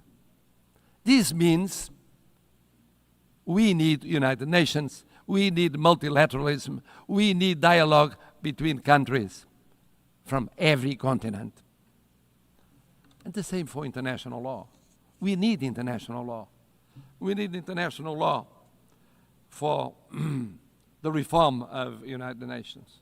We need international law as a foundation of peace and justice. A world governed by rules is a safer and more predictable and equitable world. We need a Charter of United Nations as a common compass. Of course, we must adjust United Nations, but we must never forget the lesson of the League of Nations. When one forgets the principles, when one abandons the principles on account of pure realpolitik, I mean the power or the powers of the moment, one forgets that no power is eternal. No personality is eternal. Empires went up and went down. We know by experience it. Colonial empires, European empires inside Europe, all kinds of empires went up and went down. We believe that in the reform of United Nations, we have 3 pillars: prevention, partnership, and protection. Preemptive action before the conflict, not just afterwards. Mediation, preventive diplomacy, intervention of the Secretary General and of the PBC. Avoiding destruction and institution collapse. Building peace, fighting against the deep causes of violence, promoting resilient and peaceful societies. But development peace building without development, preventive action without development doesn't work. We co-presided, together with an African partner, Burundi, the preparation of the fourth conference on financing of development. Ideas, dialogue, determination, results. Without sustainable development, no lasting peace is possible. Never forget to implement the 2030 agenda and the reform of the international financial architecture. It's a priority involving the digital, the space, the artificial intelligence technologies as force for peace, not tools for domination. Bridging the digital and technological divides as central to build resilient societies. C'est aussi très fier que... And with great pride, we share in the priority of prioritizing oceans, addressing climate change. We can talk about combating climate change, but we must first and foremost admit that there is this change. That's why we prepared for UNOC 2 in Lisbon, and we were at UNOC in Nice. We were one of the first European states to ratify the BBNJ Treaty. We project 27% of our marine surface area. That is 3% of the objective for 2030. Speaking of the appeal of partnership, United Nations must deepen partnerships, strategic partnerships with regional organizations. Portugal has the experience that is very specific. We have the experience of the community of Portuguese-speaking countries. Portuguese-speaking community, present in 9 countries, 4 continents, 1 language. Presentes em 9 países, 4 continentes, uma língua, A language, a short platform with its own voice at the UN. We hosted the 10th Global Forum of the Alliance of Civilizations. For the Alliance of Civilizations. Also, the conference, UN Conference on Racism. Portugal hosted the first UN Conference on Racism. And we promoted the implementation of the Durban Declaration. Formamos. We are part of the Ibero-American community. Indeed, Portugal feels like a kindred spirit of Latin America. We share common priorities such as inclusive multilateralism, sustainable development, and social cohesion. Our South is made of respect and solidarity. We launched the first EU-African Union summits. Initiative of the first and second summits between European Union and African Union. We cooperate actively with the PMA, CITES, and LLDC. At the same time, we think that protecting means also protecting the role of women, youth as agents of change, the access to education, leadership, political participation. The world needs more women and more youngest as leaders in the procedures of decision. Third pillar, protection. We participate for 65 years in peacekeeping. Thousands of armed forces and security forces participated in 25 missions in 4 continents, mostly in Africa. Peacekeeping now with 4 peace operations, a quick reaction force, punctual payment,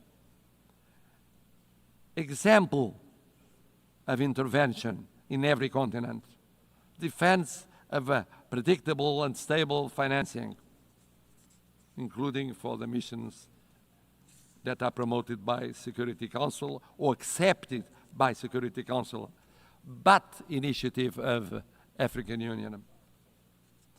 This year, we celebrate the 25th anniversary of the additional protocol to the Convention of Rights of Children involved in armed conflicts. It's a drama. It's a drama. Children going on being victims in every war scenario. We have the legal duty, the political and the moral duty of protecting them. And then, of course, humanitarian international law. One spoke of it, about the situation in areas of conflict. Geneva Conventions are not suggestions. They involve duties. We participated in the 6th Commission preparing the Convention on Crimes Against Humanity. Human rights. Human rights. Human rights mean personal rights, political rights, freedom of expression, economic rights, social, cultural rights, universal, interdependent, and inseparable. Não podemos ficar. We cannot remain indifferent concerning major crises. We just declared our decision of recognizing the state of Palestine.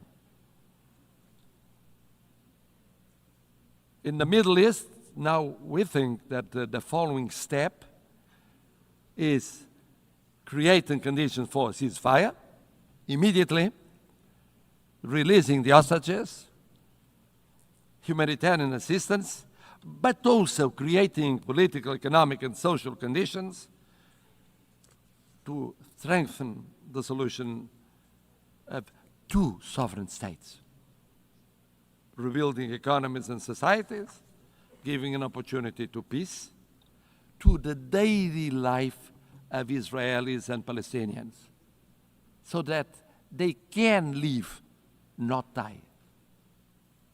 Live, not die. In Ukraine, sovereignty, independence, and integrity with global total ceasefire, immediate and unconditional, first step for a fair peace, respecting international law and respecting the Charter of the United Nations. In Sudan, intervening to react much more quickly to perhaps the greatest humanitarian catastrophe in Africa. On Haiti, in Haiti, where the suffering of the population is no longer tenable. This in light of the barbaric atrocities committed by criminal gangs and the recruitment of child soldiers. Decisive UN assistance to the multinational security support mission is required before it is too late. Excellencies, at a time when we are witnessing the largest number of armed conflicts since the creation of the United Nations, Portugal is ready to take on greater responsibilities and represent a global voice in the Security Council, bringing the experience of almost lessons learned in recent decades and proximity to all the states here represented, without discrimination. And for that, our vision for the Security Council will act to prevent and creating partnership and protection, and with the reform of the Security Council to make it more representative and effective, to reflect the geopolitics of the 21st century and doesn't remain stuck in 1945, with representation of the African continent, with seats represented, and recognition of major emerging powers such as Brazil and India, with more transparent, a council that is more plural and consistent with the content and the spirit of the Charter. A Security Council which in 2024 met frequently since 1989. But it met frequently with less resolutions adopted and the highest number of vetoes casted. It's unacceptable that the use of veto continues to paralyze essential decisions. It is therefore unacceptable in the face of human suffering. The Charter is clear. A party to a conflict shall not be the judge of its own case. Portugal supports the ACT Group's code of conduct, measures to restrict the use of veto, and all initiatives that strengthen transparency and accountability within the Council. A last word. Portugal is presenting itself to the Security Council without hidden agendas, but rather with an agenda aligned with the values and objectives of the UN, with humility, but with confidence, contributing to a council that is more effective, representative, and close to those who expect protection from it. We are a predictable country, a bridge builder, a reliable partner, an uncompromising defender of the UN Charter. It is in this spirit that we want to serve, that we reaffirm our commitment to the United Nations today, and that we hope will earn your trust for the future of the United Nations, but mostly for the future of the world, more peaceful, more just, more respectful of dignity, human dignity, in so many conflicts that represent a shame for all of us. Thank you.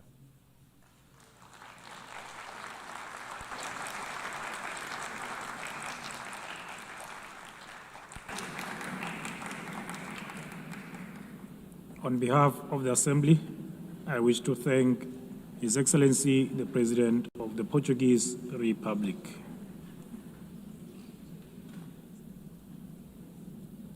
The Assembly will hear an address by His Excellency Yomandu Usi, President of the Eastern Republic of Uruguay. I request protocol to escort His Excellency and invite him to address the Assembly.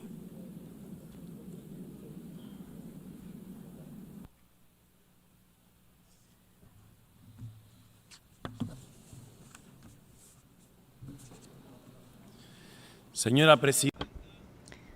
President of the General Assembly, Secretary General, heads of state and government, representatives of international organizations, official delegations, ladies and gentlemen. I come from a republic that lies to the east of the Uruguay River, one which on maps, in history and in culture occupies a small corner of the southernmost tip of the world. This is a country of grasslands overlooking the ocean, which stands out for the tranquility and hospitality of its people. I come from a country where it is now common practice for a president to visit neighboring countries accompanied by his predecessors from other political parties. This is a country where the handover between governing parties does not trigger an institutional crisis. On the contrary, this handover represents business as usual. I come from a country whose president can walk among the people without security, can enjoy a football match standing in the stands like any other supporter, I come from a country whose political parties, almost all of them, more than half a century old, are always willing to agree on national solutions to national emergencies. Uruguayan solutions, as we call them. In saying this, I'm trying to express how Uruguay lives its profound vocation for peace and respect every day. I live in a country, of course, that does not stand on the threshold of paradise, since we are also facing fresh challenges in child poverty, public security, and social inequality. And on these issues also, there is, generally speaking, national consensus.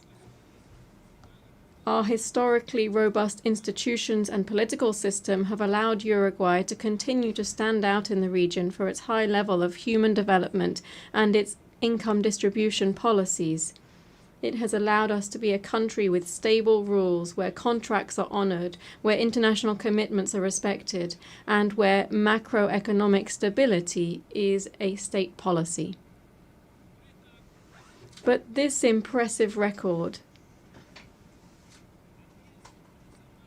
can also be seen beyond our borders, because Uruguay is recognized worldwide for its commitment to peace, its tireless pursuit of the peaceful resolution of conflicts, its unfettered respect for international law as the greatest guarantee of the sovereignty of peoples, and for being a fraternal and hospitable land for migrants from all latitudes. From that small country which breeds tolerance, dialogue, and agreement as the historical key to coexistence, and which lies on a continent free of conflict and interstate wars, we come to this assembly to join efforts to contribute to stability and peace in an increasingly tumultuous and challenging world. The growing geopolitical tension and increase in conflicts, together with the underfunding of efforts for a peaceful and rules-based global order, are posing enormous challenges on a planetary scale. A few facts suffice to illustrate this. According to the 2025 Global Peace Index, in 2023 there were 59 interstate conflicts. This is the highest number since the end of the Second World War. In 2024, global military expenditure rose by almost 10% in real terms when compared to 2023. This represents the largest annual increase since the end of the Cold War. We're talking about military expenditure of $2.7 trillion. We're not only talking about increased conflict between nations, nor of rapidly growing military expenditure to sustain this, but we're also talking about new forms of cruelty and death that wars now bear. We are well aware that since the very birth of civilization, the absence of violence or war has perhaps been nothing more than a pipe dream. But in our time, technological progress has unleashed other, much more perverse means of waging war, such as the use of military practices aimed at sowing fear, terror, and death among the civilian population. Let it be very clear. We condemn all forms of terrorism, since it constitutes, among other things, a despicable act of cowardice. There is another perspective, a current perspective, one that leads us to believe that the main objective of current wars seems to be the systematic practice of extermination. The end has never justified the means.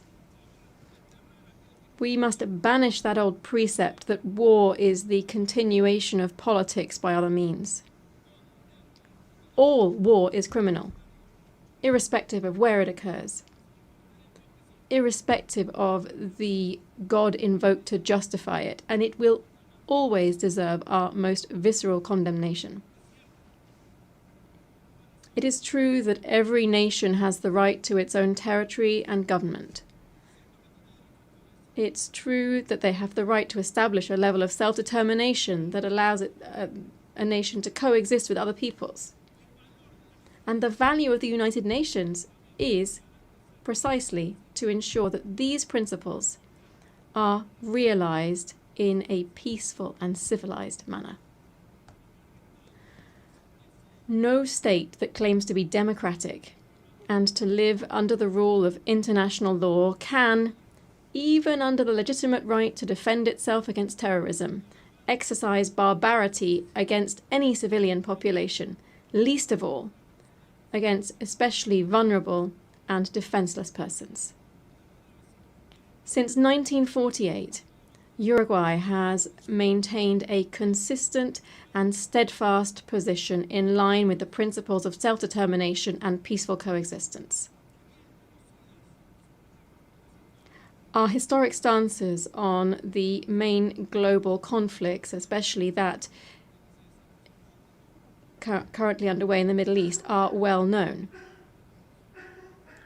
In this regard, Uruguay has always maintained the position of two states, two peoples.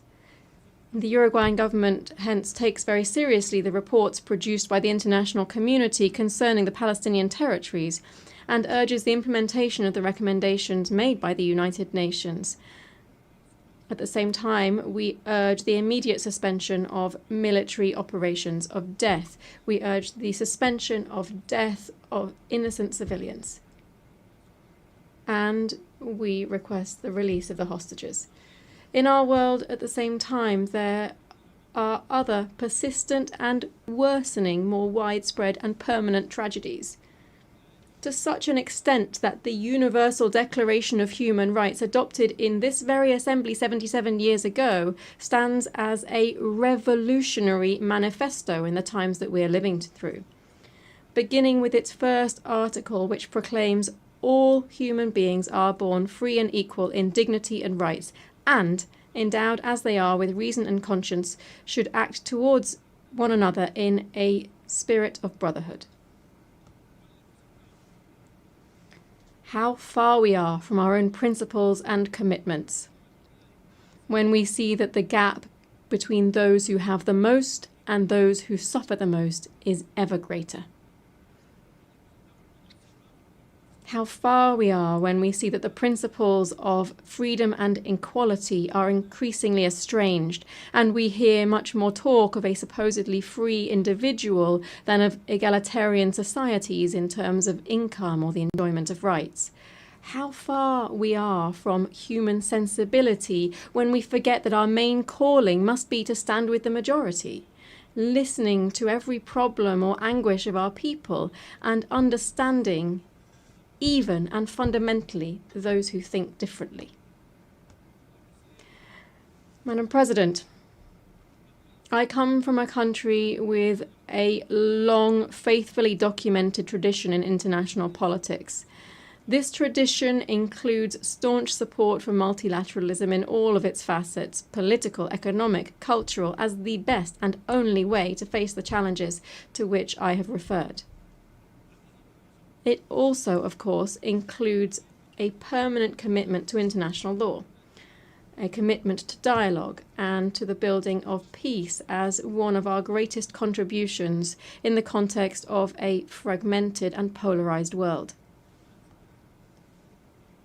My country's entire political system is proud to contribute decisively to global tasks such as the maintenance of international peace and security, the consolidation and development of international law through participation in normative bodies and in international courts, through our support for disarmament, food security, global health, and commitment to addressing climate change.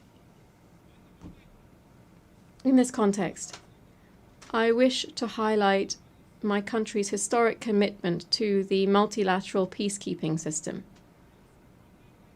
In the last 35 years, and without interruption, Uruguay has deployed battalions to various United Nations peace operations.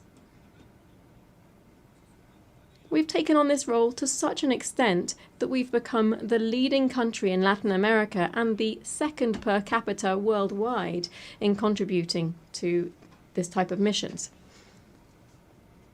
Moreover, we have done this with particular distinction because our troops have been specialized in the most emblematic role of these peace operations, that is, the protection of civilians in armed conflicts.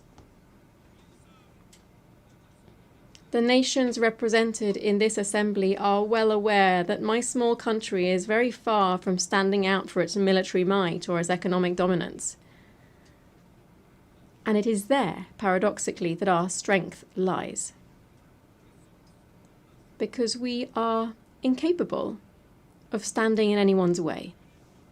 On the contrary, our strength lies in intangible capacities that this world greatly needs, because we are a country that can be relied upon to promote dialogue and peace.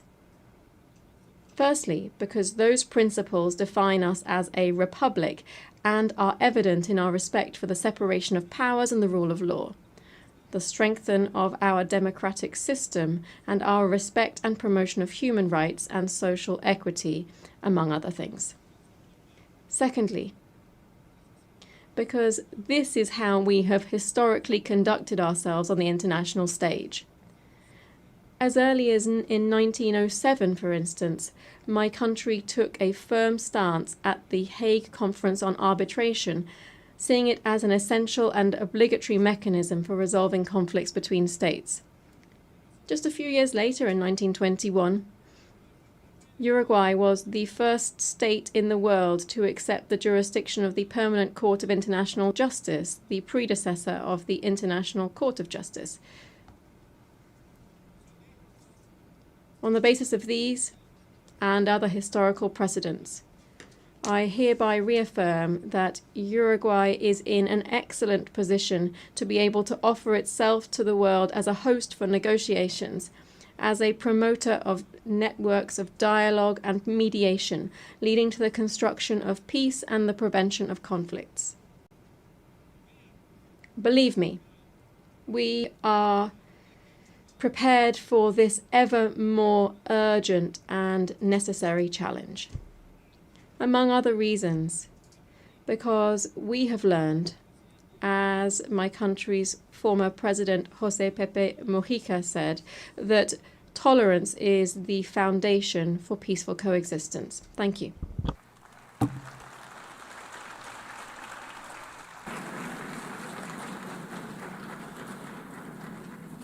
On behalf of the Assembly, I wish to thank the President of the Eastern Republic of Uruguay. The Assembly will hear an address by Her Excellency Nataša Pirc-Musar, the President of the Republic of Slovenia. I request protocol to escort Her Excellency and invite her to address the Assembly.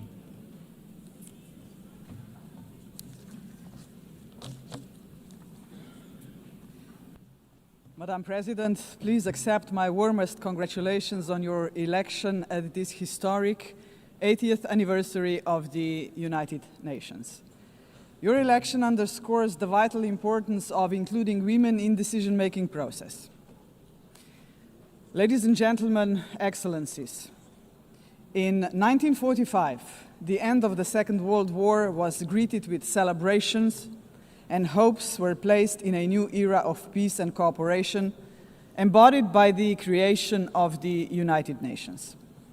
However, those hopes were soon overshadowed by the onset of the Cold War. When it ended in 1991, we once again dared to believe that this would pave the way to the vision of lasting peace, security, and cooperation as enshrined in the UN Charter. Sadly, that vision has not materialized. In fact, the situation has worsened, and here is why. Firstly, the Security Council envisioned as the very pillar of collective security, is failing to meet the expectations of the world, if it ever has. The Permanent Five were supposed to be role models for the rest of the world working for peace. Some work in their own interests instead. Secondly, the promise of the Sustainable Development Goals is faltering.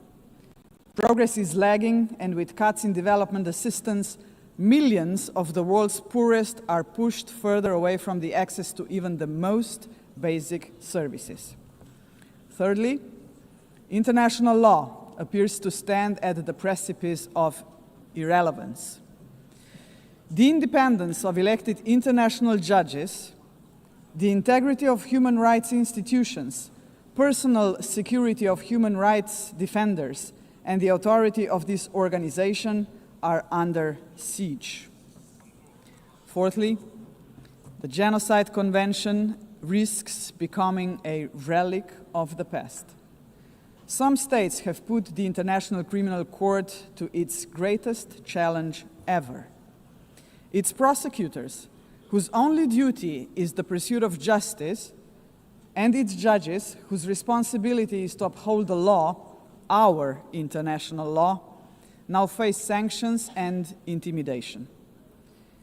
As if the states that sanction them would prefer to shield the alleged perpetrators of atrocities rather than confront the truth and help deliver justice. Fifthly, the landmark opinion of the International Court of Justice affirming that international law obliges states to prevent harming the climate already feels obsolete. And finally, states are withdrawing from the Paris Climate Agreement, from the Ottawa Treaty, and from the UN agencies, or simply cutting their finances.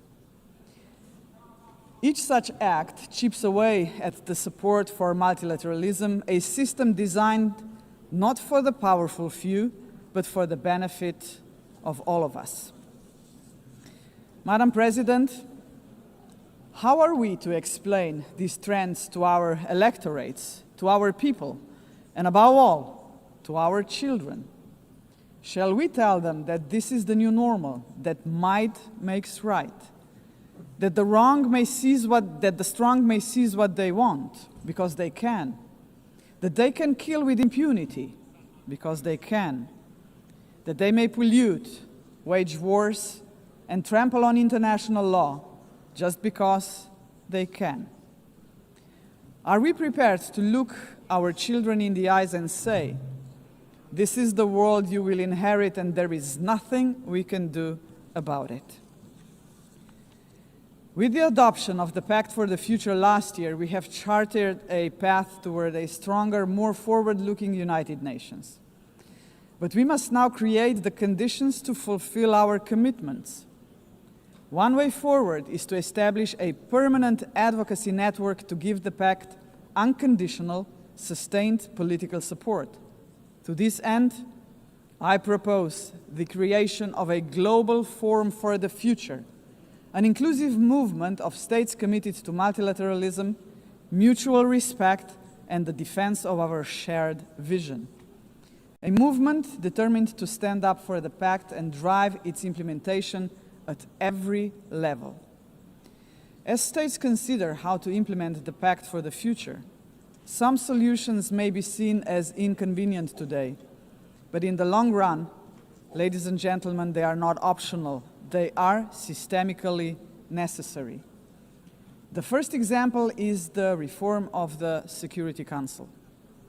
We all recognize that it is the principal organ entrusted with the maintenance of international peace and security. But what it is not, and must never be, is a body that stands above international law to defend the interests of some at the expense of others. Jus cogens norms must be safeguarded as a matter of principle. If the prohibitions against genocide and crimes against humanity are accepted as jus cogens norms, can any permanent member claim a legitimate veto right in such circumstances? Member states have attempted to address this question through many reform proposals, but with minimal progress. This is why we must dare to go further now. We, the General Assembly, must take a bold step and request an advisory opinion from the International Court of Justice on this very question. Second, we must confront the gap between our words and actions on gender equity. Progress has been made, but far too modestly. Over the past 80 years, 13% of leaders in multilateral organizations have been women. And no woman has ever served as Secretary General of the United Nations. And this, ladies and gentlemen, must change. So, Excellencies, ladies and gentlemen, let us make history. Today, the 80th session of the General Assembly is led by only the 5th woman to hold the presidency. By the end of this session, she would be joined by a Madam Secretary General-elect, a living proof to 4 billion women that even the most impossible job is not beyond their reach. But gender representation is not enough. What we must achieve is actual gender equity because it benefits not only women and girls, but entire societies. True equity requires systemic change, and so women's empowerment must remain at the heart of our global agenda. International organizations must weave a gender perspective into every strand of policy making. And that should be a result of effective participation of women and girls themselves. Electing a Madam Secretary General would be historic, but it must only be the beginning of a much deeper transformation. Madam President, the Pact for the Future sets out clearly what must be done to change our world for the better. I have mentioned only 2 of the many challenges we must confront decisively. But we can only succeed as a community if we accept that there is no future for humanity without a fundamental change. The mandate of the Global Forum for the Future would be to push towards such a change. This is why it must be inclusive. It must not be merely a coalition of countries. It must inspire hundreds of millions of people. For when it comes to human dignity, the constituency of like-minded individuals is vast, diverse, and knows no borders. Human dignity is indivisible. We must fight for it no matter how great the obstacles are. And there are many, we know that. Think of hunger. Time and again, humanity rose across continents to confront the scourge of hunger, to no avail. Worse still, hunger is now being weaponized, turned into a tool of war. We receive reports on a daily basis of how women and children are starved because they are marked as legitimate targets, as enemies. How cruel, how inhumane is that, ladies and gentlemen? We cannot allow this to happen any longer. 40 years ago, musicians stood against hunger. Instead of guns, they, the Band Aid, used music. The world heard them, but they were not loud enough, as hunger has not been eradicated. Today, we have science. We can address on a scale beyond imagination not only hunger, but every act of violence against human beings and all human fears. Granted, science, technology, and global connectivity are too often twisted by cynical leaders and warmongering regimes. But they can also be harnessed for the common good. Artists, influencers, and visionaries with audiences of millions can join forces with the governments of like-minded nations. Together, their voice in defense of humanity could become irresistible. Together, we can demand real action by all governments, all world and community leaders on the Pact for the Future, and hold to account those who betray human dignity to its very core, through wars of aggression, genocidal policies, and crimes against humanity. If we join forces and make ourselves heard, nobody can ignore us, not even the most arrogant governments and individual politicians. Of course, such initiatives cannot emerge out of thin air. They require leadership, strong, inclusive, and fearless leadership. We, the leaders of today, are only transient custodians of power. Some of us may not be here after the next election, but that is precisely why we must act now. Our responsibility and destiny will be judged by how we treat our planet and its people today. We simply cannot afford silence, ignorance, or passivity, not while we hold power and possess the power of the word. Hesitation is not an option, Madam President. For most of us, members of the UN, is not might that makes right. It is the opposite. We must not allow the powerful few to ignore us. We must not surrender to a world where power alone prevails.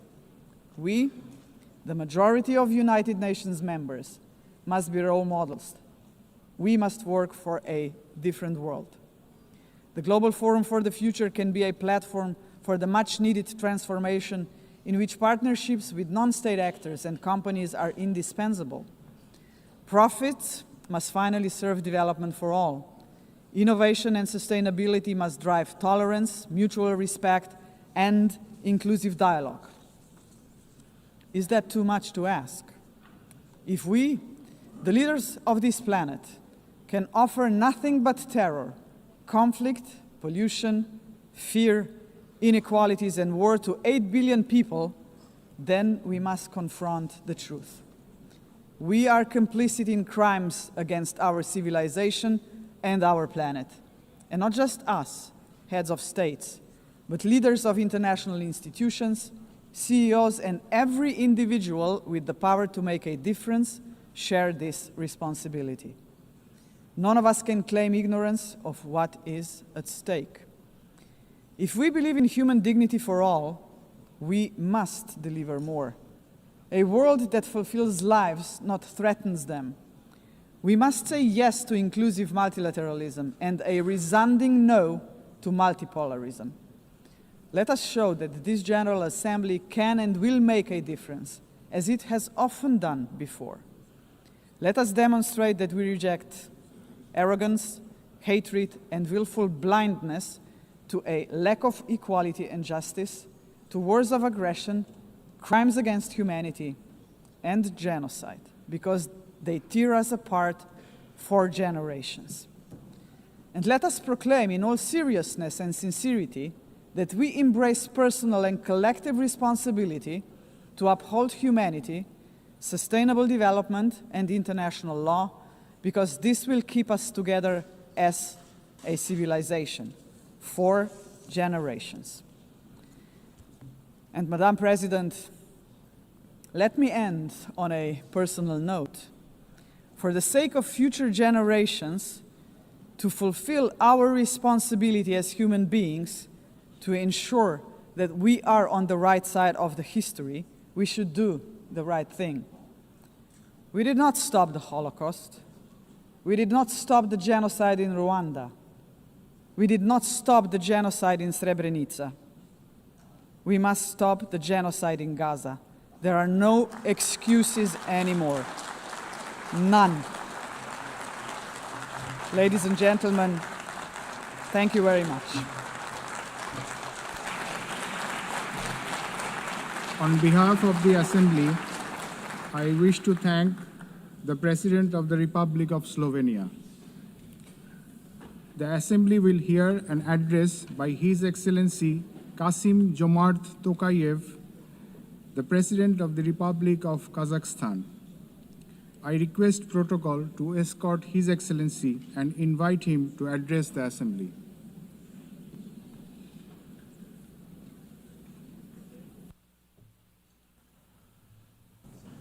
Madam President, Mr. Secretary General, distinguished delegates, for 8 decades, the United Nations has played a pivotal role in combating humanity's global challenges. Over that time, it has led our common efforts on collective security, nuclear non-proliferation, peacekeeping, development, poverty reduction, sustainability, and human rights. But we must also face the truth. The world around us has changed profoundly and, unfortunately, not for the better. That's why the United Nations remains today a symbol of hope for millions around the globe. This historic meeting is a unique opportunity to recommit ourselves to the founding principles and goals of our universal and truly indispensable organization. However, we cannot turn a blind eye to the real crisis trust in multilateral institutions.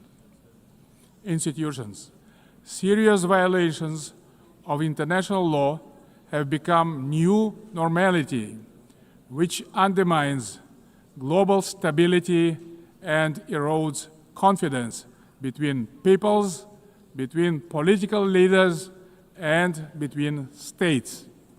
In this challenging time, we all must empower the United Nations to make it more adjustable to the realities of today's unpredictable world. The spirit of mutual understanding and eagerness to cooperate must prevail over dangerous warmongering. State leaders have a responsibility to move toward making peace.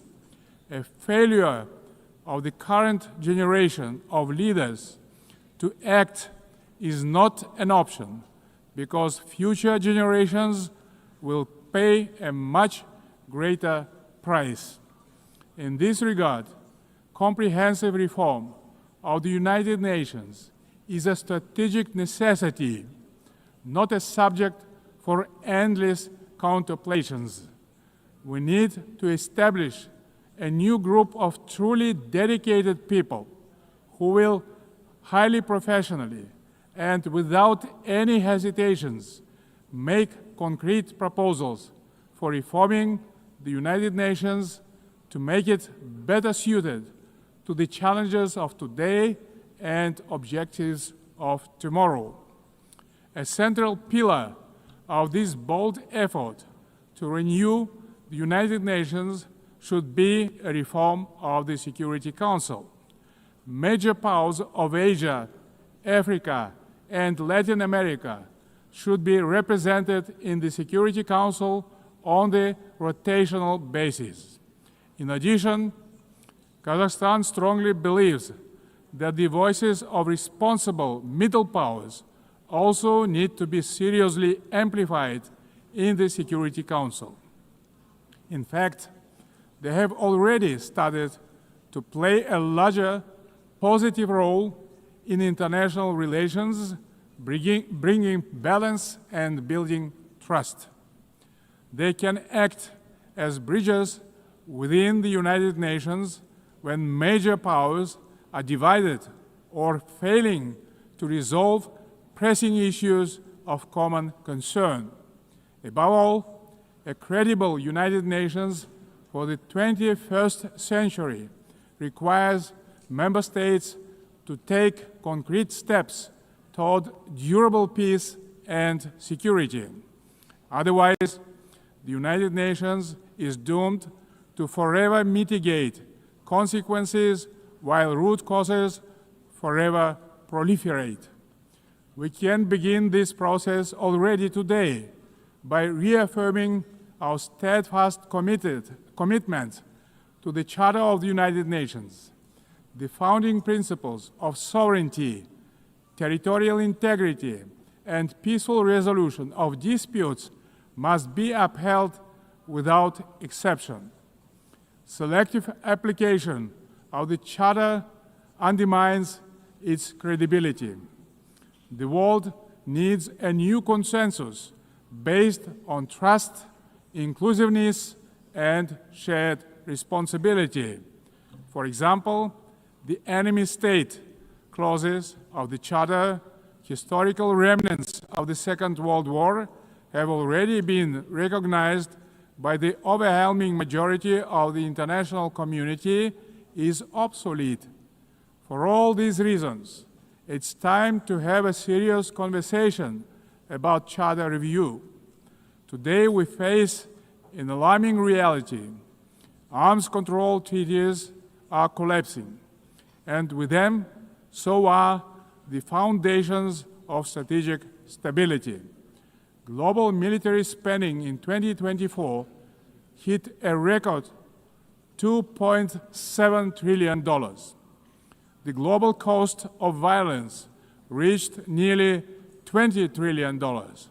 Therefore, rebuilding a robust global security architecture should remain a top priority for the international community. We advocate relaunching high-level dialogue among nuclear powers and stronger multilateral action to drastically reduce the looming threat of nuclear weapons. More widely, we must begin the hard work of getting rid of the militant mindset. We can do so by tracking closely how much our countries invest in peace. Kazakhstan is ready to host a new dialogue on nuclear disarmament and non-proliferation. We can focus on informal, inclusive exchanges that reinforce the NPT and support progress toward the CTBT.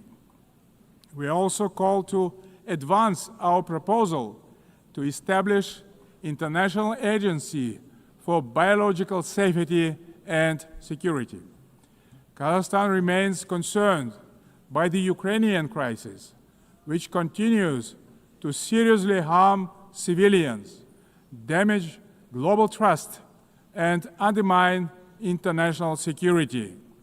Nonetheless, bilateral and international diplomatic efforts on this conflict should continue along with political flexibility to meet the long-term interests of both states. Territorial disputes are never easy to resolve and require mutual restraint and responsibility for the sake of future generations. The psychology of animosity drags all involved in conflicts to the abyss, leaving no chance to reach peace. The humanitarian crisis in Gaza has reached a disastrous scale that cannot be ignored. This conflict stems from a complex historical background. We cannot ignore the root cause of this belligerence. Kazakhstan calls for full protection of all civilians and unhindered humanitarian access in strict compliance with international humanitarian law. We reaffirm our support of the two-state solution, with the United Nations playing a central role.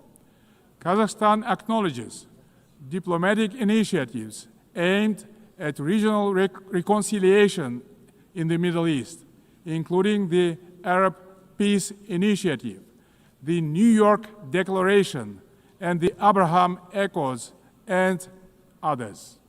They demonstrate that leadership and political will can turn division into cooperation and shared benefit.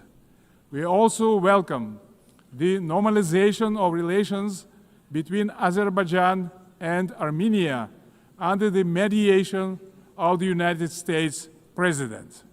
It shows that even entrenched conflicts can be settled through diplomacy and common sense. Guided by this principle, Kazakhstan consistently favors diplomacy over escalation and dialogue over force. Current geopolitical tensions sometimes tempt some leaders to claim that a clash of civilizations is inevitable. Yet, these divisions are not fact or fate. They are political choices.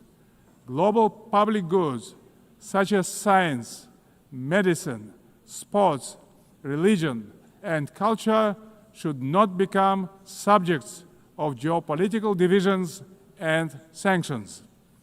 These spheres of human activity bind us together under a humanitarian umbrella.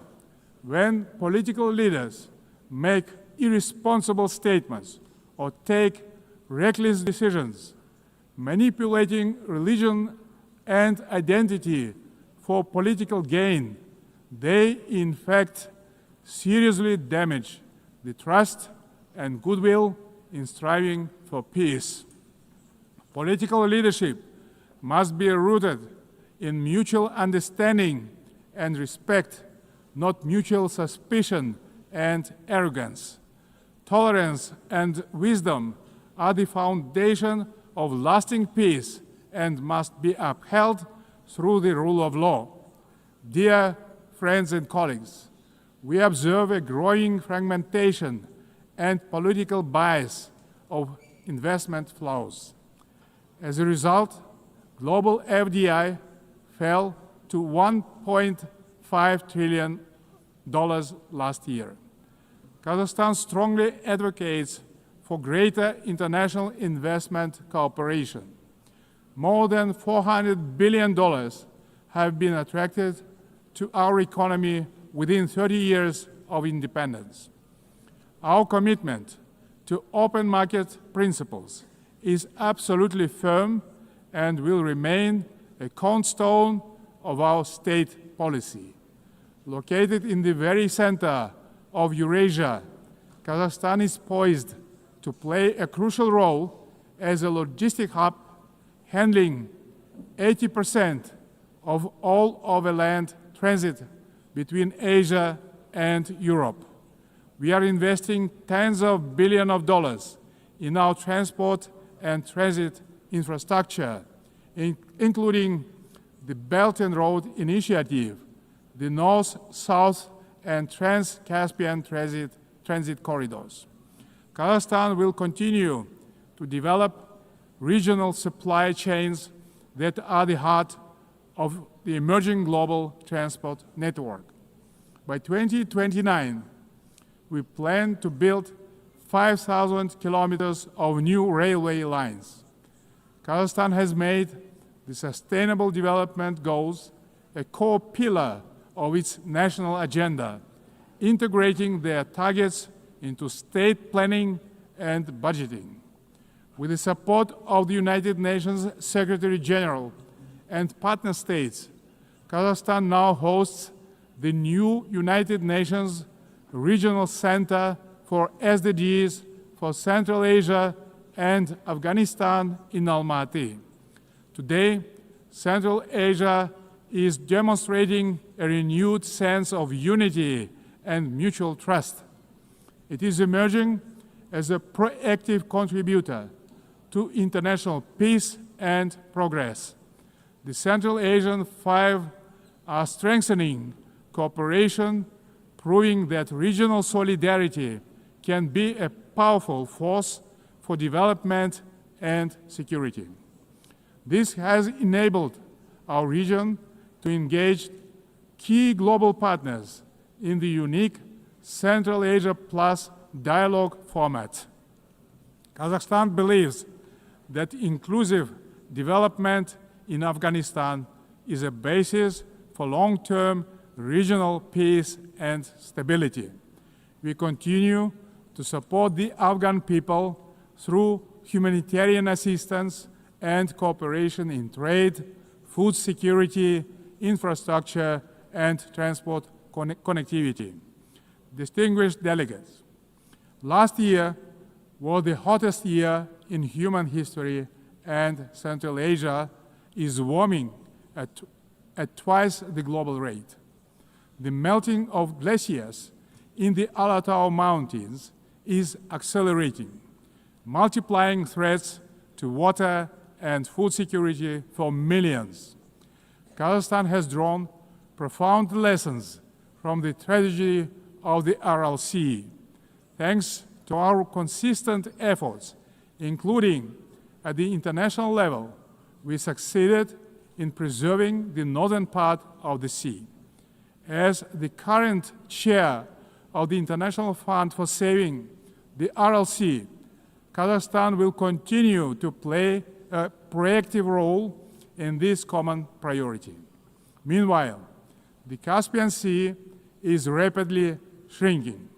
It is no longer just a regional concern. It is a global warning signal. Therefore, we call for urgent steps to preserve the Caspian water resources with our partners across the region and the wider international community. Last year, Kazakhstan co-organized the One Water Summit with France, Saudi Arabia, and the World Bank. Looking forward, stronger coordination, investments, and sustainable solutions are urgently needed to prevent future water crises.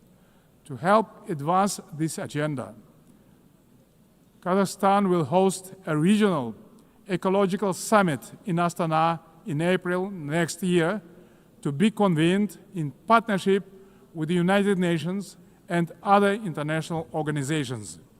As part of our broader environmental commitment, Kazakhstan is implementing a nationwide Clean Kazakhstan campaign. This national movement mobilizes millions of volunteers in cleanup actions, waste reduction, and eco-education. At this initiative of Kazakhstan, the United Nations declared 2026 the International Year of Volunteers for Sustainable Development.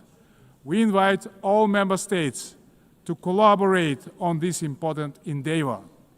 In this spirit, I propose that the General Assembly adopt a resolution proclaiming April 22 as the International Day of Greening the Planet. Dear friends, Kazakhstan views artificial intelligence not as one more technological advancement, but as a major breakthrough that can be a true engine of human progress. Yet, as artificial intelligence accelerates, so do the related risks, specifically deepening technological, economic, and geopolitical divides. At the same time, we should not let ethical norms fall behind this rapid evolution. Pressing questions of fairness, accountability, and individual rights must be addressed with clarity and urgency. We must act collectively to ensure that every country can benefit from AI. Kazakhstan welcomes the establishment under UN auspices of the Global Dialogue on AI Governance. We stand ready to actively contribute to this platform to help ensure that AI remains safe, inclusive, and human-centered. In Kazakhstan, artificial intelligence will be integrated across all sectors of economy and public services. The basic infrastructure to deliver this plan is being built, and our bright young people are getting ready to turn this vision into reality. Our strategic goal is to transform Kazakhstan into a fully digital power within the next 3 years. Large-scale digitalization and widespread use of AI have become a national priority in Kazakhstan. E-government is an important pillar of our national development strategy. Around 90% of public services are already digitalized. Kazakhstan has recently launched its fastest national supercomputer ever. but AI and automation are expected to threaten jobs in many countries. That's why digital progress must go hand in hand with professional education. Therefore, Kazakhstan believes it is imperative not just to increase employment, but to valorize the technical professions. Ladies and gentlemen, amid global turbulence, Kazakhstan is pursuing a bold national renewal to build a truly just and fair state. Over the last 3 years, we have carried out large-scale political and economic reforms that are unprecedented in our part of the world. Through a national referendum, we introduced a single 7-year presidential term, thereby strengthening democratic accountability.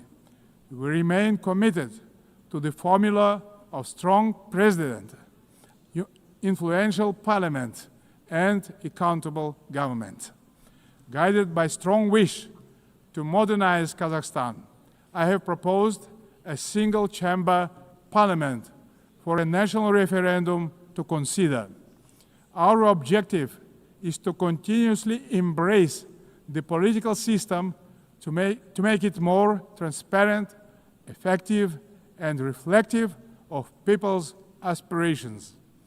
At the heart of these reforms lies a clear principle: law and order must prevail. We believe that only governance rooted in common sense and the rule of law can ensure public order and protect the rights of all citizens. It creates good conditions for international investment, trade, cooperation, and more broadly, the dynamic development of our country. The interests of law-abiding people and decent citizens must always come first, maintained through justice, accountability, and mutual respect. Kazakhstan's economy is showing clear signs of sustainability and resilience. This year, economic growth is expected to exceed 6%, underscoring the sustainability of our economy as the largest in our part of the world. But we are not complacent. We will continue our efforts to ensure a long-term growth. Kazakhstan's energy strategy is based on 4 pillars: oil and gas, coal, uranium, and critical minerals. These precious assets are the basis of reliable energy partnerships. Climate change and the green agenda cannot be accepted by all countries that have huge deposits like coal, which nowadays can be cleaned up by advanced technologies. That's why we have committed to decarbonize our country in 35 years. Renewable energy is not the single solution to all energy problems. Agriculture is another driver of our development with huge potential for global markets. Kazakhstan's grain export capacity has amounted to 12 million tons, reaching a great number of international markets, creating new opportunities for trade expansion using enhanced transport connectivity. We will continue our cooperation with all major international partners and regional stakeholders to further diversify our external trade and economy, making it more inclusive and resilient. Excellencies, we will remain firmly on this path, deepening governance reforms at home while supporting global governance abroad. Kazakhstan will continue to serve as a bridge builder and peacemaker. It will also continue to choose balance over domination, cooperation over confrontation, and peace over war. we stand ready in cooperation with other players, stakeholders in the international community to renew the promise of the United Nations as a beacon of peace, justice, and cooperation. Thank you very much. On behalf of the Assembly, I wish to thank the President of the Republic of Kazakhstan. The Assembly will hear an address by His Excellency Matamela Cyril Ramaphosa, President of the Republic of South Africa. I request protocol to escort His Excellency and invite him to address the Assembly.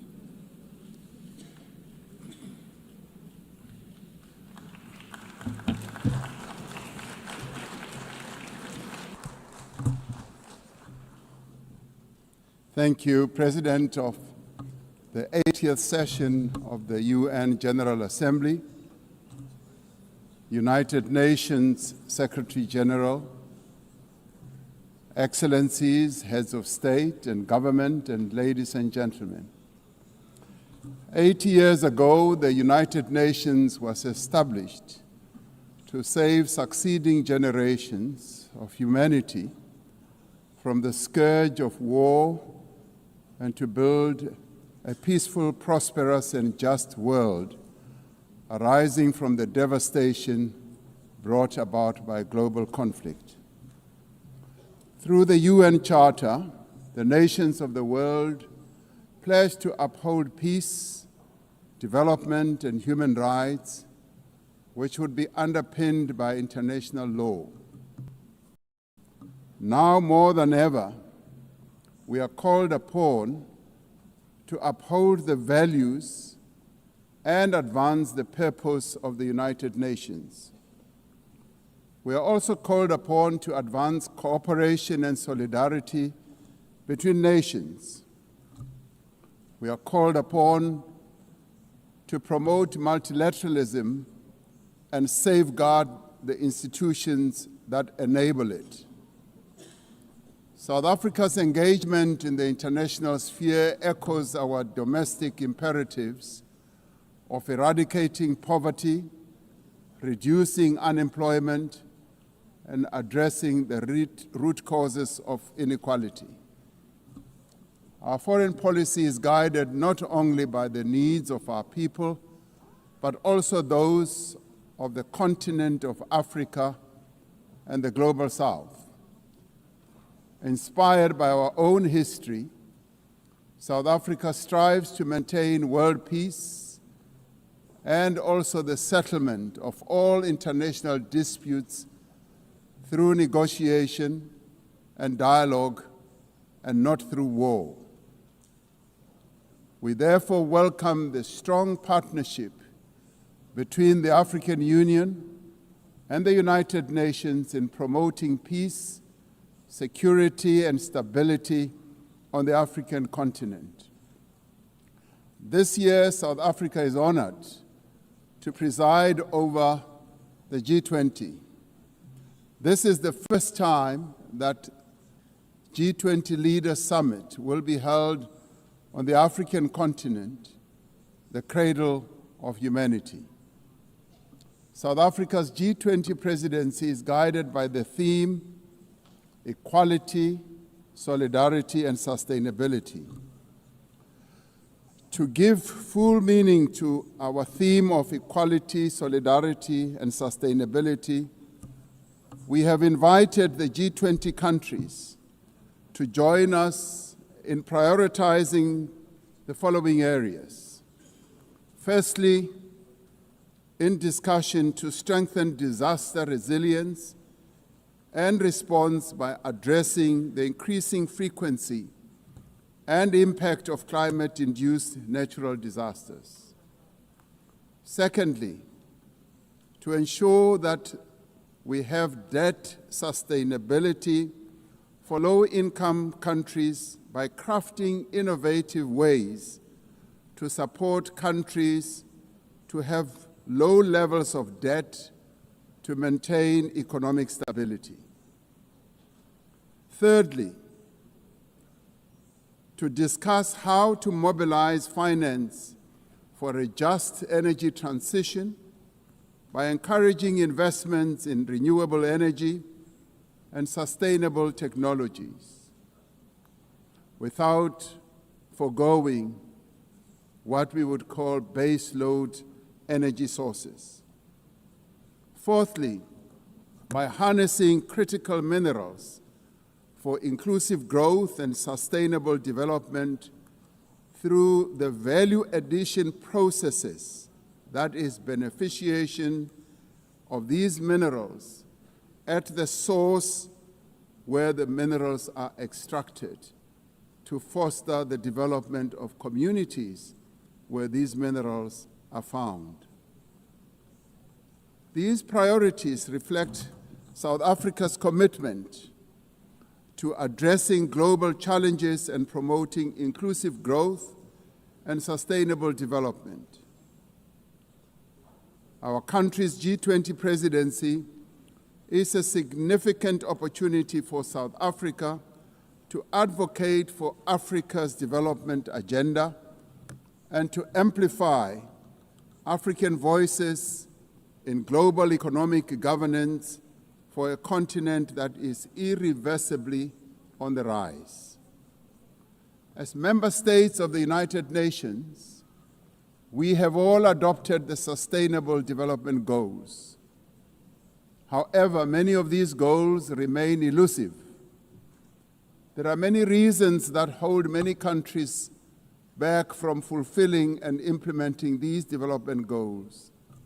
Some of these reasons are lack of sufficient financial resources that can finance the advance that these countries need to make to fulfill those goals. Many countries with developing economies, especially in Africa and the global South, do not have adequate capital to finance their development goals.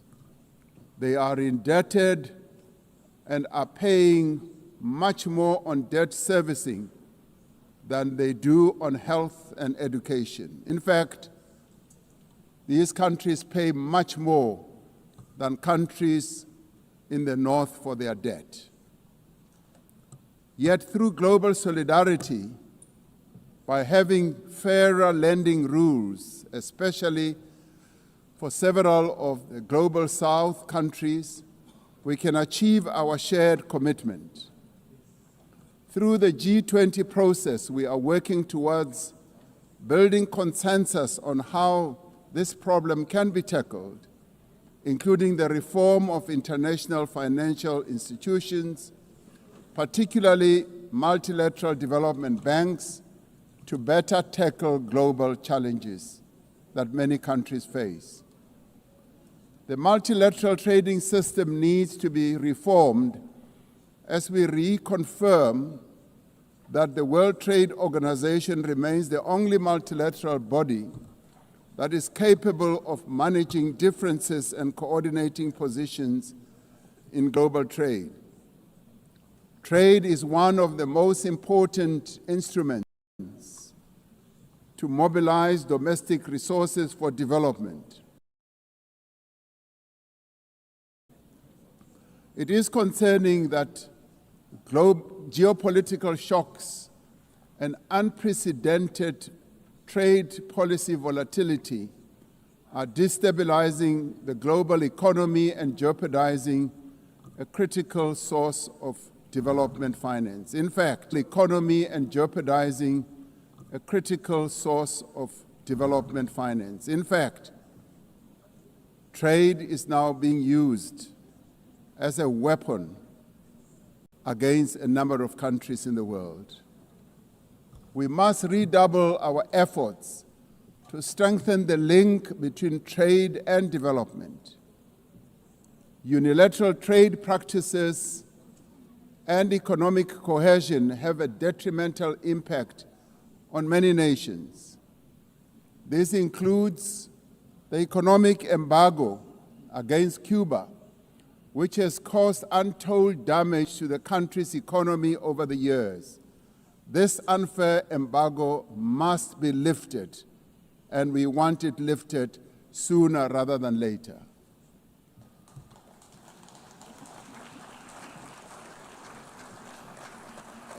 In the midst of global trade uncertainty, the African continent is providing a pragmatic example of constructive collaboration and cooperation by using the African Continental Free Trade Area as an engine for sustainable growth and development. This will, with commitment, become the central pillar of economic cooperation and integration for our continent.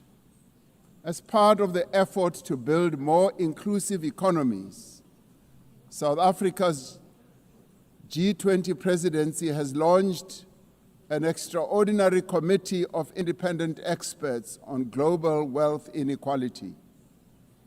This committee, chaired by Professor Joseph Stiglitz, a Nobel laureate, will deliver the first ever report on global inequality to G20 leaders when they meet in November in Johannesburg in South Africa. Climate change is an existential threat. We are failing future generations by our inability to reduce global warming. Climate change is reversing economic growth and development gains in many countries, especially in the global south. Although Africa carries the least responsibility for climate change, many countries on the continent of Africa experience much of its harshest effects. Extreme weather events like floods and droughts are driving food insecurity, displacing populations, causing damage to infrastructure, and leading to the unnecessary loss of livelihoods. Member states must honor their undertakings and commitments in line with the guiding principle of common but differentiated responsibilities and respective capabilities. The Secretary General recently reported that global military expenditure has reached historic highs, just as the world is falling behind on its core development promises. We are building weapons when we should be building social infrastructure that advance the lives of our people. We are fighting wars that cause death and destruction when we should be fighting poverty and developing the livelihoods of vulnerable people. We must act decisively to silence all the guns everywhere to realize the goal of sustainable development and global peace. And I do believe that this is an objective that is possible to reach. As we commemorate the 80th anniversary of the UN, the relevance of this institution and various multilateral processes for the maintenance of international peace and security is being willfully undermined. There is an increasing reliance on unilateral military action in contravention of international law. The United Nations Security Council has proven to be ineffective in its current form and composition in carrying out its charter mandate to maintain international peace and security. South Africa remains deeply concerned by the erosion of the credibility of the Security Council and its failures to ensure accountability and uphold international law.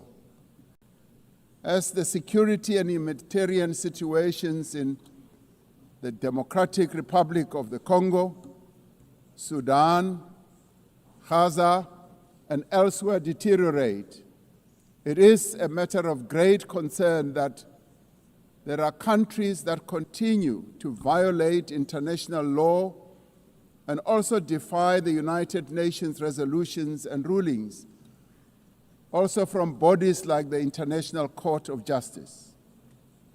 The establishment of the Hague Group and the Madrid Group aim to reaffirm the primacy of international law, promoting accountability and ensuring support for a just peace.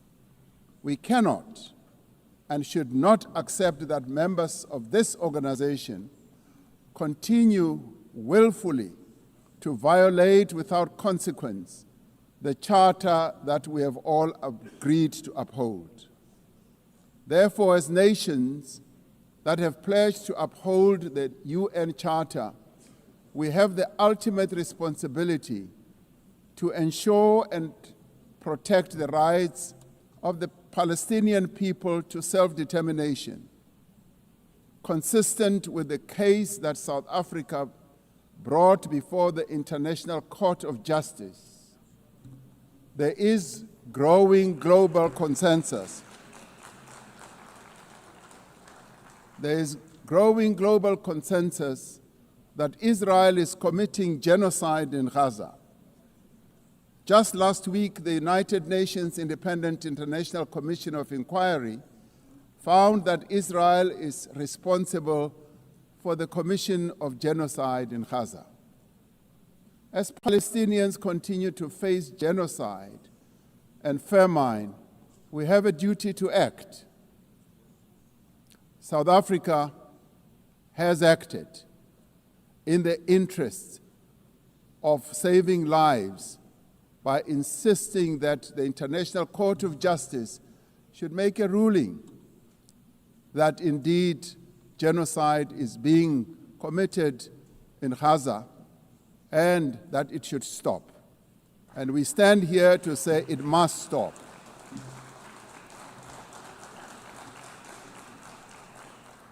We welcome the historic high-level meeting held yesterday on the two-state solution yesterday in this very chamber.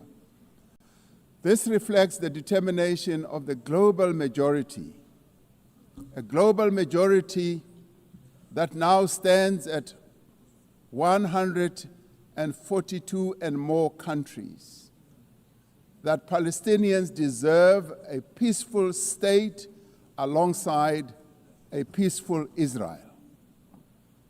Many nations in the world are calling for that, and that is the voice that we believe that Israel should heed, and those powerful nations that can make a two-state solution viable and possible and implementable should act in that regard.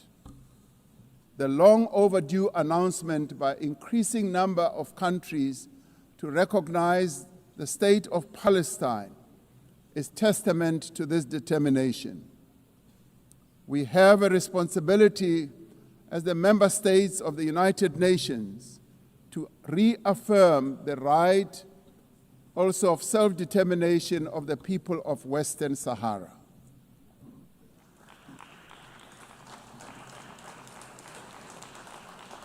The very first resolution of the United Nations General Assembly in January of 1946 called for the elimination of atomic weapons. The resolution was passed shortly after the catastrophic use of atomic bombs on Hiroshima and Nagasaki that killed thousands of people. Decades later, we have not made significant progress in the fulfillment of the commitment to nuclear disarmament. In 2026, next year, South Africa will be presiding over the first review conference of the Treaty on the Prohibition of Nuclear Weapons. This treaty reaffirms that there is no greater assurance of non-proliferation than the complete prohibition of nuclear weapons. I was glad to hear that a number of leaders stood here to speak against nuclear weapons and the use thereof. This year we celebrate the 30th anniversary of the Beijing Declaration and Platform for Action as a roadmap for the achievement of gender equality, the empowerment of the women and girls of the world. South Africa reaffirms its unwavering commitment to the empowerment of women and their full, equal, and meaningful participation in all spheres of life. Yes, we would support also the election of a female Secretary General of the United Nations. The Beijing conference milestone reminds us of our shared responsibility to advance human rights, dignity, and justice for all. We are all equal, men and women, and there is no reason that we continue to hold the women of the world backwards. The right to development must be central to the policies and operational activities of the United Nations and its specialized agencies, programs, as well as funds. It must be at the core of the policies and strategies of the international financial and multilateral trading systems. As we celebrate 80 years of the United Nations, we must seize the opportunity to build a better United Nations for the next 80 years. What is needed now is a stronger and more capable United Nations, a United Nations that is based on the renewed commitment to its founding principles. We must invigorate the negotiations on the Security Council reform at the intergovernmental negotiations in the General Assembly, including by initiating text-based negotiations. The Security Council must be accountable. It must also be representative. It must be democratic and effective in executing its mandate. We can no longer accept that a large portion of the world's population is not represented in the United Nations Security Council. My own continent, Africa, home to 1.4 billion people, as well as South America, are not represented in the United Nations Security Council. This is unjust, this is unacceptable, and it must end. We want representation in the Security Council. Security Council. We look forward to working with the Secretary General on the UN 80 initiative to ensure that our organization works more effectively and efficiently. Mandates given by member states must be implemented, and the necessary structural changes and program realignment must be implemented across the UN system. In the face of the decrease in funding to the United Nations to fulfill its mandate, the UN 80 initiative is important to maintain the integrity of the multilateral system and to uphold international law. Lastly, I am reminded that our collective membership of the United Nations is our shared humanity in action. The United Nations at 80 compels us to reflect on our collective achievements and to chart a way forward, building an organization that is able to address our common challenges. We must rise to the occasion and do our utmost together to ensure the political, economic, and social freedom of all humanity. We must reaffirm that freedom is indivisible and that the denial of the rights of one person diminishes the freedom of all of us. We must reaffirm the equal dignity and worth of every person and must therefore leave no one behind and no country behind. I thank you. On behalf of the Assembly, I wish to thank the President of the Republic of South Africa. The Assembly will hear an address by His Excellency Shavkat Mirziyoyev, President of the Republic of Uzbekistan. I request protocol to escort His Excellency and invite him to address the Assembly.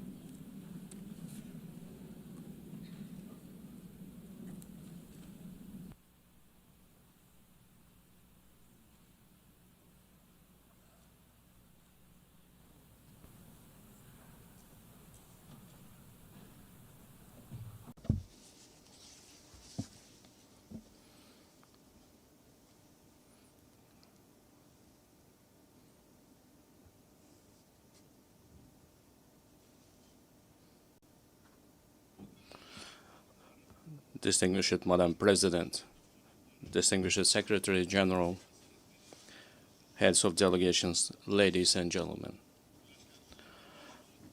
I am truly delighted to extend my congratulations to you with the 80th anniversary session of the United Nations General Assembly. Our meeting today is taking place in a complex, rapidly changing global situation that calls for new approaches to the work of our organization and its future.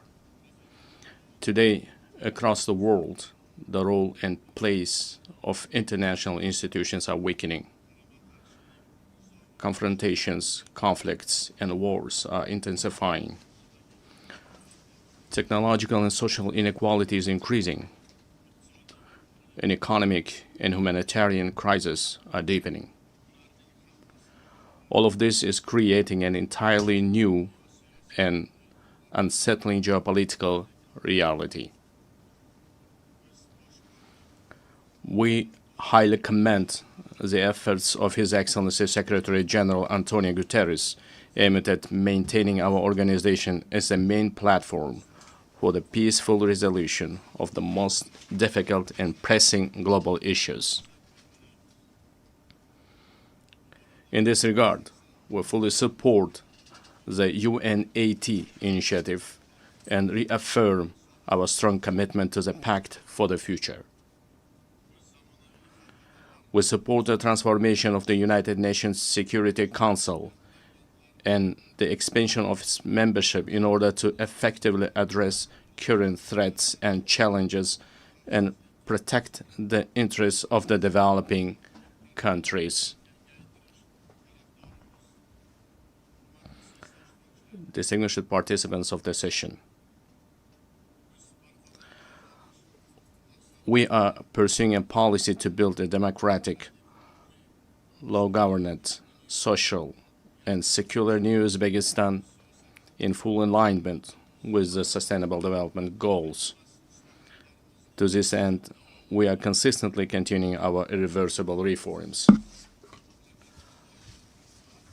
Our top priority goal is to fundamentally transform the lives of each and every family and citizen in our country to enhance human dignity and well-being. In recent years, we have managed to reduce the poverty rate in Uzbekistan from 35% to 6.6%. We have achieved this result primarily through the transformation of the education and science sector, establishment of innovative industries and high-tech manufacturing enterprises, modernization of green energy and transport infrastructure, comprehensive development of small businesses, and as a result, the creation of millions of jobs. In our country, preschool education coverage has increased from 27% to 78%, while the higher education uptake among our youth has risen from 9% to 42%. Most importantly, we consider enhancing the prestige of the teaching profession as a key issue. In order to create a single international platform for the exchange of teachers' experience and knowledge, we propose to hold a World Summit on Professional Education in Uzbekistan. We are also creating an advanced healthcare system in our country. We invite all our foreign partners to participate in a high-level event dedicated to the fight against childhood cancer and other serious diseases, which will be held tomorrow at our initiative at the United Nations headquarters. Another important area is gender policy. We aim to further strengthen the role of women in social, political, and business life of our country. We advocate for holding the Asian Women's Forum on a regular basis in our region, turning it into a permanent platform. I would like to emphasize once again, we remain committed to our obligations in achieving the Sustainable Development Goals. By the year 2030, we intend to join the ranks of upper middle income countries. To this end, we will consistently continue our open and pragmatic policy. Ladies and gentlemen, 8 years ago, from this esteemed podium, we declared our firm determination to transform Central Asia into a region of peace, good neighborliness, and partnership. Today, we can confidently declare that we have achieved this strategic goal. The era of closed borders, unresolved disputes, and conflicts is in the past. In recent years, the volume of mutual trade, investments, and transportation of goods in our region has increased fivefold. We are implementing joint investment funds, cross-border trade, and industrial cooperation zones, and major infrastructure projects. We also recognize as a common achievement that the consultative meeting of the heads of the state of Central Asia have become an effective mechanism for deepening regional integration. I can confidently affirm that as of now, we are at the beginning stage of the forming a new Central Asia. Our region, thanks to its unity, stability, and distinct identity, is steadily securing a stronger position in the system of international relations as an independent actor. In order to achieve our goals, we intend to give top priority to expanding mutually beneficial ties with all our foreign partners. In this regard, together with UN structures, we propose to implement a number of new projects and programs in our region.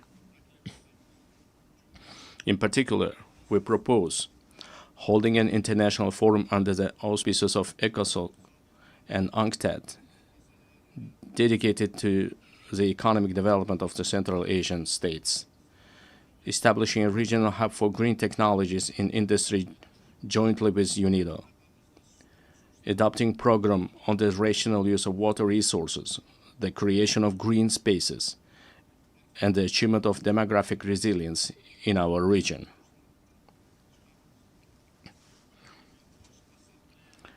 In addition, we propose the adoption of UN General Assembly resolution supporting the efforts of the Central Asian countries aimed at deepening regional partnership and economic integration.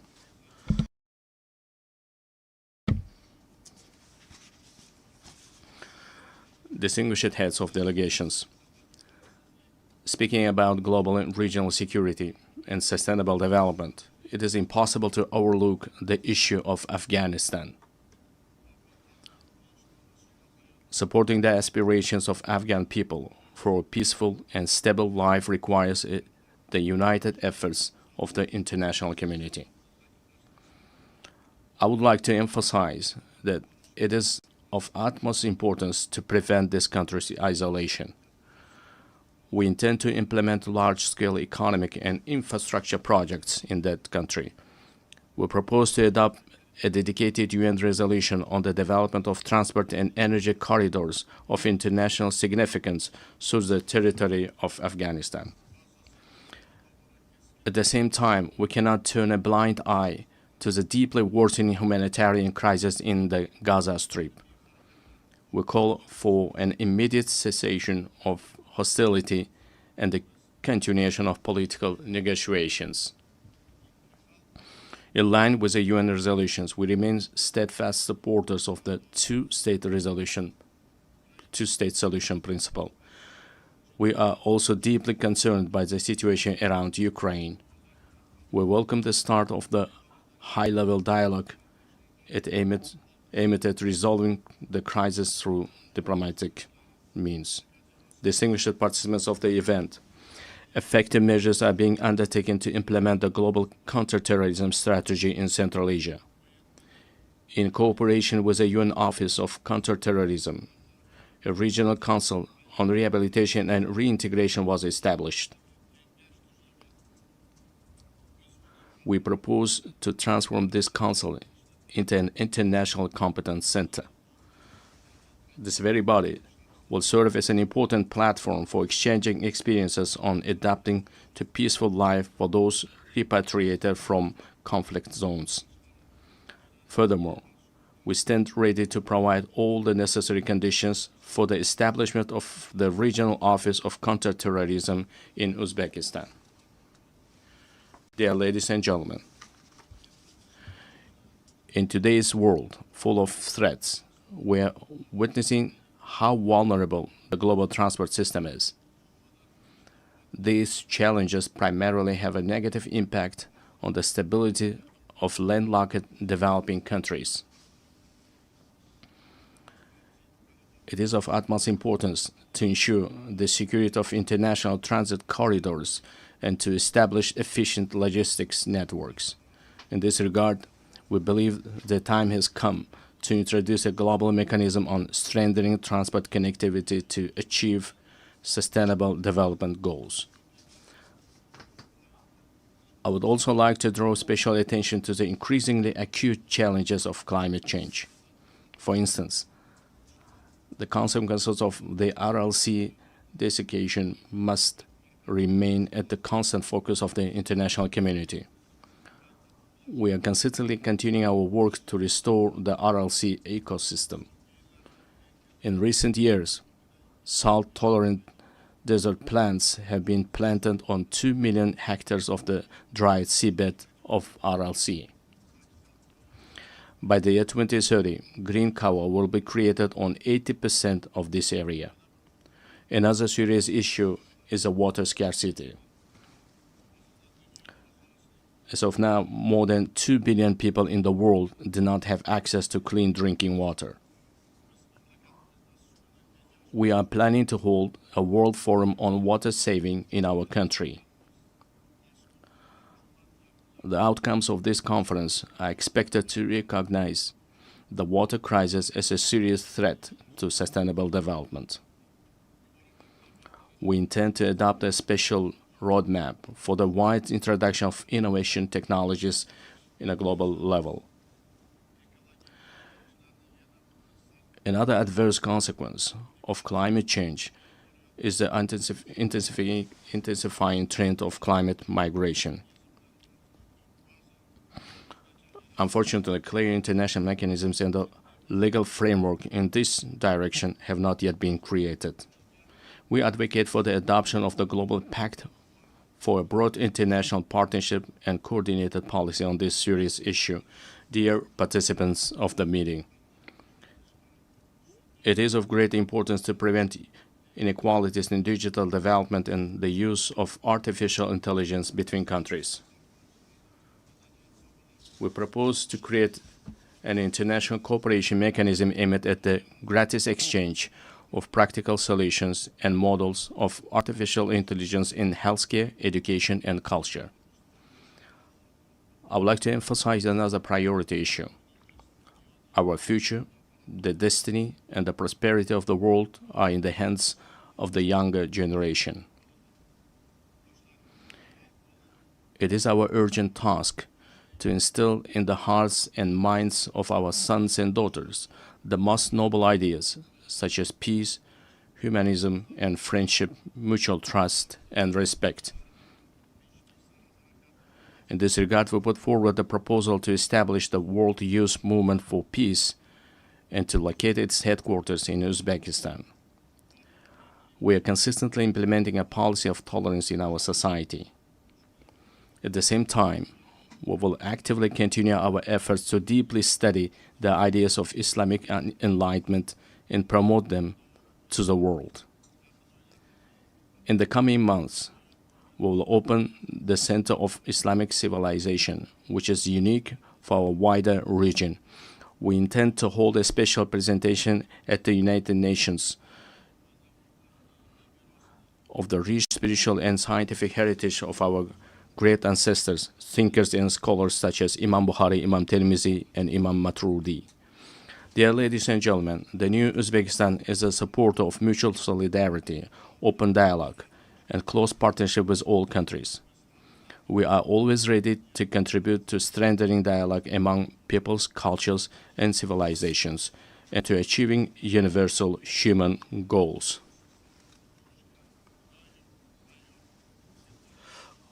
I thank you very much for your attention. On behalf of the Assembly, I wish to thank the President of Republic of Uzbekistan. We have heard the last speaker in the general debate for this meeting. The next plenary meeting to continue with the general debate will be held immediately following the adjournment of this meeting. The meeting is adjourned.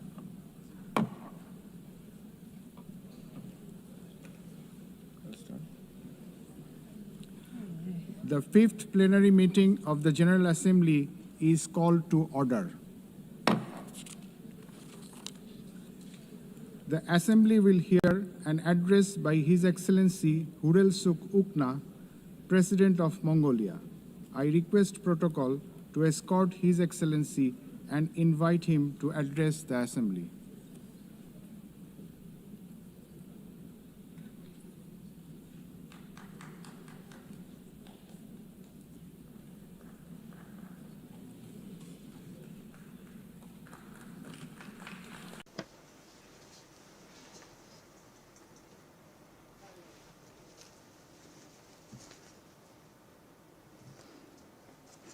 Madam President, Mr. Secretary General, distinguished delegates, ladies and gentlemen, at the outset, I wish to extend my sincere congratulations to Ms. Annalena Baerbock on assuming the important role of the President of the General Assembly at this historic moment marking the 80th anniversary of the United Nations, and my best wishes for a successful session.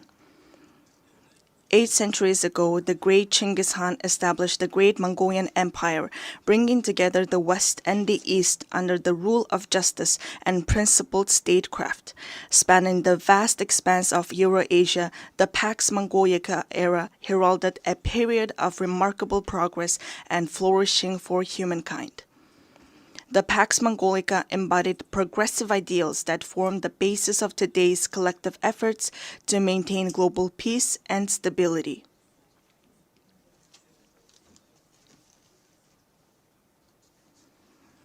Then, 8 decades ago, when the dust and ashes of the World War had not cleared yet and humanity had not healed yet from fear and anxiety, the United Nations, a great family of nations, rose to prominence as a guarantor of world peace and security and a sanctuary of hope and trust. Since its establishment, the United Nations has illuminated humanity's path, serving as a steadfast beacon of hope and trust for nations to maintain peaceful coexistence and share a prosperous future. In today's volatile and challenging international environment, we welcome Better Together, 80 years and more for peace, development, and human rights as the theme for the 80th session of the General Assembly and the general debate.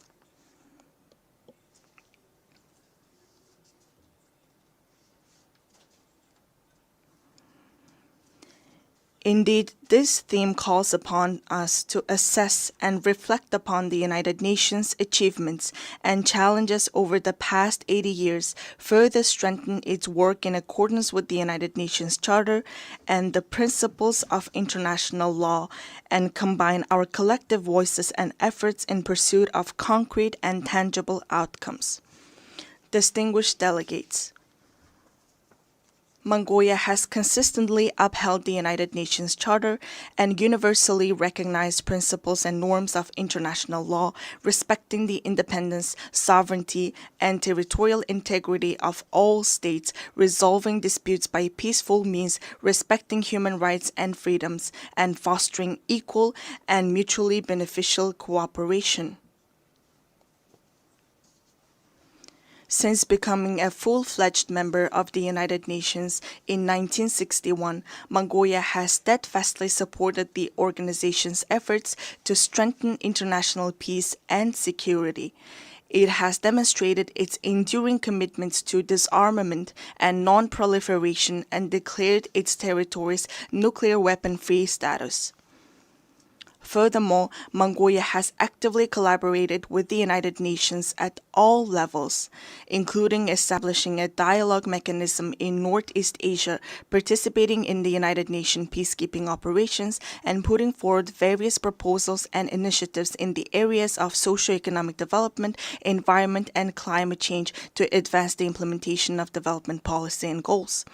During his visit to Mongolia in 2022, United Nations Secretary-General Mr. Antonio Guterres described our nation as a symbol of peace in a troubled world.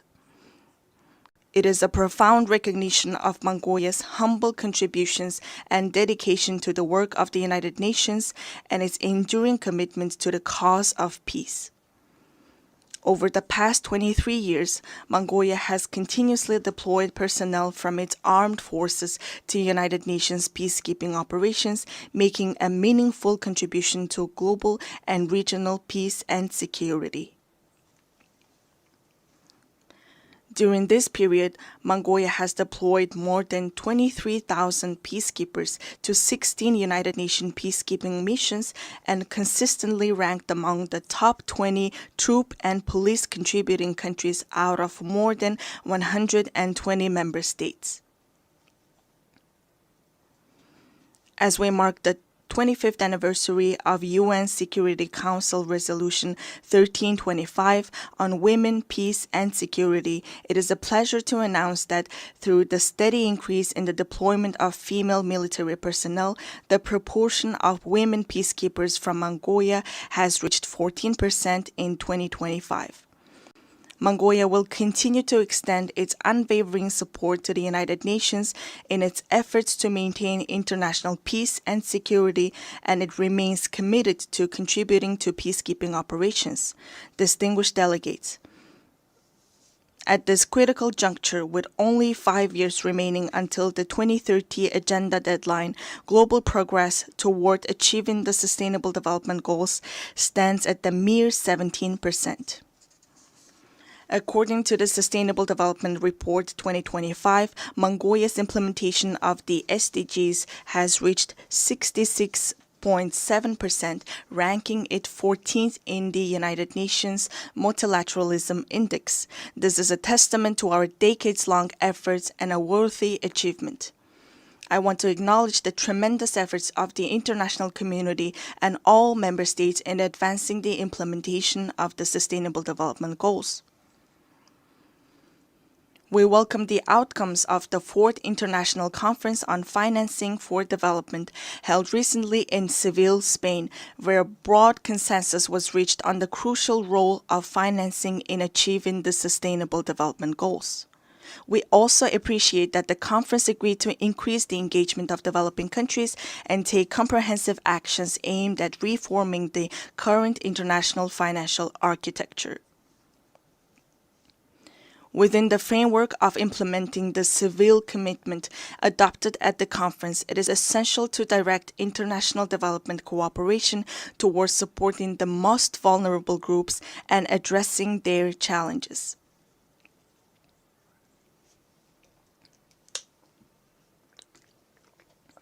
It is my pleasure to note that Mongolia has been playing an active role within the United Nations in advocating the interests of landlocked developing countries, in raising awareness of their special needs and unique circumstances, and closely collaborating with them to ensure their voices are heard on the global stage.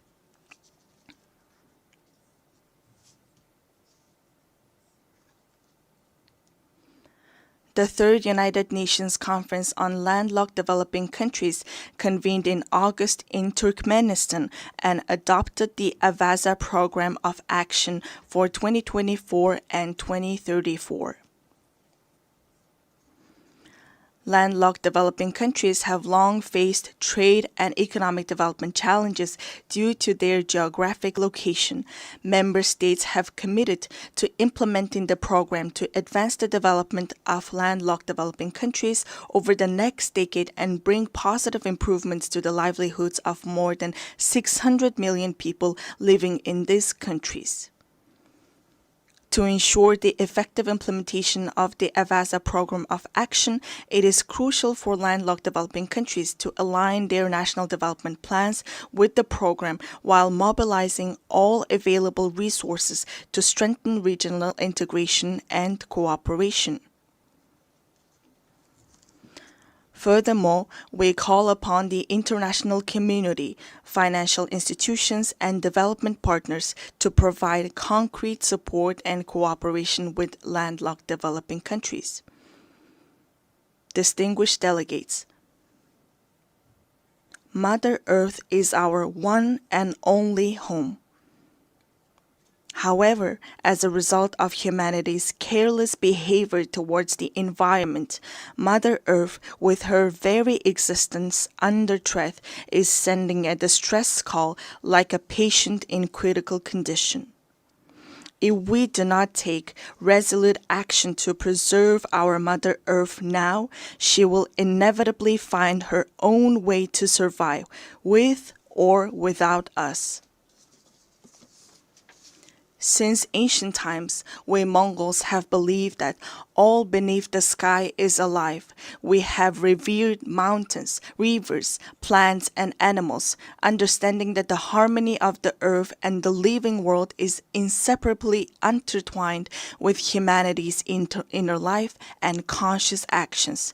2 millennia ago, the great Han Modon of the Huns, the Mongols' ancestors, proclaimed that the very foundation of the state is the land.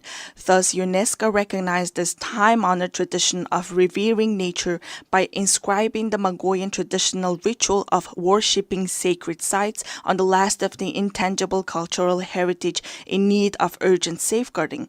We Mongols are a people blessed with the beautiful tradition of living in harmony with Mother Nature, preserving her pristine purity, and nurturing our children from an early age with the mindset and spirit to cherish her. Accordingly, the United Nations General Assembly resolution entitled 800 Years of Mongolian Statehood, adopted in 2005, highly appreciated the contribution of Mongols to humankind's history and recognized the ever-increasing significance and relevance of a culture of living in harmony with nature, which is inherent in nomadic civilization in today's world.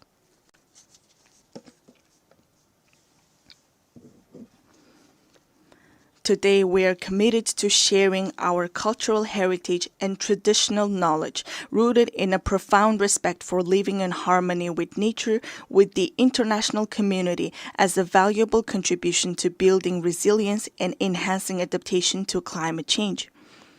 In 2026, Mongolia will host the 17th session of the Conference of the Parties to the United Nations Convention to Combat Desertification and observe the International Year of Rangelands and Pastoralists. In this spirit, our country, in partnership with the United Nations, spearheads the International 10-Year Rangeland Flagship Initiative. We warmly invite you to join us in supporting and collaborating on this important endeavor. Mongolian people say, the source of life is water, and the source of water is tree. access to safe drinking water is declining worldwide, with 3.6 billion people currently affected by water scarcity. Therefore, it is imperative for countries to implement integrated management of land and water resources in a coordinated manner and to place special emphasis on preventing water scarcity. I cordially invite you all to participate at the highest level with broad participation in the 17th session of the Conference of the Party to the United Nations Convention to Combat Desertification, scheduled from August 17 to 28, 2026 in Ulaanbaatar. This conference seeks comprehensive solutions to adapt to climate change, protect and enhance water resources, and combat desertification and land degradation. Distinguished delegates, from the moment of birth, we Mongols have grown up on horseback, carrying our glory across the world on noble steeds and contributing to the writing of humanity's proud and enduring history. We Mongols are a nation steeped in a unique cultural heritage. We honor our noble horse in our state emblem, craft our state flag with the mane and tail hair of our swift steeds, and the souls of people around the world are spellbound by the haunting melody of horse fiddle known as the modern whore. Since ancient times, horses have been integral to human livelihoods, culture, and civilization. With the goal of preserving and safeguarding cultural heritage and traditions associated with horses and highlighting their enduring role in humankind's livelihoods, Mongolia proposed a resolution to designate July 11th as World Horse Day. This resolution was adopted during the plenary meeting of the 79th session of the United Nations General Assembly on June 3, 2025. On this occasion, I would like to extend my deepest gratitude on behalf of the horse-loving people of Mongolia to all UN member states for their support in adopting this resolution to designate and observe World Horse Day on the day of Mongolia's National Nadam Festival, which is also inscribed on UNESCO's representative list of the intangible cultural heritage of humanity. Distinguished delegates, this year, countries around the world are assessing the progress made over the past 30 years since the adoption of the Copenhagen Declaration on Social Development and the Beijing Declaration and Platform for Action. Mongolia has undertaken a broad range of policies and activities to advance the social development goals outlined in these milestone documents, related legal frameworks, and the 2030 Agenda for Sustainable Development. These efforts have focused on poverty reduction, promoting social equality and inclusion, supporting families, children, and youth, and protecting the rights of the elderly and persons with disabilities. Among these efforts, the state policy on gender equality aims to ensure equal rights, opportunities, and treatment for both men and women while actively preventing and eliminating gender-based discrimination. Notably, Mongolia has greatly prioritized advancing gender equality and increasing women's participation in decision-making, with women now making up 25% of our parliament. We are pleased to underscore that, according to the Global Gender Gap Report 2025 by the World Economic Forum, Mongolia ranked 65th globally, improving by 20 places from the previous year and securing 5th place in the Asia-Pacific region. In recent years, Mongolia has regularly hosted international events dedicated to women and gender equality, including the International Conference on Strengthening the Role of Women in Peacekeeping in 2022, the Female Foreign Ministers Meeting in 2023, and the World Women's Forum in 2024 in cooperation with the United Nations. Last month, we successfully hosted the World Women Entrepreneurs Forum under the theme Inspire, Impact, Invest in Ulaanbaatar. I wish to extend my heartfelt gratitude to all countries that supported and participated in the forum. Mongolia will continue to serve as a strong bridge of partnership, cooperation, and solidarity in advancing women's leadership and participation at all levels of social and political life. Distinguished delegates, the ancient Greek philosopher Heraclitus once said, "The only constant in life is change." Supported by its member states, successive UN leadership have consistently pursued reforms to refine the organization's structure and operations across all aspects. In this context, Mongolia welcomes and supports the UN 80 initiative that the United Nations Secretary-General Antonio Guterres presented. We are confident that ensuring gender equality in senior leadership positions within the United Nations will undoubtedly have a positive impact on fostering more transparent, balanced, and inclusive decision-making processes. Therefore, we support initiatives to nominate women candidates for the UN Secretary-General and the Rotation for Equality initiative, which calls for gender rotation in the UN General Assembly President's position. Furthermore, Mongolia upholds and implements the principles of the UN Charter and universally recognized norms of international law, actively contributing to strengthening the UN-centered multilateral system. Mongolia reaffirms its commitment to the UN reform, particularly of the Security Council, to ensure it reflects current realities and embodies equitable and fair representation, inclusivity, transparency, effectiveness, democracy, and accountability. In an era defined by escalating conflicts, rising walls of distrust, and deepening divisions, it is more vital than ever to foster international relations grounded not merely in multipolarity, but on multi-pillar principles that honor each nation's history, culture, civilization, national interests, and unique development paths.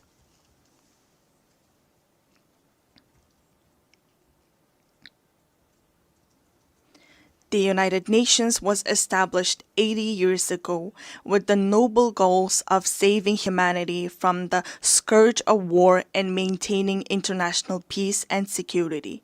The United Nations, the cornerstone for the peaceful and harmonious coexistence among nations, must be reinforced and empowered through strong multi-pillar principles that ensure equal rights and balanced influence.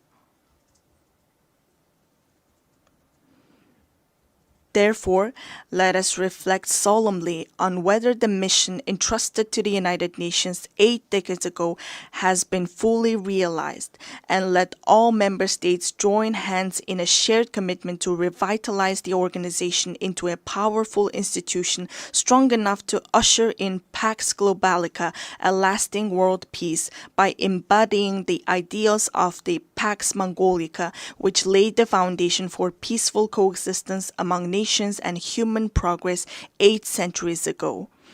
At this pivotal moment, as we commemorate the historic 80th anniversary of the United Nations, I would like to emphasize the growing importance of its role in fostering mutual understanding, trust, and respect among nations, as well as in advancing peace, stability, development, and the vision of a world free from war.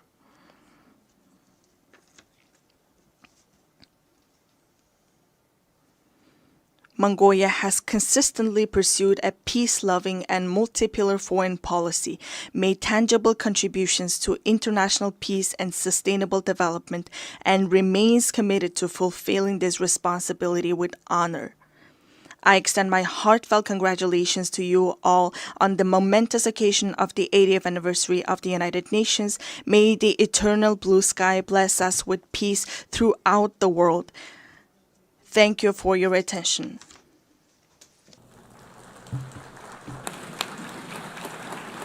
On behalf of the Assembly, I wish to thank the President of Mongolia.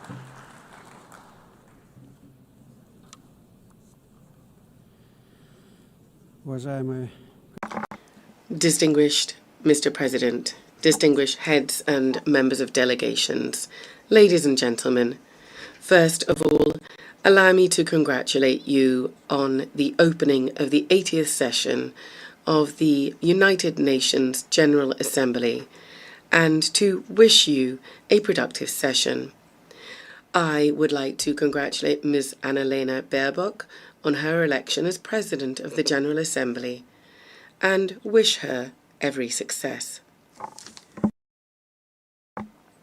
I would also like to express my sincere appreciation to Ambassador Philemon Yang for his skillful and effective leadership of the General Assembly during the previous session.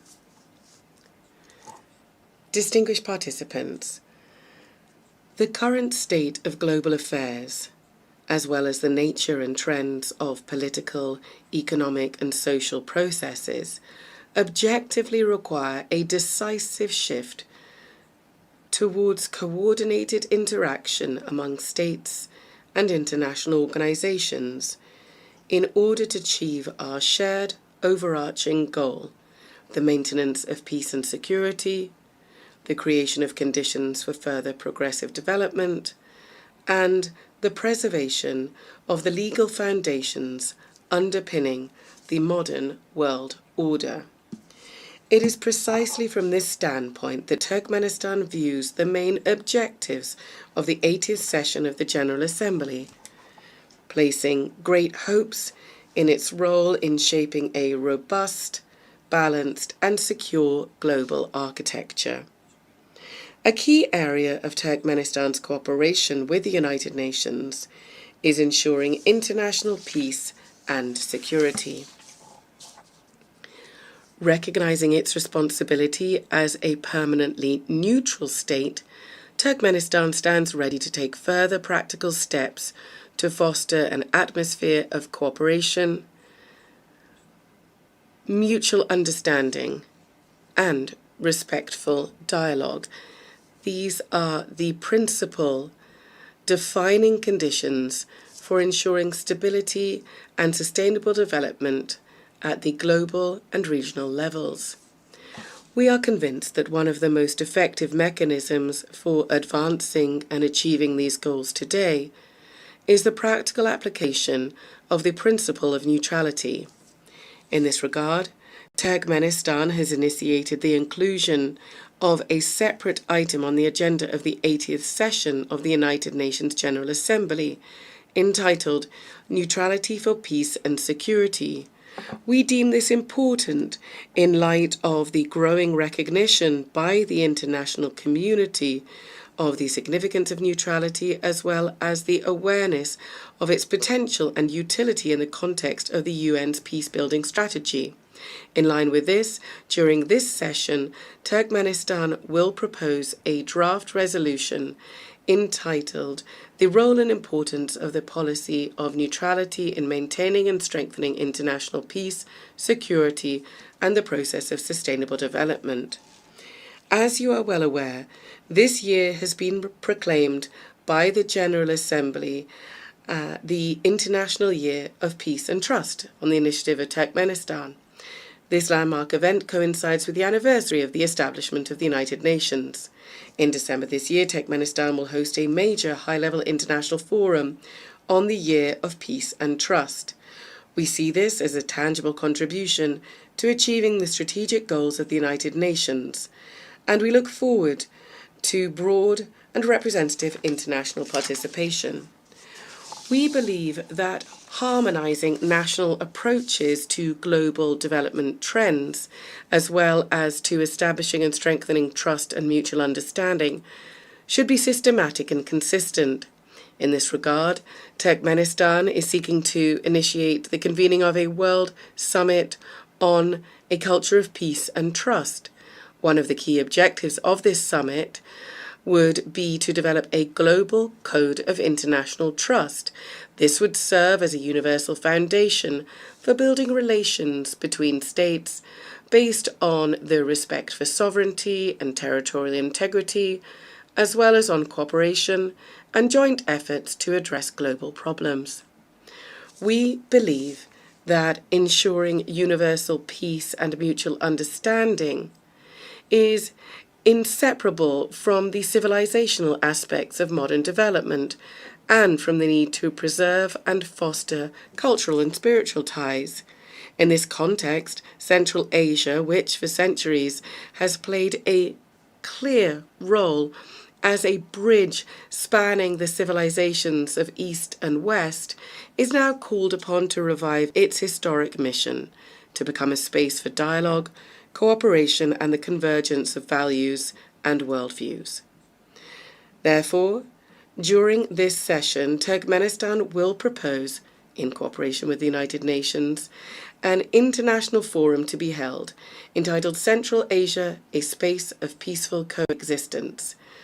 Countries of the region will participate, as well as other interested states and international institutions. Turkmenistan will also submit a draft resolution to the General Assembly on proclaiming an International Day of Mediation. This would emphasize the importance of diplomacy and neutral platforms in preventing and resolving conflicts.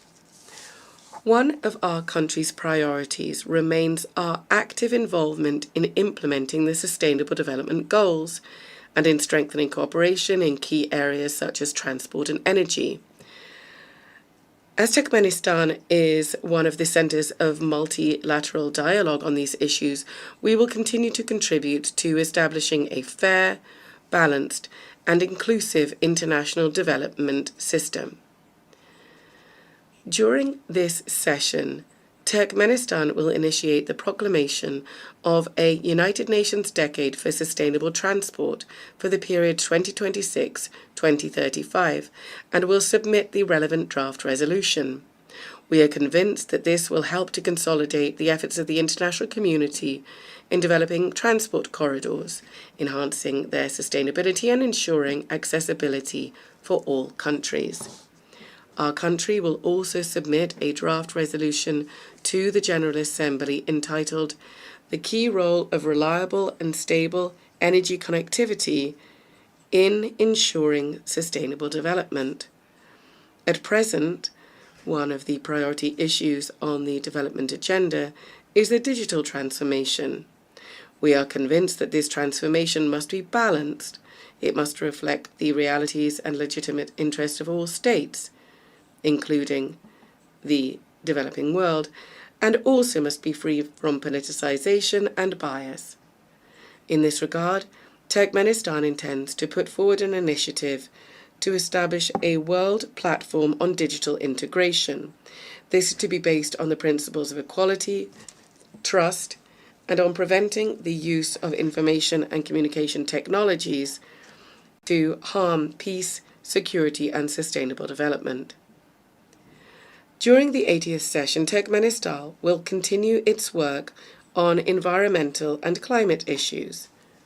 It will strive for them to be taken into consideration systematically, as they are basic components of ensuring security, and we will advocate for the establishment of multilateral mechanisms to monitor and respond to climate, environmental, and man-made disasters. Turkmenistan will seek to bring about a regional center to combat desertification for Central Asian countries.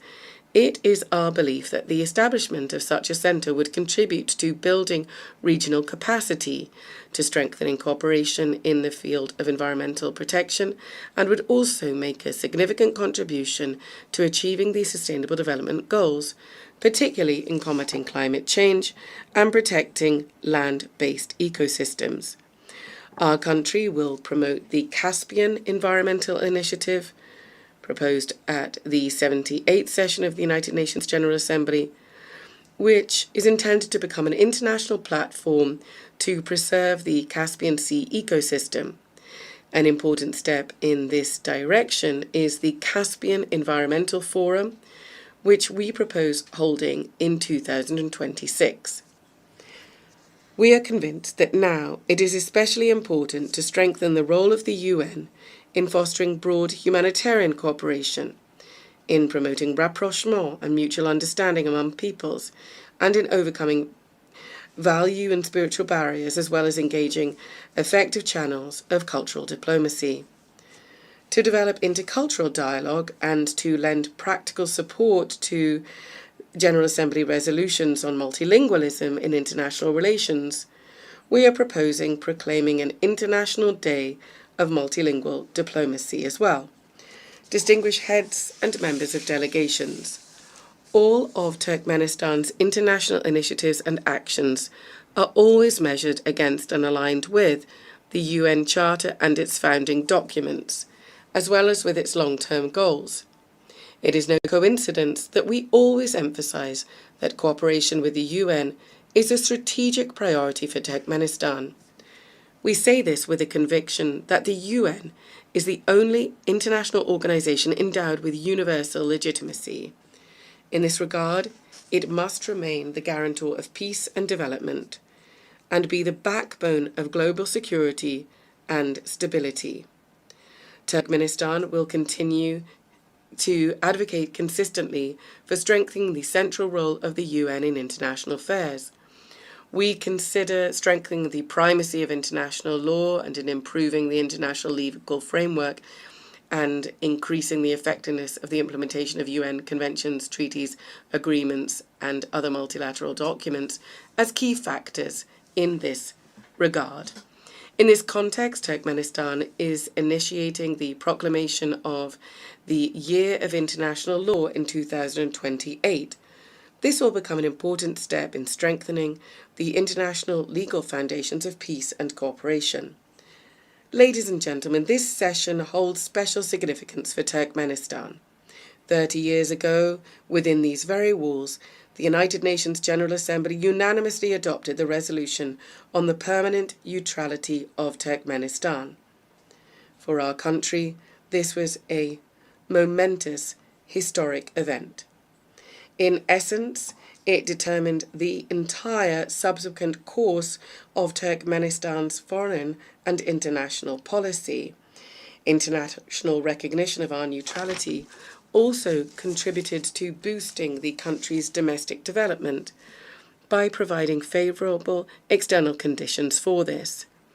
I would like to take this opportunity on behalf of the people of Turkmenistan to express my gratitude to the United Nations member states and the entire international community for the decision adopted in December 1995 to recognise the permanent neutrality of Turkmenistan, a decision reaffirmed by two subsequent UN General Assembly resolutions.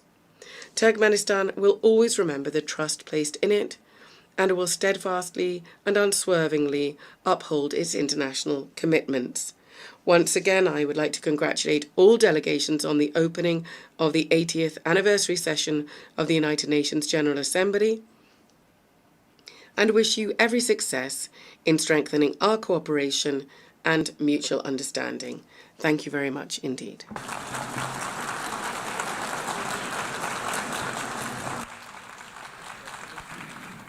On behalf of the Assembly, I wish to thank the President of Turkmenistan. The Assembly will hear an address by His Excellency Gabriel Boric Font, President of the Republic of Chile. I request protocol to escort His Excellency and invite him to address the Assembly.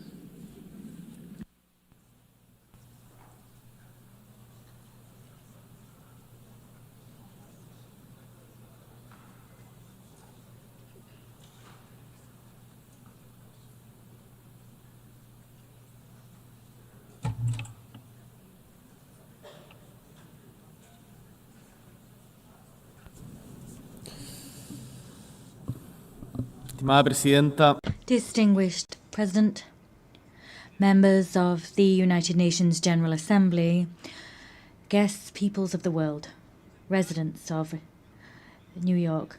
80 years have elapsed since the creation of the United Nations. 80 years have also elapsed since Gabriela Mistral, a Chilean woman who came from the Elqui Valley, won the Nobel Literature Prize. Her voice as a poet, a teacher, as a diplomat continues to ring out in our homeland and across the world.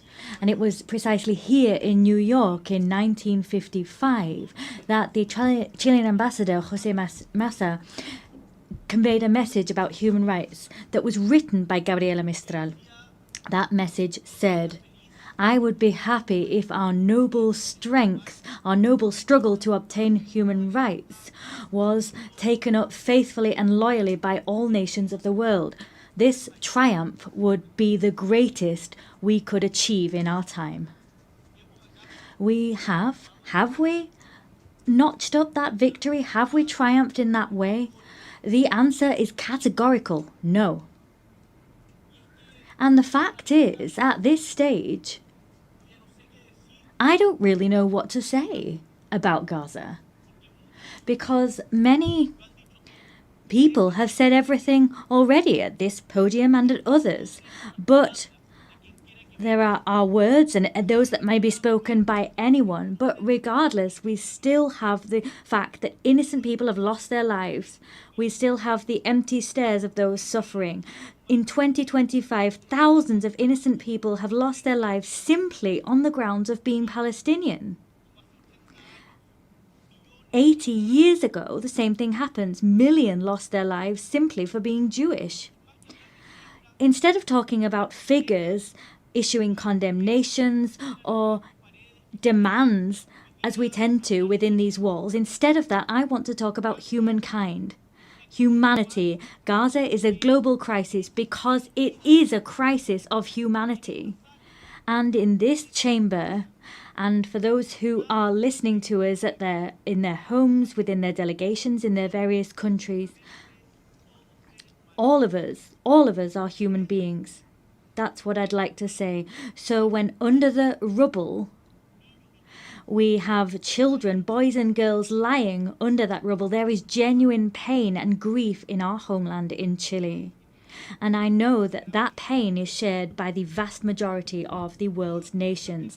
And one of the problems we face as humankind is that often pain engenders hatred. But we must face up to pain and that fact and combat hatred with all of our strength. We must transform our desires to hate into a desire for justice. We can't make any concessions to violence. I don't want to see Netanyahu destroyed by a missile side by side with his family. I want to see Netanyahu and those responsible for the genocide against the Palestinian people brought to the ICJ and other international courts. In another context, looking elsewhere, the war in Ukraine is also an affront to us. It causes us pain. But some people might ask themselves, what's that got to do with Chile?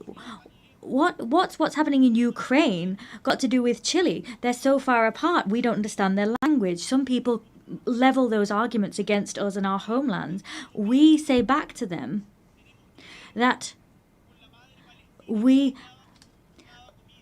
have to see ourselves in the people in Palestine that are searching for food. We have to identify and stand in the shoes of the kidnapped children that have been taken away by Russia. We're all human beings. And one of the reasons we come here and meet today together is that we perhaps continue to have faith in humankind. That's principally what brings us here. Our hearts cannot cease to be moved by pain, and we cannot cease to be moved by the needs of others like ourselves. It's for that reason that we have set down rules which are steps forward for civilizations, and they come from the lessons we've learned from the major challenges we've affronted as humankind. And these rules, we should say this loud and clear from this rostrum and take action here. These principles, these values are not being respected. Let's say that loud and clear. It's not okay to invite people to negotiate, to invite a neutral country to negotiate and then assassinate someone that's helping negotiations. That's what happens with Qatar. We can't bomb the nuclear facilities of another country. We can't invade countries like Iraq, saying that there are weapons of mass destruction that don't exist. That's not okay. It's not okay to invade a sovereign country like Ukraine and then impose negotiations on those people. And we all seem to resign ourselves to the fact that that's going on, as was recalled by the French writer Albert Camus when he talked about the experience of the Second World War. If we don't believe in anything, if nothing makes sense, and we can't invoke any values, well, in that case, everything is allowed. There's no good, no evil, and nothing is important. So, if we were to accept that reasoning, we'd have to admit that reason stands on the side of the successful party and no one else, and the rule which we use to assess humankind, the yardstick, would simply be effectiveness. So, in other words, the law of might is right. I want to say to you that ultimately this way of reasoning is the justification of killing. In a world where that occurs, the life of a woman, a man, or their children will always depend on fate or some whims of good or evil, arbitrary decisions. In a world like that, all of those that live without condemning hatred with all of their might are as guilty of homicide as the person dropping a bomb or pulling a trigger. Particularly if you have the voice and the power to say enough, as we do, as all the leaders that we are in this room, we have, with that in mind, greater responsibility. We refuse to rule in favour of those who have might or money, and we say that we're labelled as utopian, nursing pipe dreams. But what is history if not a continued utopian voyage? There will be people who simply want to do things that produce short-term results. But in general terms, shortcuts lead us to the edge of precipices, to the abyss. And the fact is, we don't need to be successful in the way we understand success today in the Western world to continue fighting for a fairer world, because we know that what we have together has allowed us to change the world, to make it more just, have more loyalty, more solidarity, more inclusion. We've done that. So, distinguished delegates, when we are invited to submit, to bow down, when it is said that intelligence is somehow irrelevant, when people want to show us that you can lie to get an advantage, to get ahead, we want to say no. We're not giving way to cunning trickery, violence or passivity. Let us say no to all of that. I can and I must respect the person who likes blue more than red, someone who is of a faith that's not my own, the person who thinks it's better to increase or reduce taxes according to the circumstances. Ultimately, I can and I must respect diversity of opinion. But at the same time as I respect different opinions, the opinions of those who think different to me, I face the outrage, the fact that people lie. And what's all the more outrageous is that they're aware that they're lying. Perhaps, for example, it's been said at this very rostrum today that there's no such thing as global warming. This is not an opinion. It's a lie. And lies must be fought against. Of course, we can discuss the best way of tackling global warming, or we can talk about who are more responsible than others, but we can't deny global warming. We can argue, we can discuss how the Nazis managed to govern such vast swathes of Europe, but we can't deny the Holocaust. We can study the secondary effects of a vaccine, but we cannot state with no evidence whatsoever that vaccines cause autism. The world needs a true, genuine dialogue between those of us who think differently, between people who have different visions of the world. It's for that reason that we created the United Nations for that precise reason, to have dialogue and to decide that brutality is not acceptable, to decide that human rights must be protected regardless of ideologies or who's the victim or who's the torturer. That international law is the guarantee that reason will prevail over might always. Opposed against this dialogue, the other direction is lies and silence, and both will bring us to the edge of an abyss, into deepest suffering. So what is the task before us today? We have to chart the course that we want as humankind and work with the United Nations, who are paving this path. Chile is rallying behind this shared vision, this shared respect for democracy, human rights, social justice, equity, unfettered respect for the freedom of expression, climate action, all of these things that stand as pillars of hope and action to address the difficult changes and weather these current storms. Today we need to say loud and clear that we defend a commitment to democracy always in an nuanced fashion with no excuses whatsoever. For that reason, this week, together with Brazil, Spain and Uruguay and Colombia, we convened the second meeting for the defense of democracy. That was a collected effort that began here in the United Nations a year ago. We want to build bridges so that we can identify the shortcomings of democracy. We want to look at ways of remedying these shortcomings and of improving the quality of life of our peoples. We will not settle with simply pointing out what we don't like about the world. We will not settle for saying that doesn't represent us. We want to propose ideas that we want to see and champion them. With all of that in mind, I'd like to briefly dwell on one particular issue. I come from Chile, that is a tricontinental country. Tricontinental. It has inextricable ties to the ocean. We have more than 6,700 kilometers of coastline. We are a country that looks at the ocean, and as such we are proud of having been the first country in America and the second in the world to have ratified the BBNJ agreement to extend governed ocean area beyond areas of national jurisdiction. In recent weeks, we saw the 60th ratification necessary for it to enter into force. As such, the first COP of that agreement will be held next year. We do hope it will be held early next year.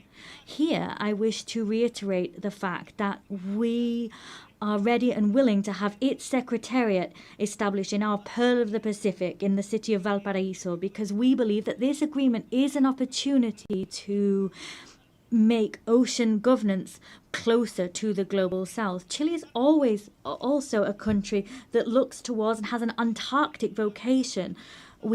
Our leadership in scientific research is clear. We provide logistical support for research, and we have campaigns for the protection of this area. When you've gone to Antarctica, you will have done so through Chile. In 2 weeks, we'll have another meeting of the Commission for the Preservation of Marine Antarctic Resources. So I call upon states parties now to approve the proposal of the Marine Protected Area for Dominion 1. That was the proposal established by Chile and Argentina. We cannot simply exploit resources if we don't adopt appropriate preservation measures, because ultimately we'll see the destruction of marine life, which we also depend on. Let us not forget that we are part of one single ecosystem. Maintaining biodiversity and sustaining life on Earth is something we must urgently grapple with, and we need to do so with a sense of responsibility towards our ancestors, towards those we share the planet with today, and with a sense of responsibility to future generations. Distinguished delegates, as we have a situation of climate crises, protracted conflicts and humanitarian crisis, against that backdrop, the selection and appointment process for the next Secretary General of the United Nations takes on particular significance. I come to this assembly convinced of the fact that always, even in the most difficult circumstances, there is room to take clear-sighted action as a collective body, action which is transformative and imbued with humanity. Human tragedy is never a foregone conclusion. We will not give up on the hope that there will be good in the world and that the United Nations we need can be built, because that conclusion depends on what we do. I want to say to you that regional balance must be respected in the Secretary General appointment process. It's time for Latin America and the Caribbean to have their moment. We are a war-free region with a rich diplomatic tradition. We forge consensus. We are unwaveringly committed to the UN Charter and have been since its very inception. Tackling the historic gender imbalance within the United Nations is important. We've never had a woman Secretary General, and that is something we must remedy. 80 years of history without a woman having been appointed Secretary General. The UN must reflect the progress made by the world and recognise that a woman at the helm is not just a symbol of equity, but also represents and reflects the fact that women are half of the population, and appointing a woman as Secretary General will send out the clear signal that women can occupy all parts of the world and nothing's closed off to them. Chile wants to actively contribute to that collective effort, and for that reason it is for me a great honour to announce from this rostrum that Chile will nominate our former President Michelle Bachelet Jerie as candidate to the post of Secretary General of the United Nations. Que además nos está acompañando. She is here with us at this session. Michelle Bachelet is not only someone known to all of you on the global stage, she is a woman whose own trajectory is fully in line with the values that inspired this organization. She was head of state of Chile twice. Incidentally, she was also the first female head of state. She was also the Minister for Health and Defense. She was the Executive Director of UN Women and also High Commissioner for Human Rights at the United Nations. Michelle Bachelet has governed, has negotiated, has solved problems and has listened. Her trajectory, what she's done throughout her life, combines empathy with strength and resolve, experience with openness, and she combines all of these with a proven ability to make decisions and to take action. In times of mistrust and fragmentation, I firmly believe, and I know that this conviction is shared by my nation, that Michelle Bachelet is someone able to build bridges between the North and the South, between the East and the West, between urgent needs to find solutions and the urgent need to defend principles. With her leadership, the United Nations will be able to restore credibility, effectiveness and a sense of purpose in the face of current challenges.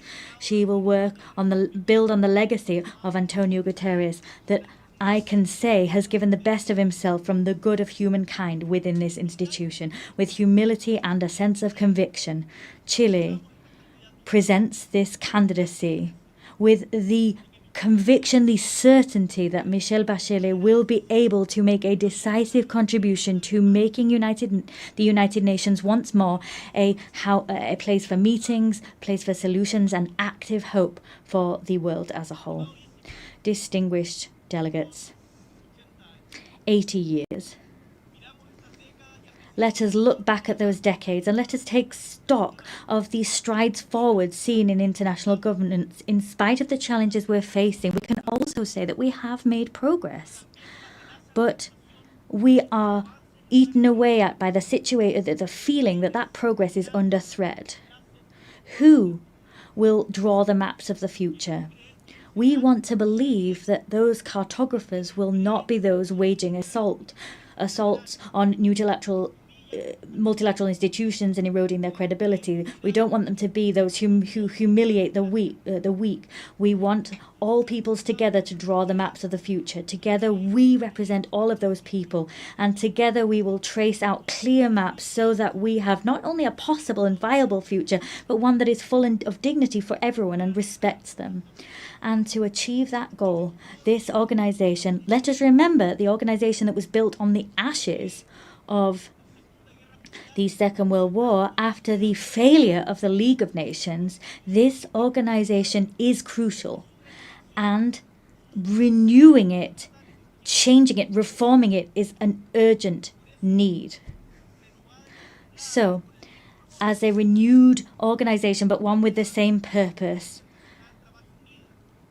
it will be an organization that everyone works together in. The words of Victor Jara, that great Chilean singer, great Chilean artist, he talked about this great love of earth which has helped us to live. He loved peace, to enjoy life, love and freedom for everybody. He talked about those things so that his children could exist, his city could exist, and his people could exist. Let us, distinguished colleagues, move together, free and equal, similar and different. Let us walk along this shared path of seeking truth, justice, happiness, and justice. I thank you.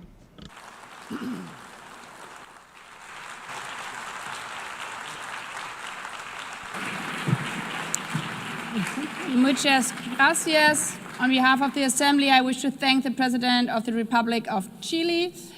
The Assembly will hear an address by His Excellency Emomali Rahmon, President of the Republic of Tajikistan.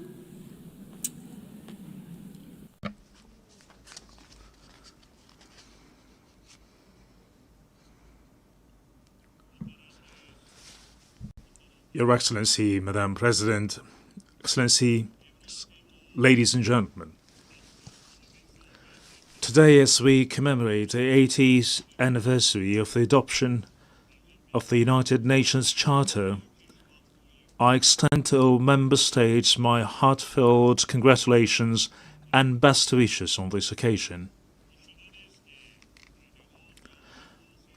The contemporary world is undeniably experiencing a period of instability, turbulence, unpredictability, and escalating complexity. Geopolitical tensions, efforts to reshape a framework of international relations, conflicts and confrontations in different parts of the world, along with series of security threats and challenges have posed significant risks to lasting peace and safety.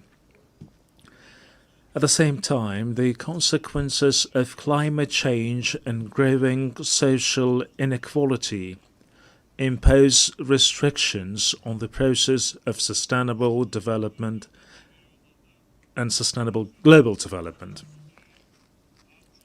In such a complex and turbulent circumstances, the role of the United Nations as a platform for inclusive dialogue, cooperation and the promotion of peace and security worldwide becomes more important than ever.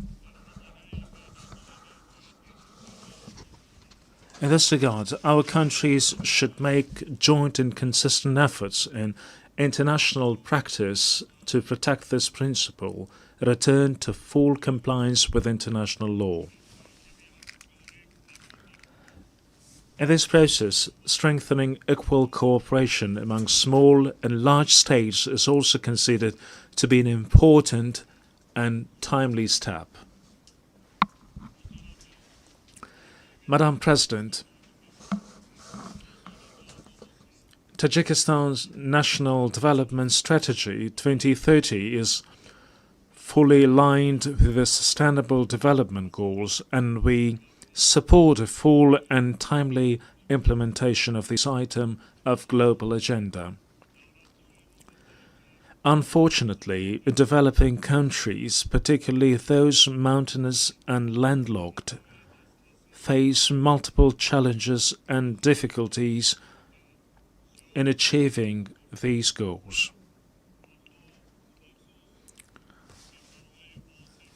Particularly vulnerable countries feel the need to take serious measures to ensure sustainable development, financing, and improve access to financial resources.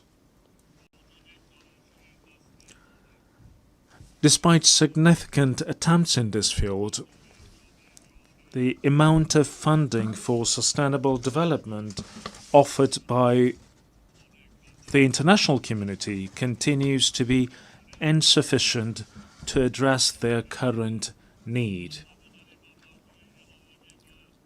This situation necessitates timely response, the allocation of additional funds, and a review of approach to the international financial architecture and system. Tajikistan advocates for effective and fair reforms of international financial instruments. At present, we are observing varying degrees of economic progress among nations, and the influence of developed nations and international financial organizations could play a significant role in tackling this issue.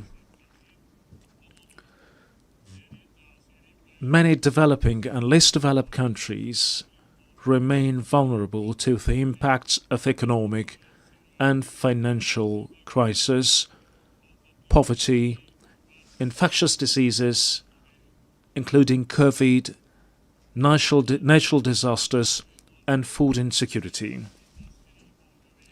They need to implement effective financial support measures, including debt relief.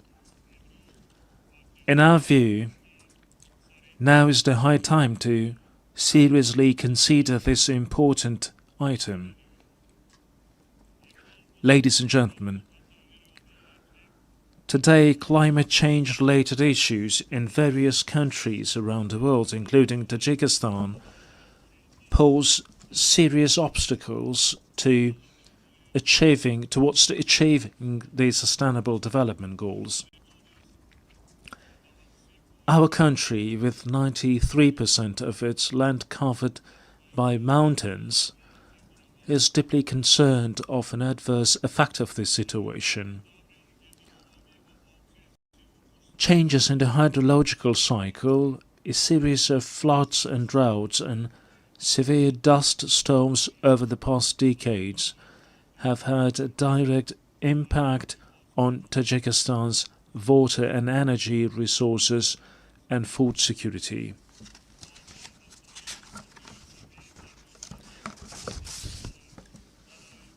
Every year we suffer tremendous material and financial losses due to water-related natural disasters.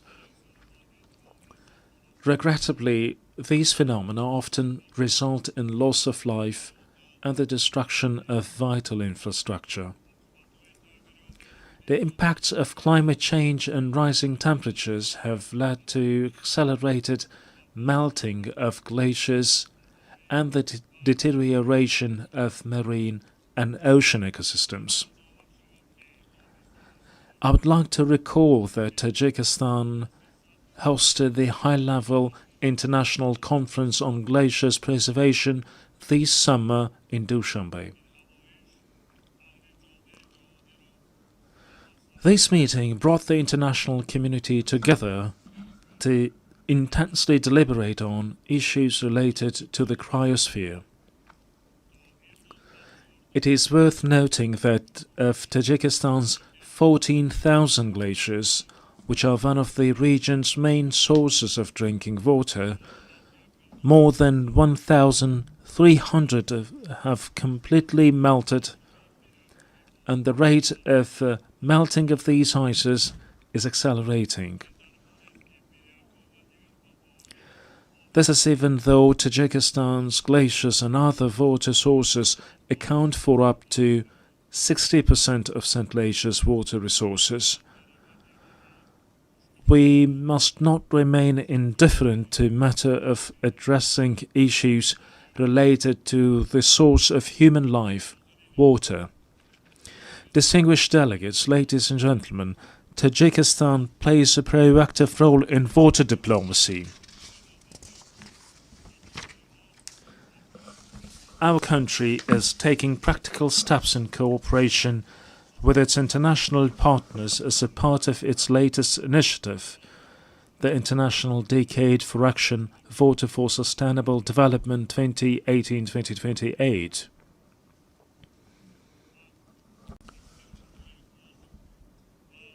I call on member states and stakeholders to actively participate in the next event within the Dushanbe water process, the high-level international conference which will be held in Tajikistan next year.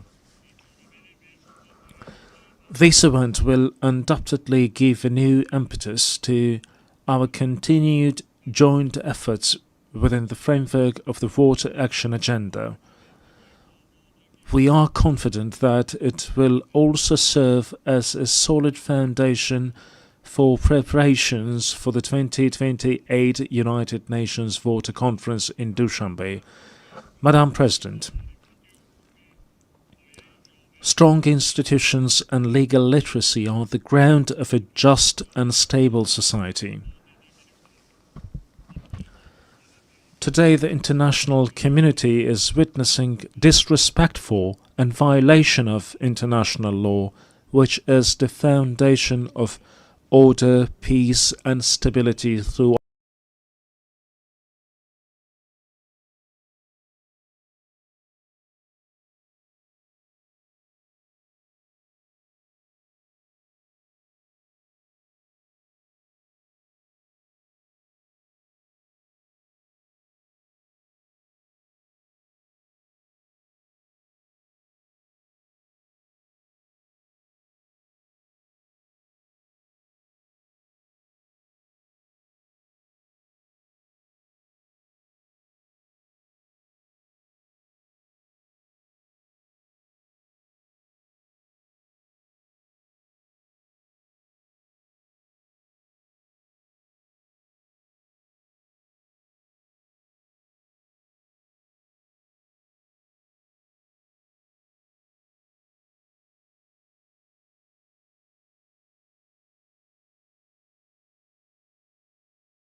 to smooth the cost burden for working class households in electricity costs.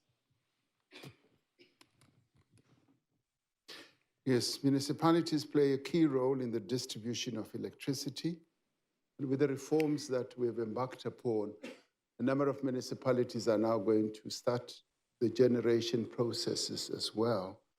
So the reforms that we've instituted, if you like, liberalizing the electricity generation sector, where we no longer want to rely on a monopoly government-owned entity. We want it to compete with other energy generators, like it's happening in many other parts of the world. And on the distribution side, many of our municipalities do distribute, and they have been facing a lot of challenges themselves. Firstly, with the outages, and secondly, with lack of real good payment, where they are raising good revenue. And municipalities have also had huge problems in owing ESCOM, which is the state-owned energy generating company. And as a result, the municipalities themselves have faced enormous challenges of capacity, of revenue collection. And as a result, a number of them have had poor audits. by the Auditor General, because the Auditor General audits all of them. We are seeing an improvement, but we need to see more. That is why one of the areas of reforms is to focus on local government. Local government has been the weakest link in the government architecture, which we are now attending to and addressing. And you raised the question of the costs for households. We've instituted a system of supporting indigent families. As poverty has risen, we've found that there are many families that are indigent that need support. And we've been subsidizing their electricity costs as well as water. So we spend considerable amount of money supporting them, and municipalities are building registers to know which household needs support, and those that need it, they are then given a special rate for water and electricity. And that is part of our process of lessening the cost of living for our people. And we want to improve the governance of our local governments by improving the services that they should give, particularly when it comes to water, electricity, and just the cleanliness of our towns, garbage collection and all that. There have been weaknesses there, but we are beginning to improve because we are focusing on that. And we're focusing on that from the presidency level. My office, we're instituting a number of initiatives and interventions to support our local government entities. And we've done so for two of our major towns, Johannesburg and Durban. Durban is the tourism mecca of South Africa, and Johannesburg is a financial center. So we're working with those two, and we're going to be working with many more. So local government is my area of great focus, and we want to improve that. Okay, that gentleman right there, you've been waiting. Sorry about that. Okay. And this is the last question. Oh, Mr. President, I think I'd like, Peter Sidorov, economist at Deutsche Bank. I'd like to congratulate you definitely over the past few years on the reform efforts, and I think South Africa has really managed to kind of get back in kind of the positive mood of international investors and companies. And so my question would be, if you kind of look forward to the next 3 years, kind of how are you thinking about making sure that you leave ANC in good hands by the end of your term, and that... Sorry, what was the question? Sorry, that over the next 3 years of your term, you leave ANC and South Africa in good hands, and that kind of you avoid the risk that reform efforts slow down or worse, potentially backslide. Well, thank you for the compliment. I wish you were a voter.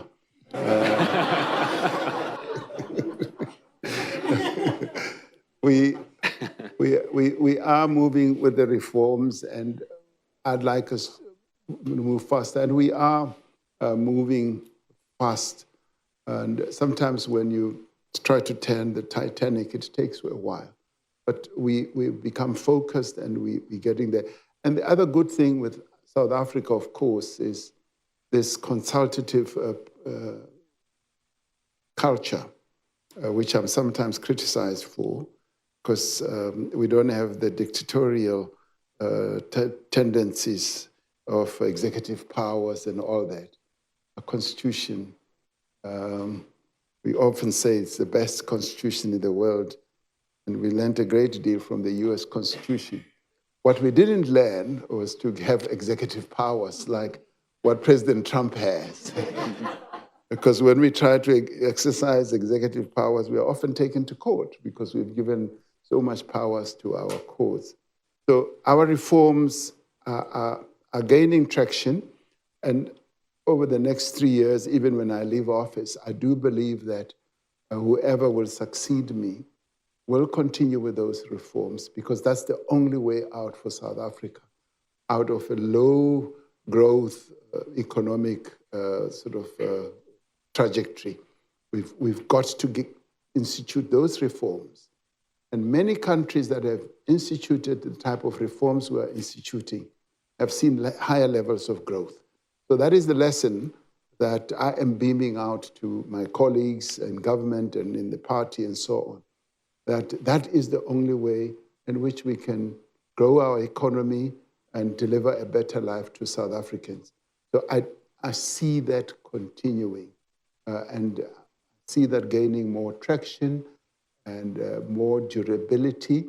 And the good thing is that, when I was getting to this point, the culture that we have in South Africa is being able to work with other key stakeholders in the country, in the economy,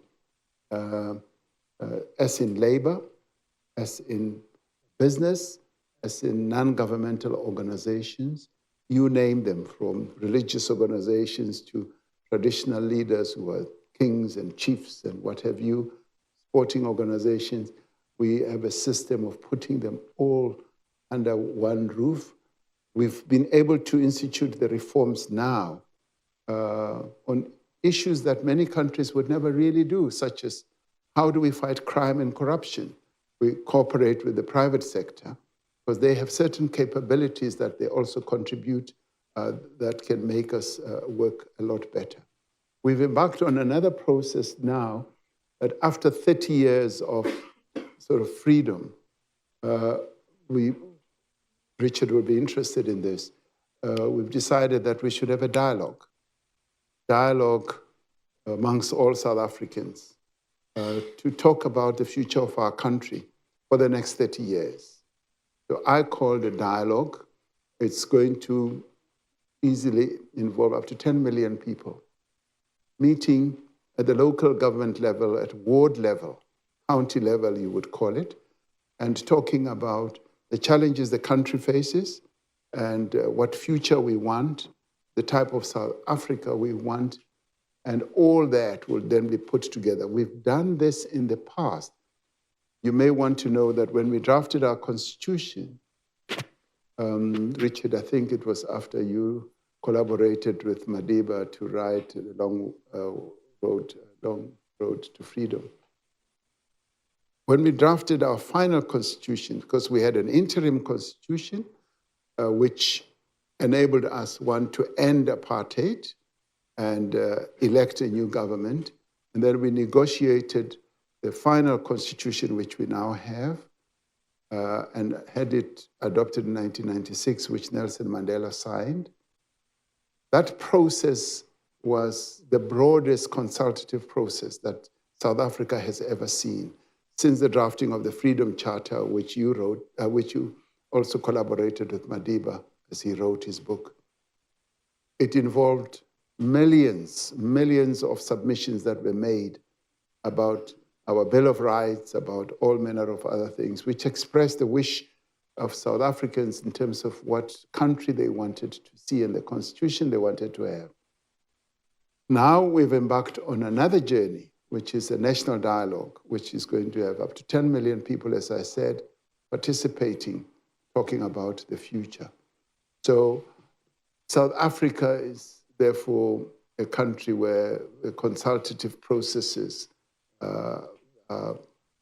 tend to take place, and we consult on everything and hope that we will have the best outcomes that we could ever have for the people of South Africa.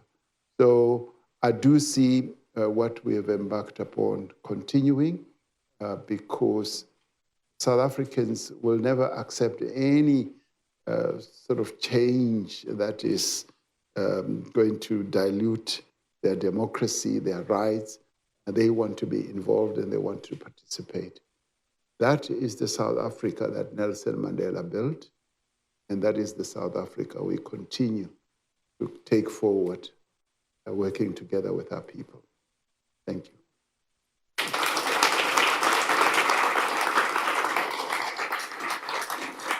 Well, maybe we should do that here, have that dialogue. I want to thank President Ramaphosa, the great President Ramaphosa. You see why Nelson Mandela wanted Cyril to become president. Thank you for doing this today. Thank you for being here with us. Thank you. The video and the transcript of today's meeting will be on the CFR website. It is all on the record, which I should have said at the beginning. And And I want to thank you all for coming. I think everyone has to stay here for a couple of minutes. But thank you for being here. Hi, Bob. And thank you for caring about South Africa. Thank you, Richard. Okay. You're a good host.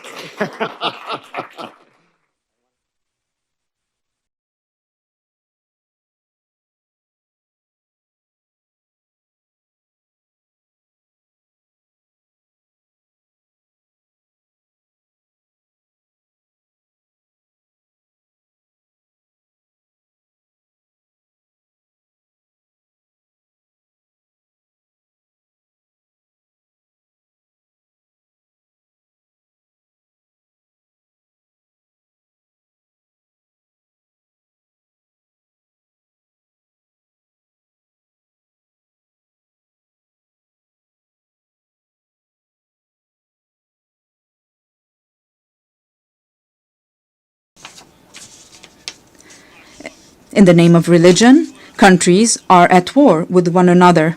In the name of religion, many countries have imploded from within.